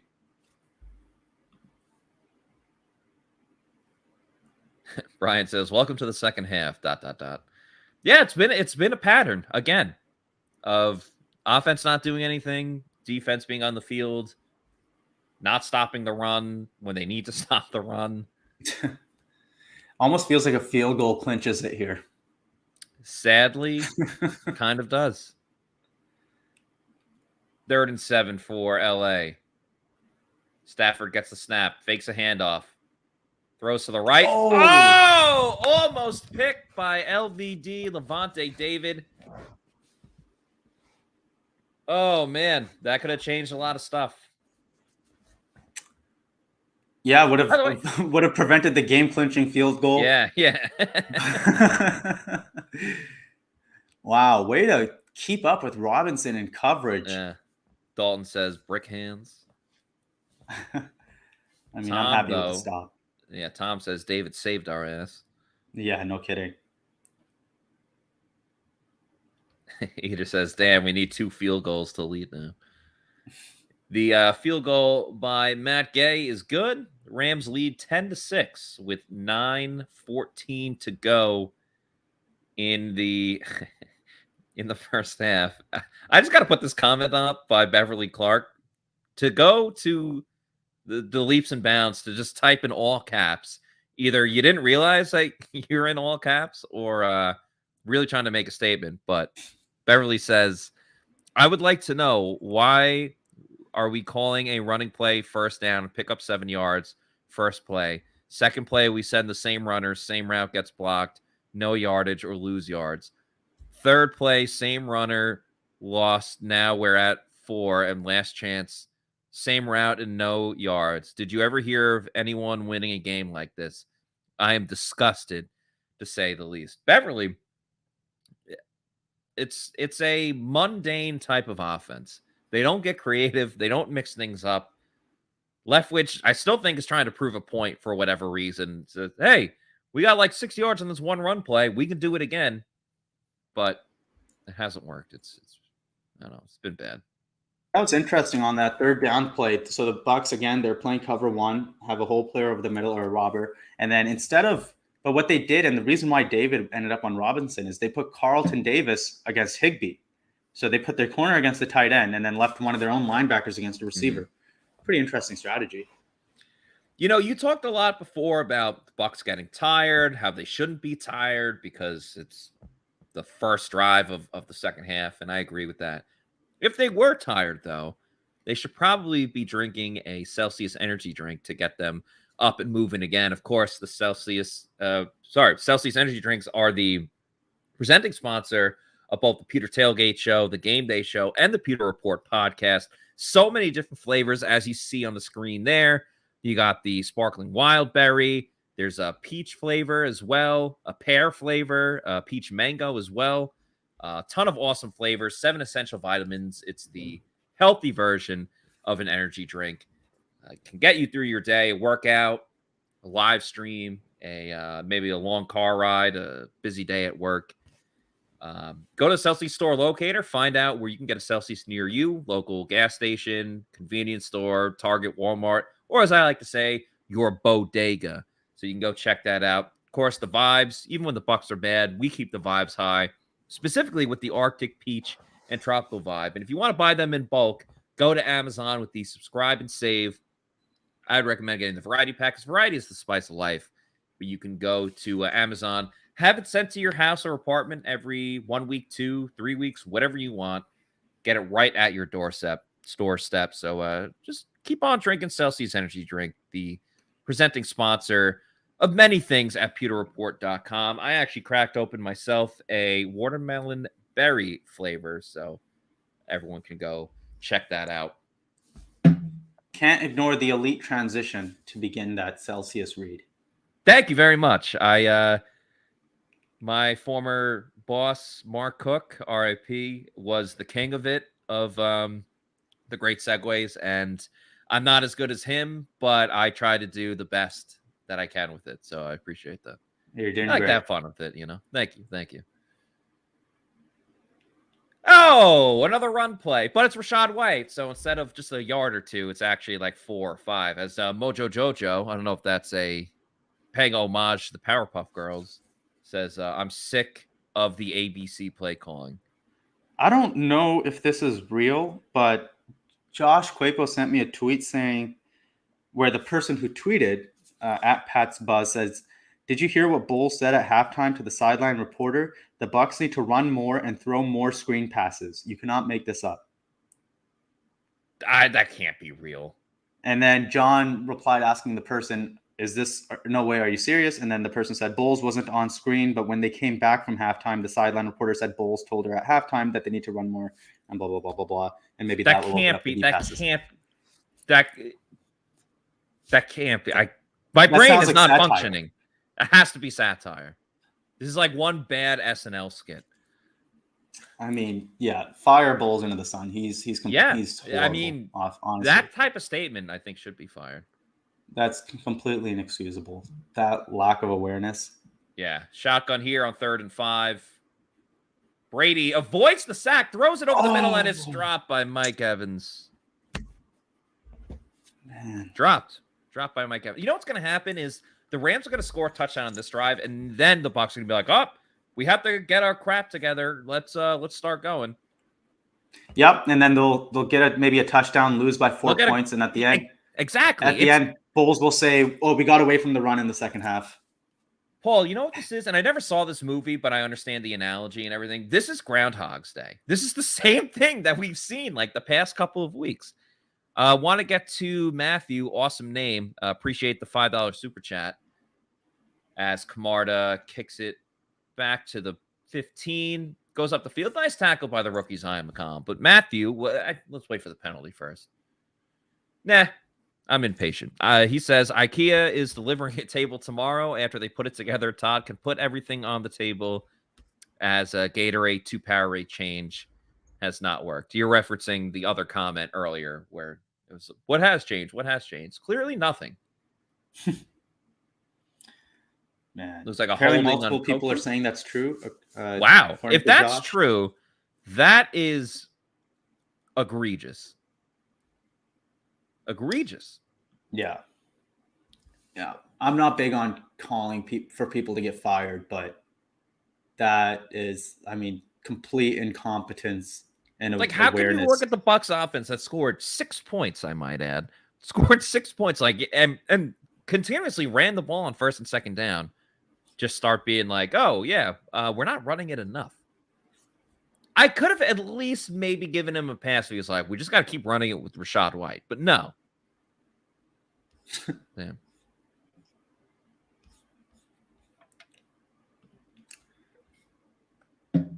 Oh. Maybe like Byron Leftwich is in a lot of debt to the mafia or something. Like, I don't know at this point. Like, what other explanation is there?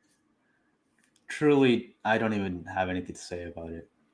Yeah, Brad here. This is a joke. This is almost as bad as the Steelers and the Panthers games.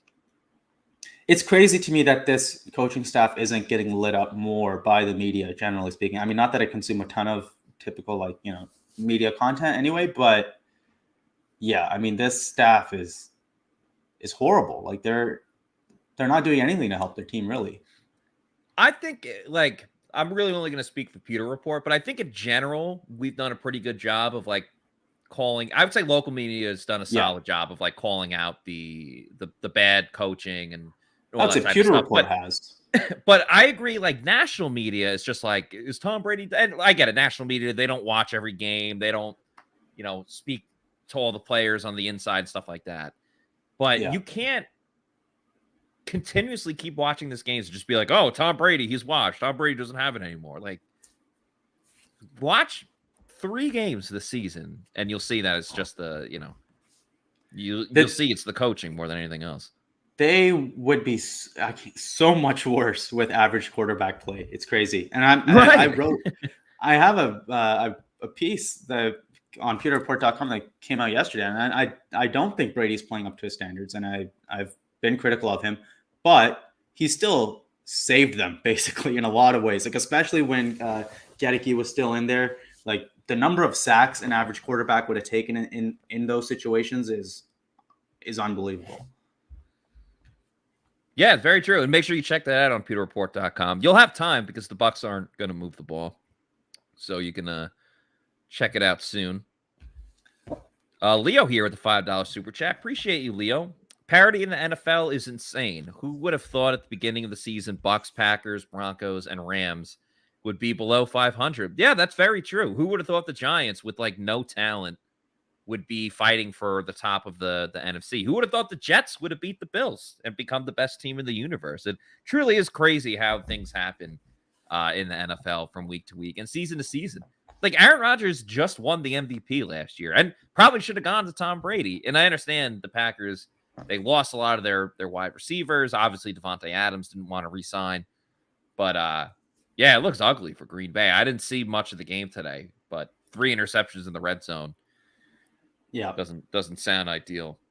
I watched that one. I enjoyed it. I'll say that.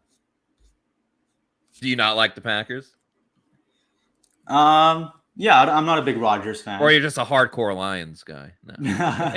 I was. I mean, when I first got into football, I was definitely a fan of Favre, and so I immediately hated Rodgers before he ever took a snap in the NFL. Obviously, perceptions of Favre have since changed, but Yeah. How'd you feel about when Favre went to the Jets? I rooted for him. That was fun. I saw him, and that was the first game I ever went to. Was Jets versus Seahawks in the snow in 2008. Oh yeah, the Jets were big favorites in that game, and they lost. Yep. I mean, and the Jets were good until Favre tore his bicep. Oh, dude, I know they were like 9 and whatever. 8-3, point. I think. Yeah, and then Favre got hurt, but he had that stupid streak going, so he had to keep playing, and they sucked after that. Yeah, pretty much. Yeah, that was a tough one. Yeah, Eric Mangini as the coach. And that 2009 Vikings team was a lot of fun. Antoine Winfield Sr. on there. Yeah, of course. That was a great team. But yeah, Eric Mangini. I think it was Brian Schottenheimer, the offensive coordinator, right? On that Jets team? You know him a lot from. Is he from Seattle? Is he still the Seahawks offensive? No. He now they got Shane Waldron, who's the Rams guy.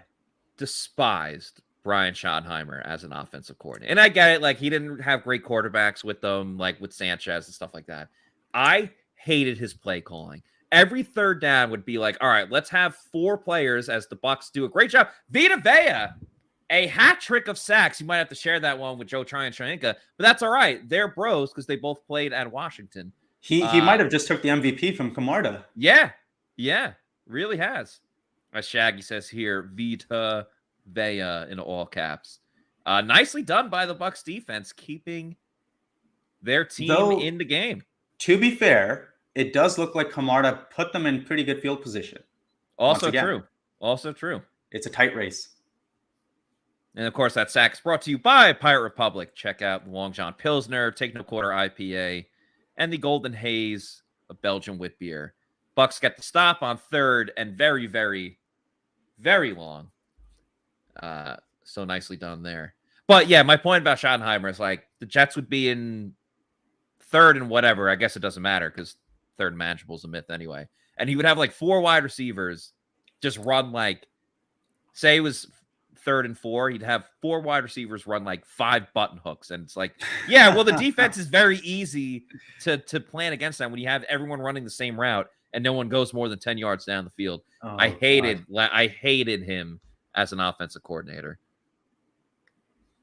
But then he had Russell Wilson and obviously was a lot better. So. Darden here, heads up the field, goes up the middle. And you know what? The Bucs will at least start out with pretty good field position at midfield. Believe it or not, as bad as this game has been, Paul, the Bucs can still be leading after this drive. Can you believe it? Hard to believe. One thing that everyone really should be believing in, of course, we have the Pewter Report Tailgate show here, is walk-ons. I'm telling you guys, their food is fantastic. Whether you go to the Wesley Chapel one, which I've been to before, or the Midtown is much closer to me. So I've been there several times. You got to check out walk-ons. Great sports bar, thousands upon thousands of TVs, a lot of cool Tampa Bay sports memorabilia as well. Fantastic food. It's a Cajun style. So if you're into that, they have a lot of great options there. But they also have your typical bar food, sports watching food with, wings and things like that. I've gotten their prime rib sandwich there before. Fantastic. And great drink specials as well. They're happy hour deals. You can get the 22-ounce, the big mug beers for the price of a regular beer. And I'd also highly recommend going on Tuesdays because they have happy hour deals all day on Tuesday, not just your typical 4 to 7 or whatever it is, all day on Tuesday. So make sure you check out Walk-Ons either in Midtown or Wesley Chapel. We are at the Midtown one today for the Pewter Tailgate show and the Game Day show. This is also a good time to remind everyone that next week, Pewter Game Day show, where I'll be going live like we are right now for the Bucs Seahawks game in Germany. The pregame show, the tailgate show, we'll be doing it a little bit differently. Won't be at Walk-Ons there, but we'll be doing it from the comfort of our own homes. That'll be going on at 8, and then I'll be on the Pewter Game Day show early in the morning, 9:30, for Bucs for Seahawks, which will be a very fun game. The Seahawks are an interesting team to watch this year for sure. I know people that were at the game last week when they played the Giants, and no one expected them to be in the race to win their division. But hey, they're right in the thick of it, which is it's fun when teams that you don't expect to play well are playing well. That's all I'll say. You're talking about the Seahawks, right? They're going to destroy the Bucs. You think so? I think so. All right. Gino is going to torch them. It's going to, I mean, the way their offense is, I was watching some tape the other day, and first of all, like Gino is legitimately playing at a very high level. And the other thing is their offense, just in terms of design, it's night and day from the Bucs offense. The way they can just design and scheme wins. Bucs go play action. Brady throws over the middle. It's caught by O'Keefe for about a 5-yard gain. But hey, at least they mixed it up. We'll take it. Yeah, absolutely. Take it. Progress. Baby steps. Baby steps indeed. Wow, so you think the Seahawks are going to crush the Bucs next week? I do, yeah. I went to a Seahawks training camp a year or two ago. Oh, really? Beautiful, beautiful place there. Fournette up the middle. Bucs refused to get a first down. That wasn't for Pewter Report, was it? Was that for something else? No, that was to make a long story short, my uncle has a nephew, like not my cousin, but a nephew in his family that is like good buddies with Pete Carroll's son. So anyway, they put me on the list to like get tickets for training camp. And it's like right on a lake. It's super awesome. Oh, that sounds fun. Yeah. It was the year, didn't like Brandon Marshall briefly sign with the Seahawks? He was there for a minute. Yeah. Oh my God, Brady almost got picked. Okay, you got to go for this. You have to go for it. They made the same stupid mistake last week where they punted it. Yeah. And Bulls will probably punt it because he's show archaic. some cojones. Like your defense is playing pretty good. Show some cojones. That's all I'm gonna say.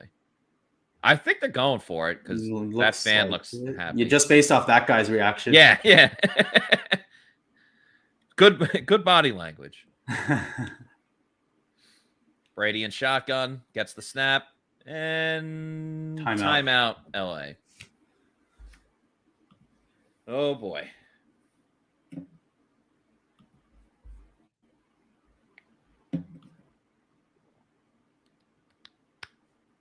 What do you think here? Run play?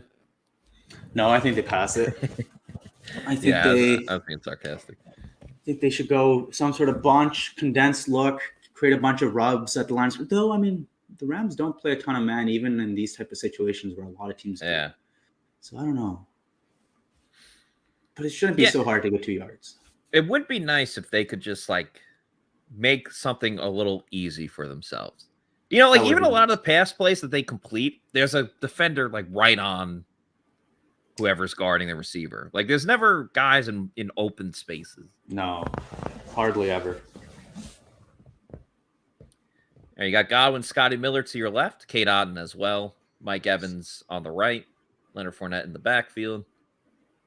Brady looking to his left and gets sacked. It's over. Yeah. Unless they force him to a field goal, and then, again, you're in a tie game.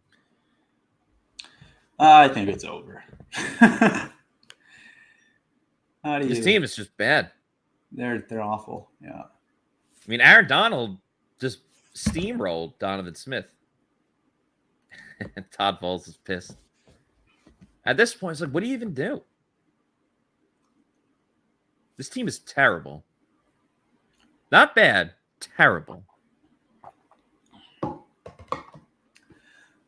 Yeah, they're not playing well. I mean, it's definitely on the players too. I've talked a lot about that with John. Like, they're not executing well by any means. Like, that's why I think there's not a big difference coaching wise from previous years, but the results are a lot worse. And it's because I think the players are playing worse, but the coaching has never really been outstanding for this team.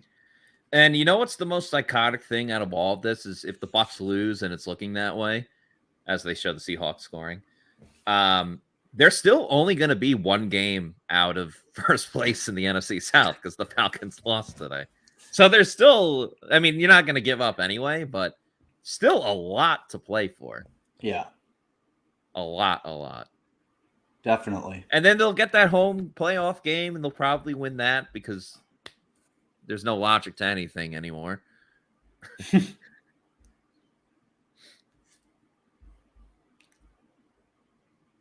Stafford here, play action, rolling out to his right, stops, looks, throws deep to a wide open Cooper Kupp. Once again, dare I say, wide ass open Cooper Kupp. Dinged up, was early in the week. Ankle. Yeah, early in the week, weren't sure if he was going to play, and it was like, no, he's going to play, and he's going to torch him. Right. Well, what's he at? Like over 150 yards? Just based on that play and the touchdown, he's like got to be over 150, and maybe not 150, but probably close to it. Just good old post and over, classic play action concept.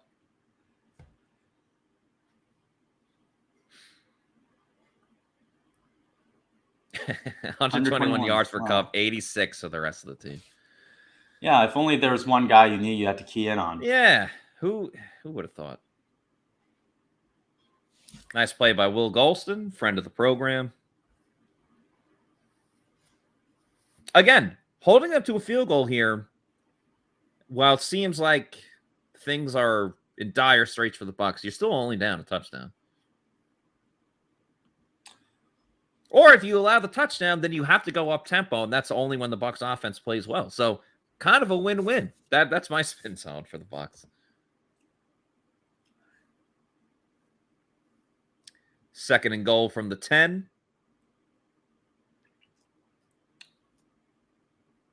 They'll get Kupp one-on-one if he has anything to the outside. Yeah. Nacho! Raheem Nunez-Roches with the sack. Love it. He's always an exciting guy, so I'm happy for him. Does the eating the nacho celebration, so good for Nacho. Comes in a big moment. Wow. Yeah, he just rips right through.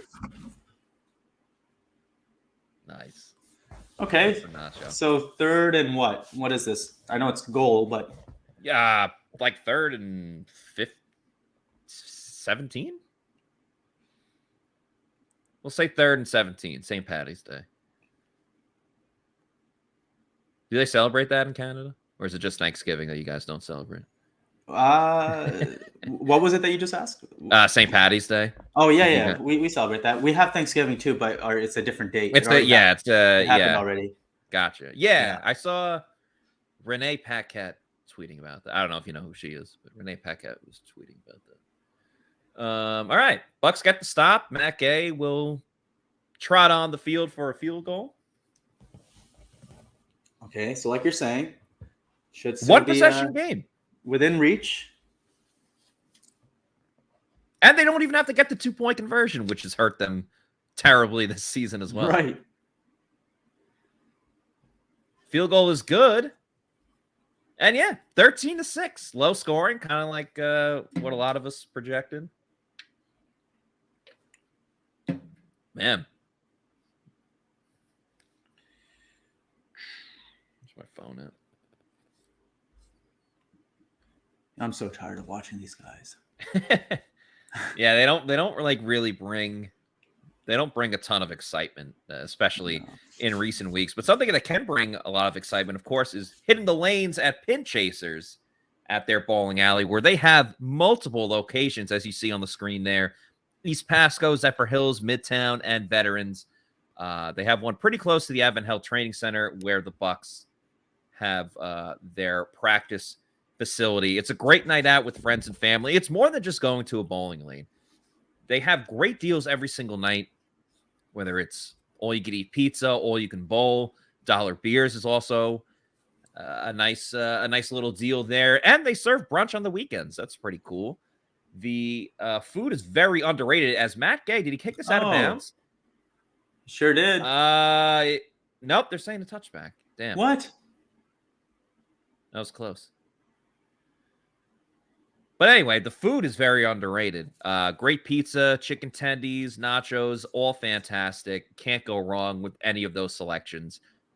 Great deals every night, like I mentioned. And if you got a kid, you can book your kid's birthday party there. They have an arcade room as well, so the kids can bowl. They can play some video games, all that fun stuff. Very fun night out. Go to pinchasers.net to reserve a lane or check out what deals they have, because they'll have one for you. And start setting up your holiday party, because that runs out pretty quick if you want to book them. So check out Pin Chasers today. Brady drops back to pass, throws over the middle, caught by Chris Godwin. And that will end the third quarter. That was about a 7-yard gain there. Surprising to me how much they're trying to attack over the middle, just based on kind of how the Rams are playing. And again, you see the way that Ramsey was lined up on that previous snap, off coverage with his back towards the sideline. And when a corner's lined up like that, again, you could get those speed outs, comebacks all day to the sideline. He's not going to be able to cover that. I don't know why they're not attacking it more. Well, because they don't feel the need to do things that would make the team successful. I don't know. Right. Why take the easy way? No.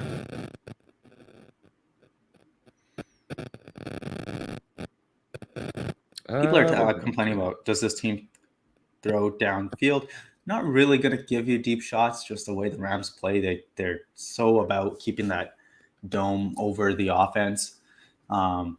You might be able to scheme up some things, but it's really hard to get the vertical stuff going against these guys. Yeah, really all they had was the deep ball to Mike Evans that it was underthrown by Brady, but they got bailed out with the pass interference penalty. So outside of that, not too many deep shots, which if it was a larger deficit, obviously it could come into play, but down only 7, you can pretty much do whatever you want on the play sheet, which for the Bucs is run the ball. We'll see.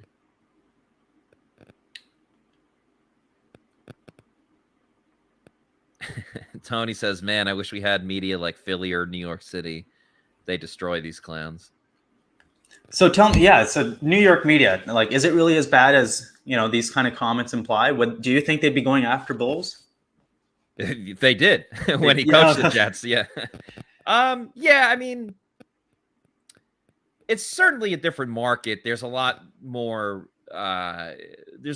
media people in general. You just talk about the newspaper. You got, I'm quoting Billy Joel here, the New York Times, the Daily News, Newsday, all these different publications there. So you get that media, you get a lot more TV media as well, where here in Tampa, it's just like NBC, Fox, like that's about it. New York, there's like much more publications. And I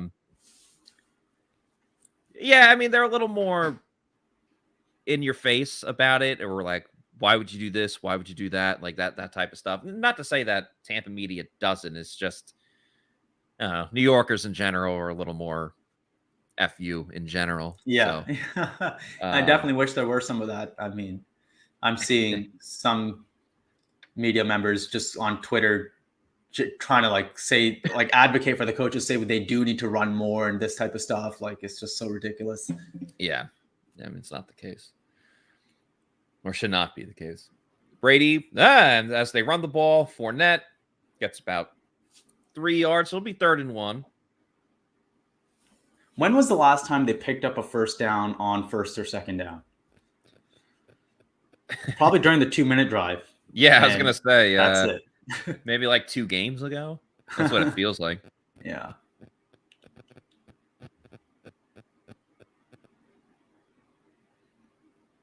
They do get it here. Nice. Barely, but they get it with Fournette. I'd never have less confidence than when Fournette needs to gain 1 yard.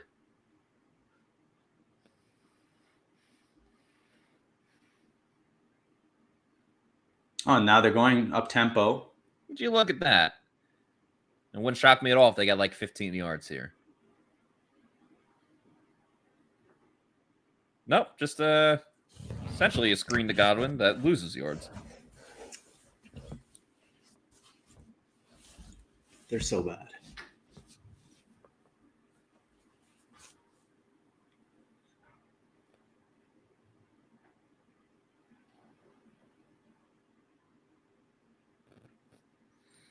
Brady drops back, looking down the field to the right side.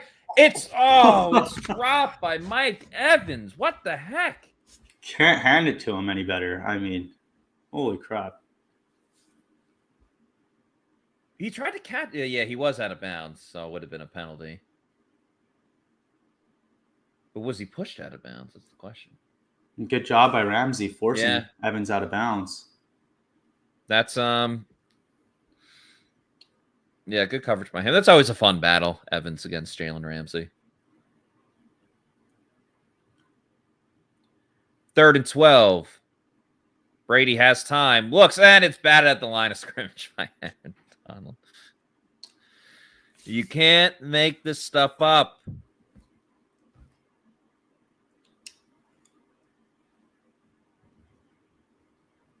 Not a 3-and-out for the Bucs, but again, just a very quick drive. Yeah. And they've called, how many play action passes have they called today? Not 2? enough, Paul. Not enough. As Mark says, all came down to that stupid, well, there's Outback Cat, LOL. Mark says, all came down to that stupid screen pass. Tony, what up, Tony? Says, we are pathetic. Common Sensei, Camarda!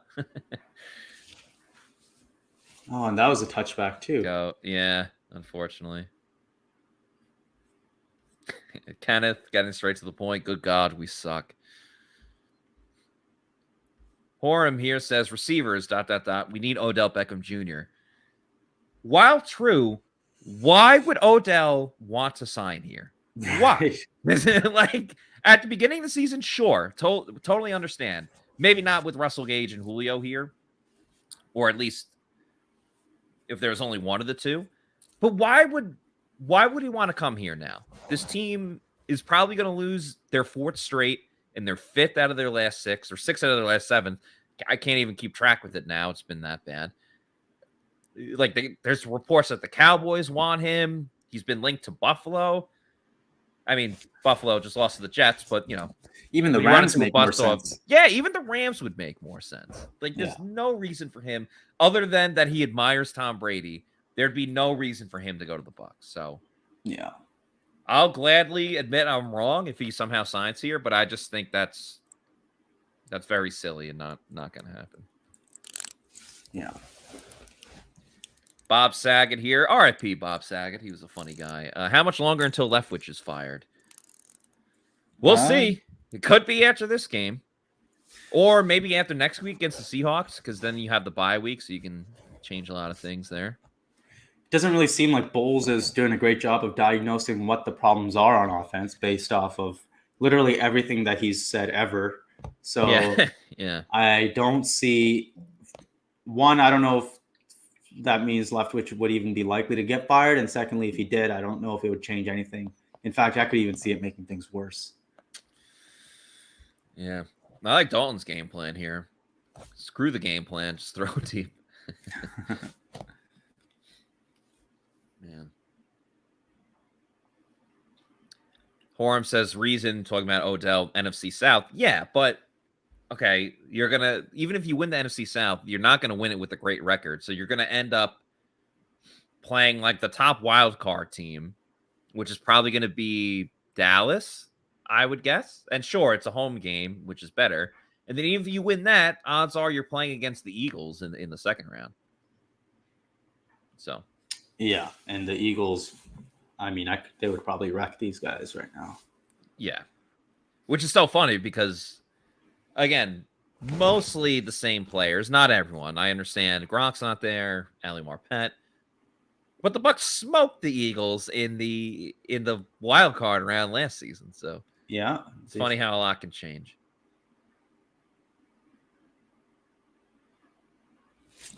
I mean, let's take a look at who did the Bucs play after the bye? The Browns? The Browns with no Deshaun Watson. It's the last game that Deshaun Watson is suspended for. Oh, for some reason I thought that's the one where Watson's back for that one. But okay. So he's suspended for like 11 games, not weeks, games. So the Browns have a bye this week. Okay. If it was 11 weeks, he would be eligible, but technically it's games. So yeah, it's the last one. So maybe they win that one. I really don't see them beating the Seahawks. I don't know. Playing in Germany, things could be quite different. Yeah, maybe that's what it is. Maybe they just need to change continents. I mean, can it hurt at this point? So, based on what some people are saying in the chat, and again, we don't have the volume on, as Carlton Davis makes a fantastic play. Now they got the stop on Cooper Kupp.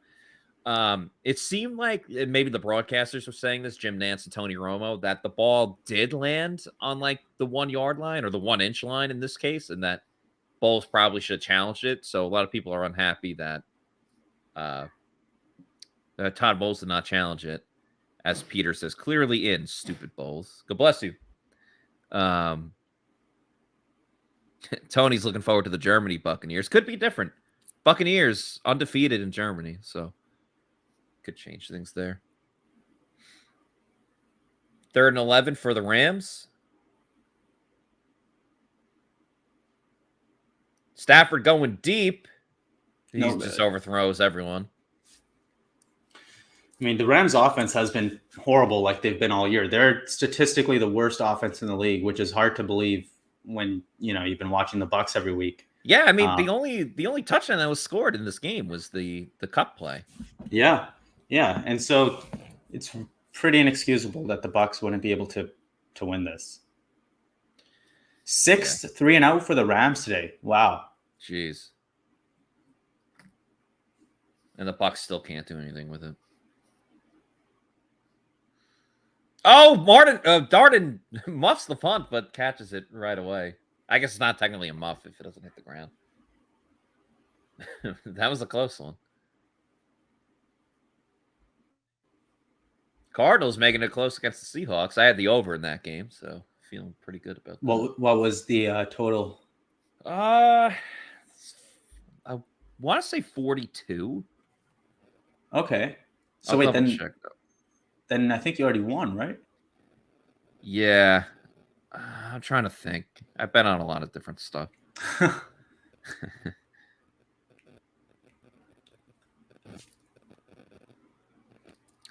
First and 10 for Tampa Bay, and they're throwing it on first down. Oh, but it's a screen.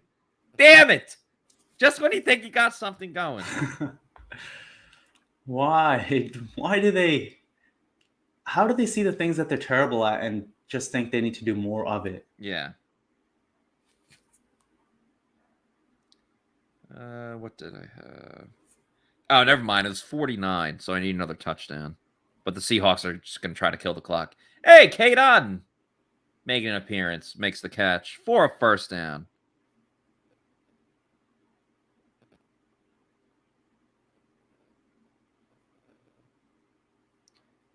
Bucs at midfield, 10:54 to go in this game. It's not over yet, ladies and gentlemen. Brady throws to his right, hits an open Mike Evans.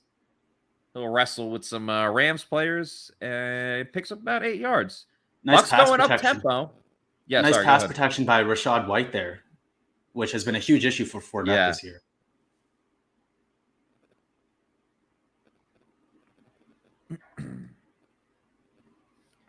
Yeah, Fournette has struggled in there, which at one point, when Ronald Jones was on this team, Leonard Fournette was in there because he was the better pass protector. Right. White makes the catch here, tackled immediately, though. So that'll set up a 3rd and 3. And at this point, I would say the Bucs are in 4-down territory at this point anyway. Yeah. And Aaron Donald's not on the field, so that's a plus for the Bucs. Got to take advantage of that. Brady looks, Godwin. throws, caught by praise be to Godwin. First down, Tampa Bay as they move the ball. This would be such a microcosm of the Bucs season if, like, the offense finally scores, they tie it up, and then the Rams, like, immediately score a touchdown on the next drive. Right. Yeah. It'd be like the divisional round a little bit. It kind of would be, yeah. But a little different where, like, the defense has just played so well and then lets them down in the end. Definitely. There had to be a missed blocking assignment there. Yeah, or didn't look like they were trying to set up another screen, even though the blocking looked kind of like it. Yeah, The way they just it looked very screen-like with the blocking. Oh, and that's weird. Looks like they're sliding away from that side, but that's where you have the overloaded defense. Need to look at that again. 2nd and 10 for the Bucs. Brady throws to the right. It is it's dropped. Well, I don't know if it was too wide, but yeah.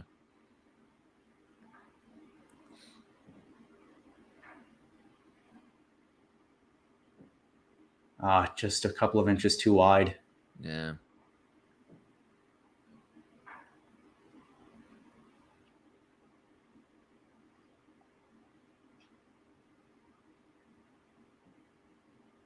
Third and 10, crucial moment in the game for the Bucs here with 9:19 to go, and they're right on the cusp of field goal range. Not that a field goal does them much here.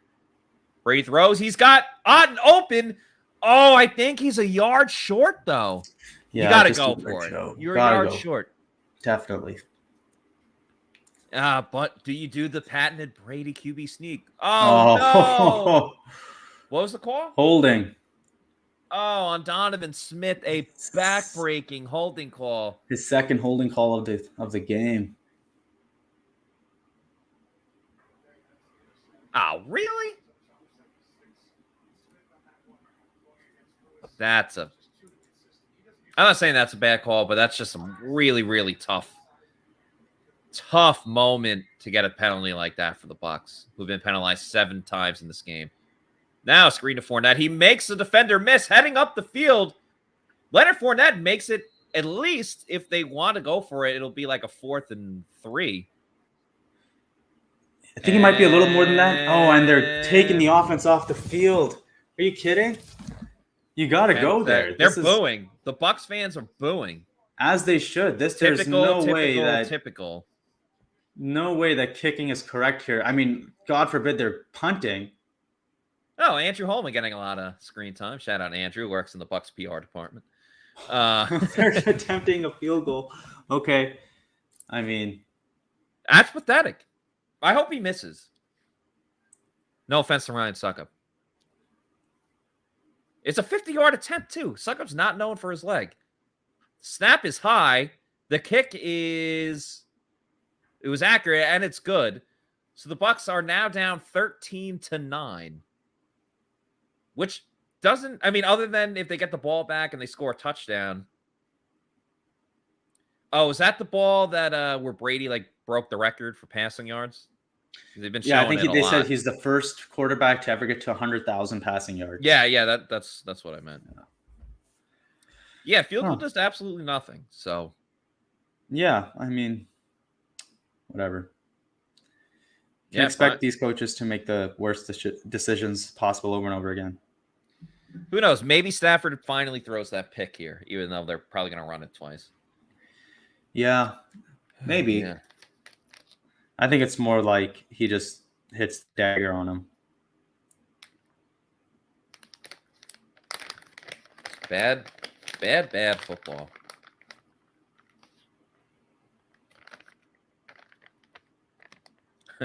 Fred here. 2 more. We take the lead.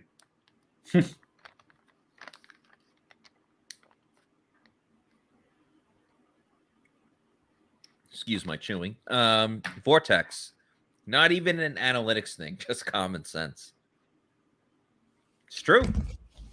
Yeah. Maybe it's okay. I don't know.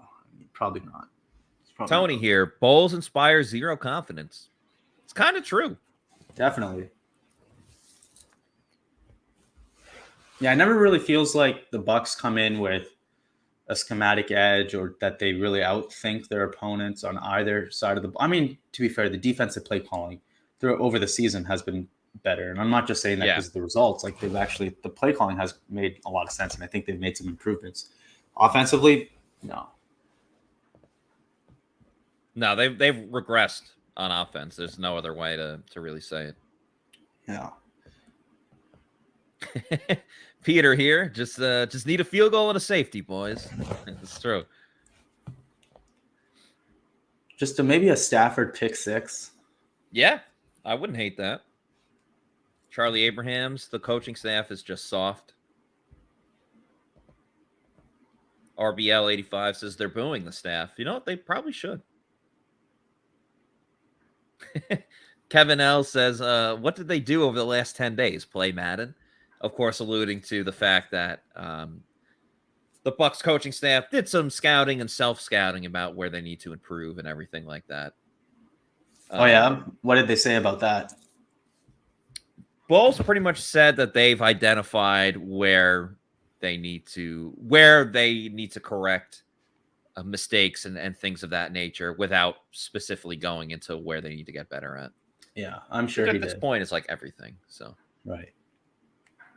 Yeah, I mean, every time you hear Leftwich talk, he just points to execution as if the game plans are all just fantastic. If only the players could execute the game plans. Taking pretty much, I mean, with the wording he's using, at least, taking basically no accountability. Yeah, and you know, Scott Reynolds' Pewter Report has highlighted in the past where the Glazer family is kind of impatient when it comes to coaching staffs. Like they fire coaches after 2 years, 3 years. I don't know if they'd fire Bowles after just one season, but with these results, I don't know. I would love to have here. Devin White, nice play.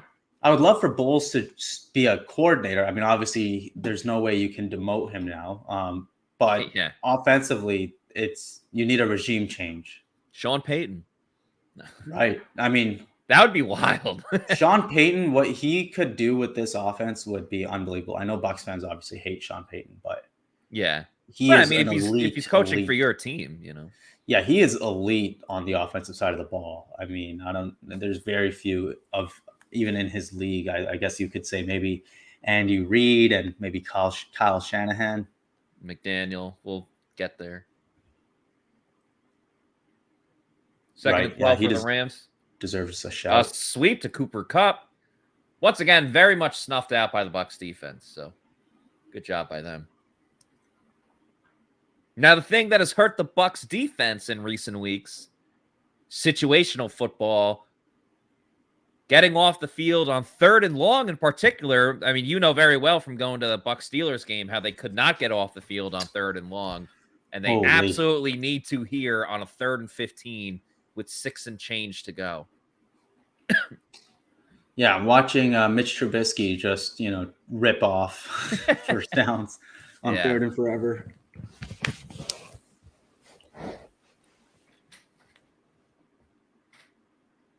Bucs send Devin White. Joe Tryon-Shoyinka almost gets there. Stafford running. Now he goes down.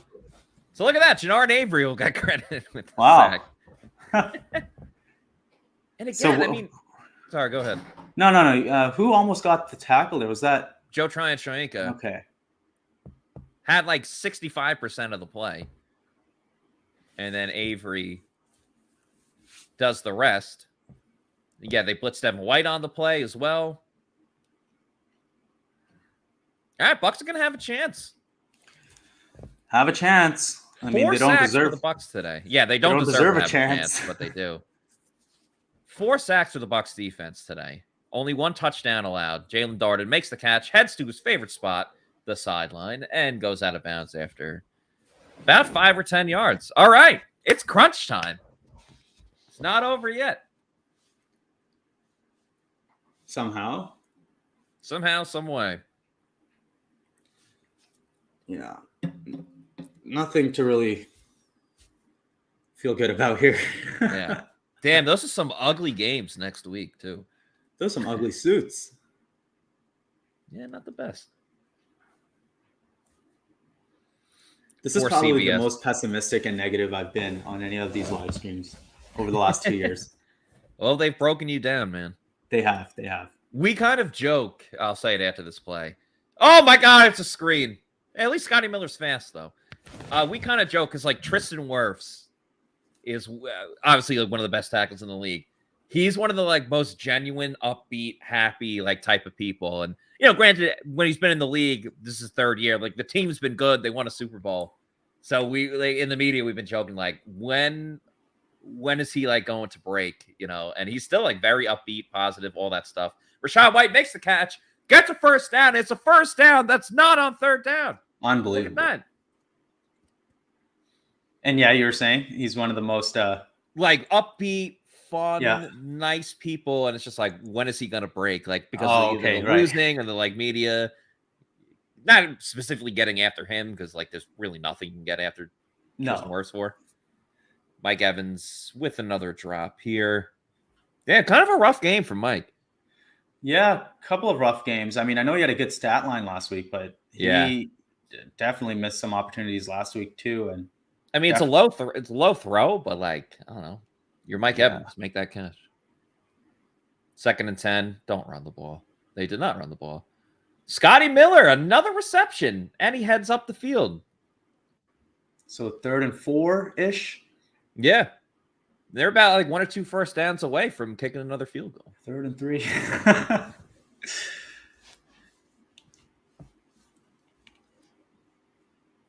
Brady in shotgun, looking to his left. Pump fakes, throws again, caught by Miller.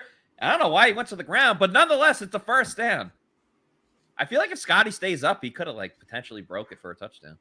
I'm just so grateful that they moved the chains. Yeah, me too. In field goal range. Let's I love that you keep pointing out the field goals. Snap. Brady quickly throws to his left. Scotty Miller again. This is this quickly turning into the Scotty Miller game. And on that snap, the Rams playing really soft. Yeah. They've been playing their normal defense for this, but as much as I can tell, most of this draft. But on that one, that's peculiar. They're basically playing the sticks. And now they're kind of more into their normal shell here.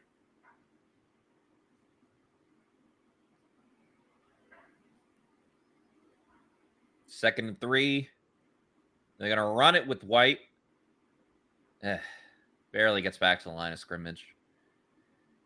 Oh, they're going to kick a field goal. I feel it. I just feel it. They're going to be like, well, we have 3 timeouts. We trust our defense to get a stop here. Blah, blah, blah, blah, blah. Right. God, if they kick a field goal, I might just leave. Oh, there you Pass go. is caught by Kate On. He heads up the field. On with a stiff arm, gets inside the 10, and the Bucs are in business. Nice job by Kate On. I mean, he was wide open, but nice job by Kate On. Yeah. And that's what we've wanted, just players open in space. We don't get that a ton. Yeah, and the Rams defense is so Oh my God, Kyle Rudolph's coming on. static that you should be able to scheme things up against them. You're not going to be able to scheme up big shot play after shot play, but you should be able to scheme up like the underneath quick plays. And that's not even been something that they've been able to consistently do. Mm-hmm. 1st and goal. 2:50 to go in this game. Screen to Chris Godwin. Well, you look at that. It didn't work. I'm shocked. I got to say, Paul, I'm absolutely shocked. When did this happen? Like, they've never been to not anywhere near this extreme of a screen team over the last few years. When did they? I don't know. You know, it kind of What worked. is this? It worked in Dallas week 1. So it's like, hey, when Chris Godwin comes back from injury, we're just going to keep throwing him screens. It's so insane. The Bucs do have to run another play by the before the 2-minute warning. How about they just score now? How about that? I'll take it. Perriman in motion. Oh, and Brady calls a timeout. It's not like they might need that timeout. He's shouting at Perriman, or not shouting, but he looks like he had some words for Perriman. Wasn't where he wanted him to be.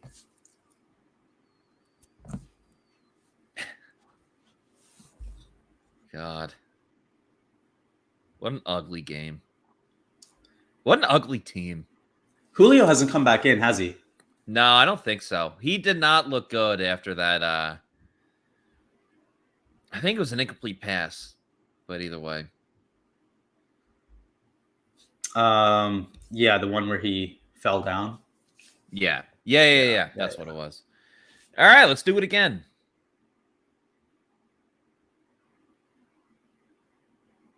Brady over the middle. Scotty Miller. Oh, my God. Oh, my God.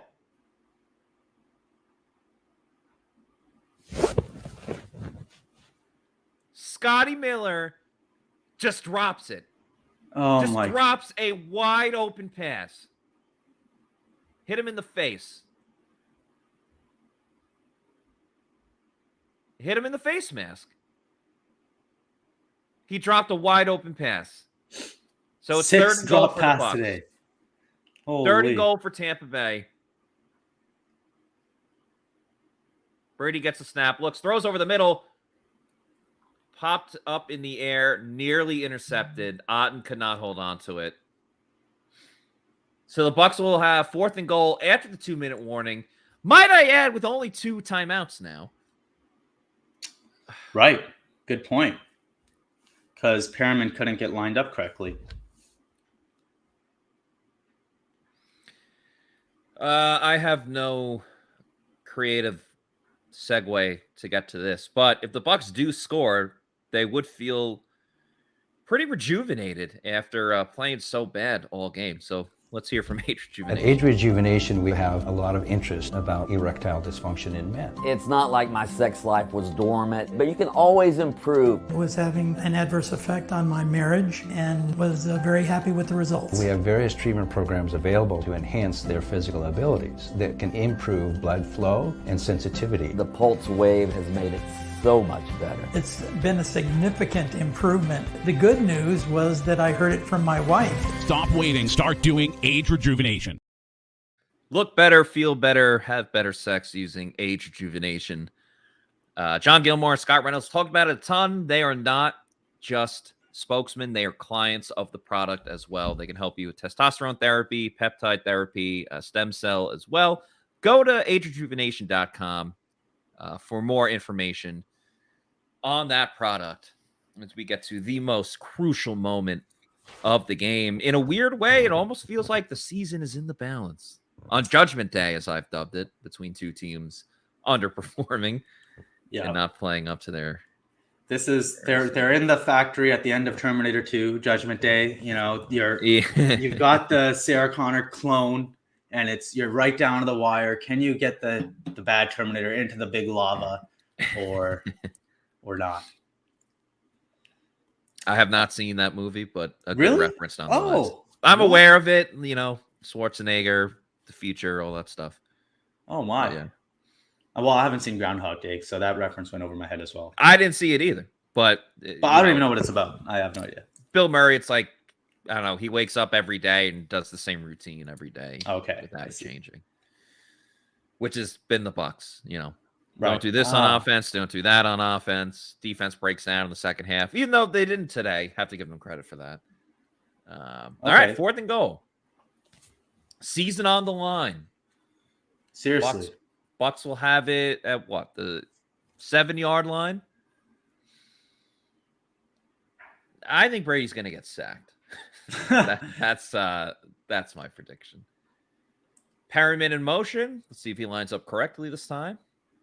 Brady gets a snap. He's looking. He throws over the middle. It's up in the air. Oh, and it's incomplete. Looks like he was going for Mike Evans. Nonetheless, it's a turnover on downs for your Tampa Bay Buccaneers. This team stinks. They stink. And Evans was double covered. I mean, Jalen Ramsey should have picked that off, which would have been even better for the Rams because they would have got it at the 20 instead of the 8. You're got to have it play, and Byron Leftwich dials up slant flat.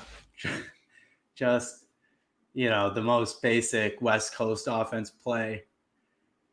Good old Dragon. And again, they only have 2 timeouts now. Right. Huge. What a bad team. You hope for a fumble. I mean, that's about it. Bucs understandably stacked the line. Henderson tackled for a loss on the play. Timeout.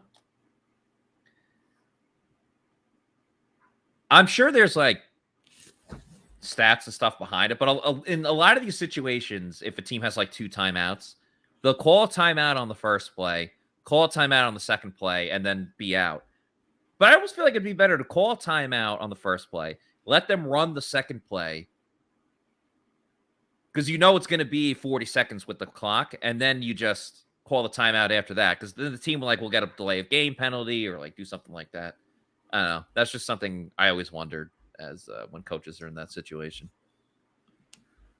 I'd be open to some sort of creativity. Wouldn't count on it coming from Bulls. But... Nope. No. PR says just, and the emoji. Emoji. 2nd and 10 for the Rams at the 7. A sweep to Cooper Kupp. Anthony Nelson can't get there. Kupp slides and stays in bounds smartly.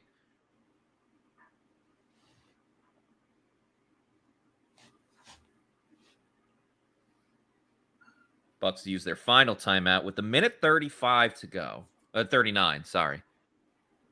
So if the Bucs get the stop here on 3rd and 5, which is not guaranteed, that would give them a little bit under a minute. Kupp went out of bounds. He did go out of bounds, but he did get a couple more yards. Yeah, that I don't know if that's even. Well, I don't think that's worth the trade-off. He's kind of like giving himself up. Okay. I don't know. I think the rules might be different for receivers and quarterbacks. Like I know quarterbacks, it's down as soon as they give themselves up, right? But I think for receivers, it might not be that. 3rd and 5, game on the line. They run it with Henderson. Bucs get the stop. They get the stop that they need. So they'll get the ball with what, 50 seconds? Something like that. Tick, tick, tick, tick, tick, tick, tick. Byron's saying, hey, I've got a great play here. And Brady's saying, I'm sure you do, buddy. We're going to put everyone on the left, and we're going to throw a screen to the right. And then Tom's like, well, you remember, you got to put at least one eligible to the right. And then Byron's like, oh, right. Good reminder. Good call. Brian here says, Scotty was open, just forgot he was a receiver. And Brandon says, Scotty had no reason to jump. I guess that could be true. I don't really know. Yeah, I don't really know, but that was... Ball hit Miller right in the helmet, yeah. Yeah, that's probably the season, really. I guess technically not, because they're only a game out of first place still. But I somehow keep forgetting that. I mean, the Bucs crazily, I think, control their own destiny because they technically have the best division record in the NFC South at 2-1. So, like, obviously they play the Falcons on the last game of the season. So they would need to beat the Falcons again. Do you have any faith in the Bucs against the Saints on Monday night? No, dude. No. I'm taking the Saints in that game. Yeah. Because, again, like, what was so convincing? Oh, God, Jalen Darden. He's actually been solid tonight. Like, what about that first game against the Saints is convincing enough to be like, yep, they're going to, like, steamroll the Saints this time around? No. Like, they benefited off of multiple turnovers by Jameis Winston. Remember, the Bucs only scored 1 touchdown in that game. And it was very close until the fourth quarter. Good point. Yeah. And plus, just, Monday night Saints, that just seems like a perfect concoction for a Saints blowout. The Bucs should not be a favorite for any game for the rest of the season, except for maybe the Panthers game. Right. Brady over the middle, caught by Cade Otton. Wow, the Bucs are in business. Move it. Spike the ball. 33 seconds, 32, 31. Bucs are inside the 30. Brady spikes it with 28 seconds. So a huge play, a great reception by Cade Otton. And folks, it's not over just yet. Yeah, Common sense says Brady miracle could happen. Watch, he's going to just throw a strike in the end zone and Scotty's going to drop it. Yeah. Oh, my God. Brady drops back looking. Quick dump off pass to Fournette. He gets out of bounds after about 4 yards. So methodically moving up the field, but just stop the clock, of course. 24 seconds to go.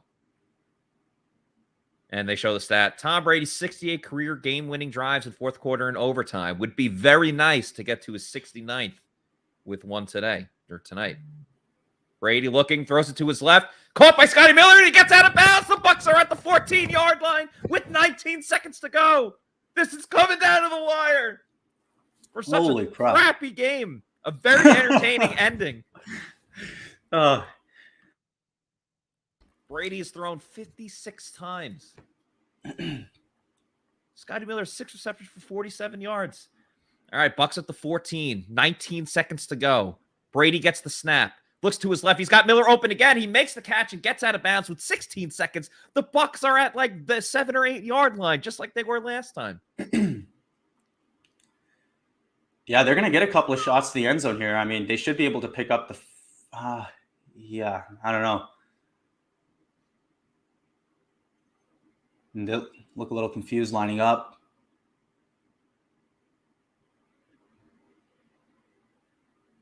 Ball is snapped. Brady looks to his right, throws. Do they throw the flag? They throw the flag! Pass interference on the Rams.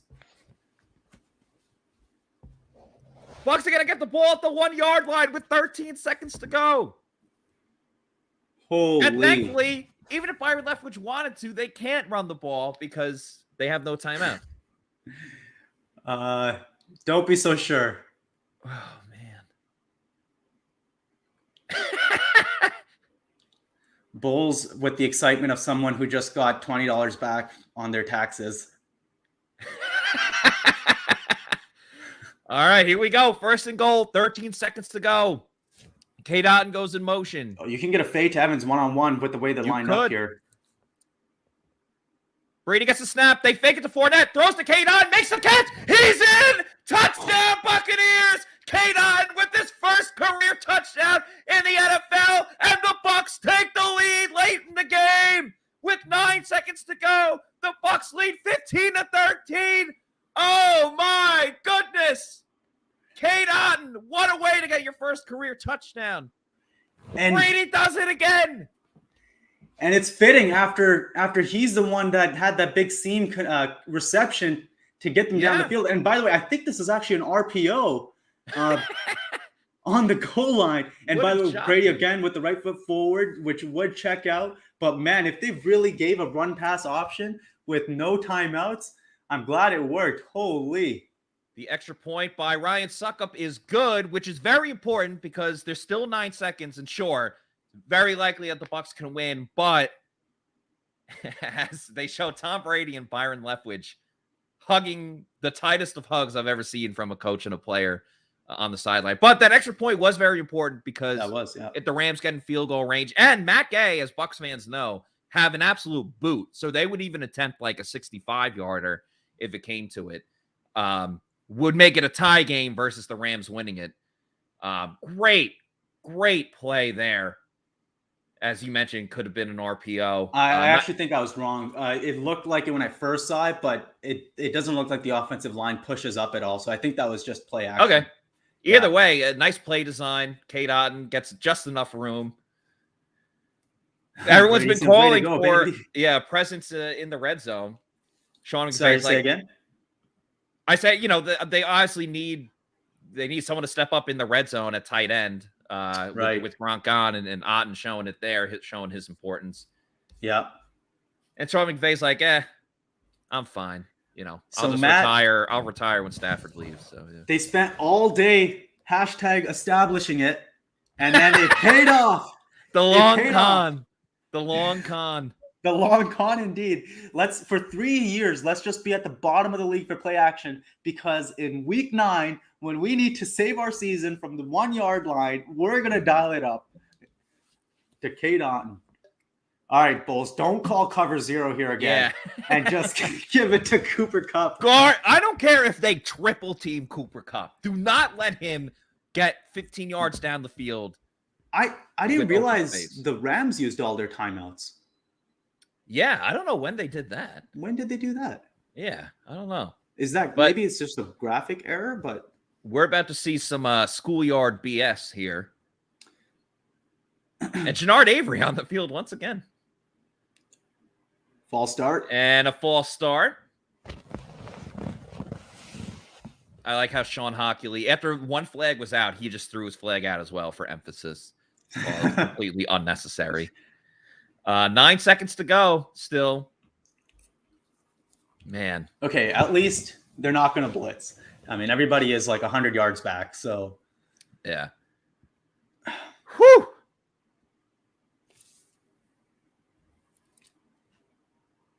Goodness gracious. What a friggin' ending. Stafford, quick screen to Cooper Kupp, of all people. He throws it across the field. It's picked up and no one's there. Powell now throws it all the way on the other side. Maybe the Bucs can get another late TD.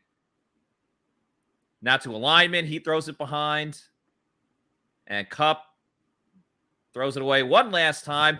Does that count as a turnover? Regardless, he gets tackled. The game is over. Ladies and gentlemen, the Bucs get off the schneid. They get off their losing streak and defeat the LA Rams 16-13. The Bucs improved to 4-5 on the season and are tied for first place in the NFC South. Can you believe it, Paul? I cannot. A bizarre type of game. Not Truly tied. great. They must be first because they beat the Falcons. Yeah, I guess they're so in they're first in the Yeah. NFC South. Holy. Oh my God. As they show it on the screen here, Bucs are in first place. Oh my God. Truly, truly incredible. What a absolutely ridiculous game. Hey, want to remind everyone, we're about to close out the Pewter Game Day show, but we'll be going live with the Pewter Report podcast in a little bit. We'll, of course, put it on our social media when we're doing that. It'll be myself, JC Allen, Scott Reynolds as well to recap this freaking crazy, crazy game. Paul, thanks again for joining us today. Glad they finally won, because they lost when you were on for the Packers game. They lost when you were on in person at the Steelers game, but 3 times the charm. And even though it was ugly, a win is a win is a win. And that's all it goes down as in the record book. So, Paul, thank you so much again for joining. It's always great talking with you and hearing all of your stuff, all your analysis about this great game of football. My pleasure. Thanks for having me. I'm sure I'll be breaking down this game either in written form or most likely at the very least on podcast with John Ledger. Check it out or you can find it on Twitter. Follow me at Wall NFL. And thanks for having me, Matt. It's been an absolute pleasure. Yeah, you're very welcome. I was going to say plug all your stuff, but you just did that for me. So thank you to that. Thanks, everyone, for watching. Thank you again to Paul. So for Paul Atwell, I'm Matt Matera saying thanks, everybody, for watching. And we will see you next week for another edition of Pewter Game Day Show. The Bucs won, ladies and gentlemen. Crazy. Good night. And stay tuned for the Pewter Report podcast. Out.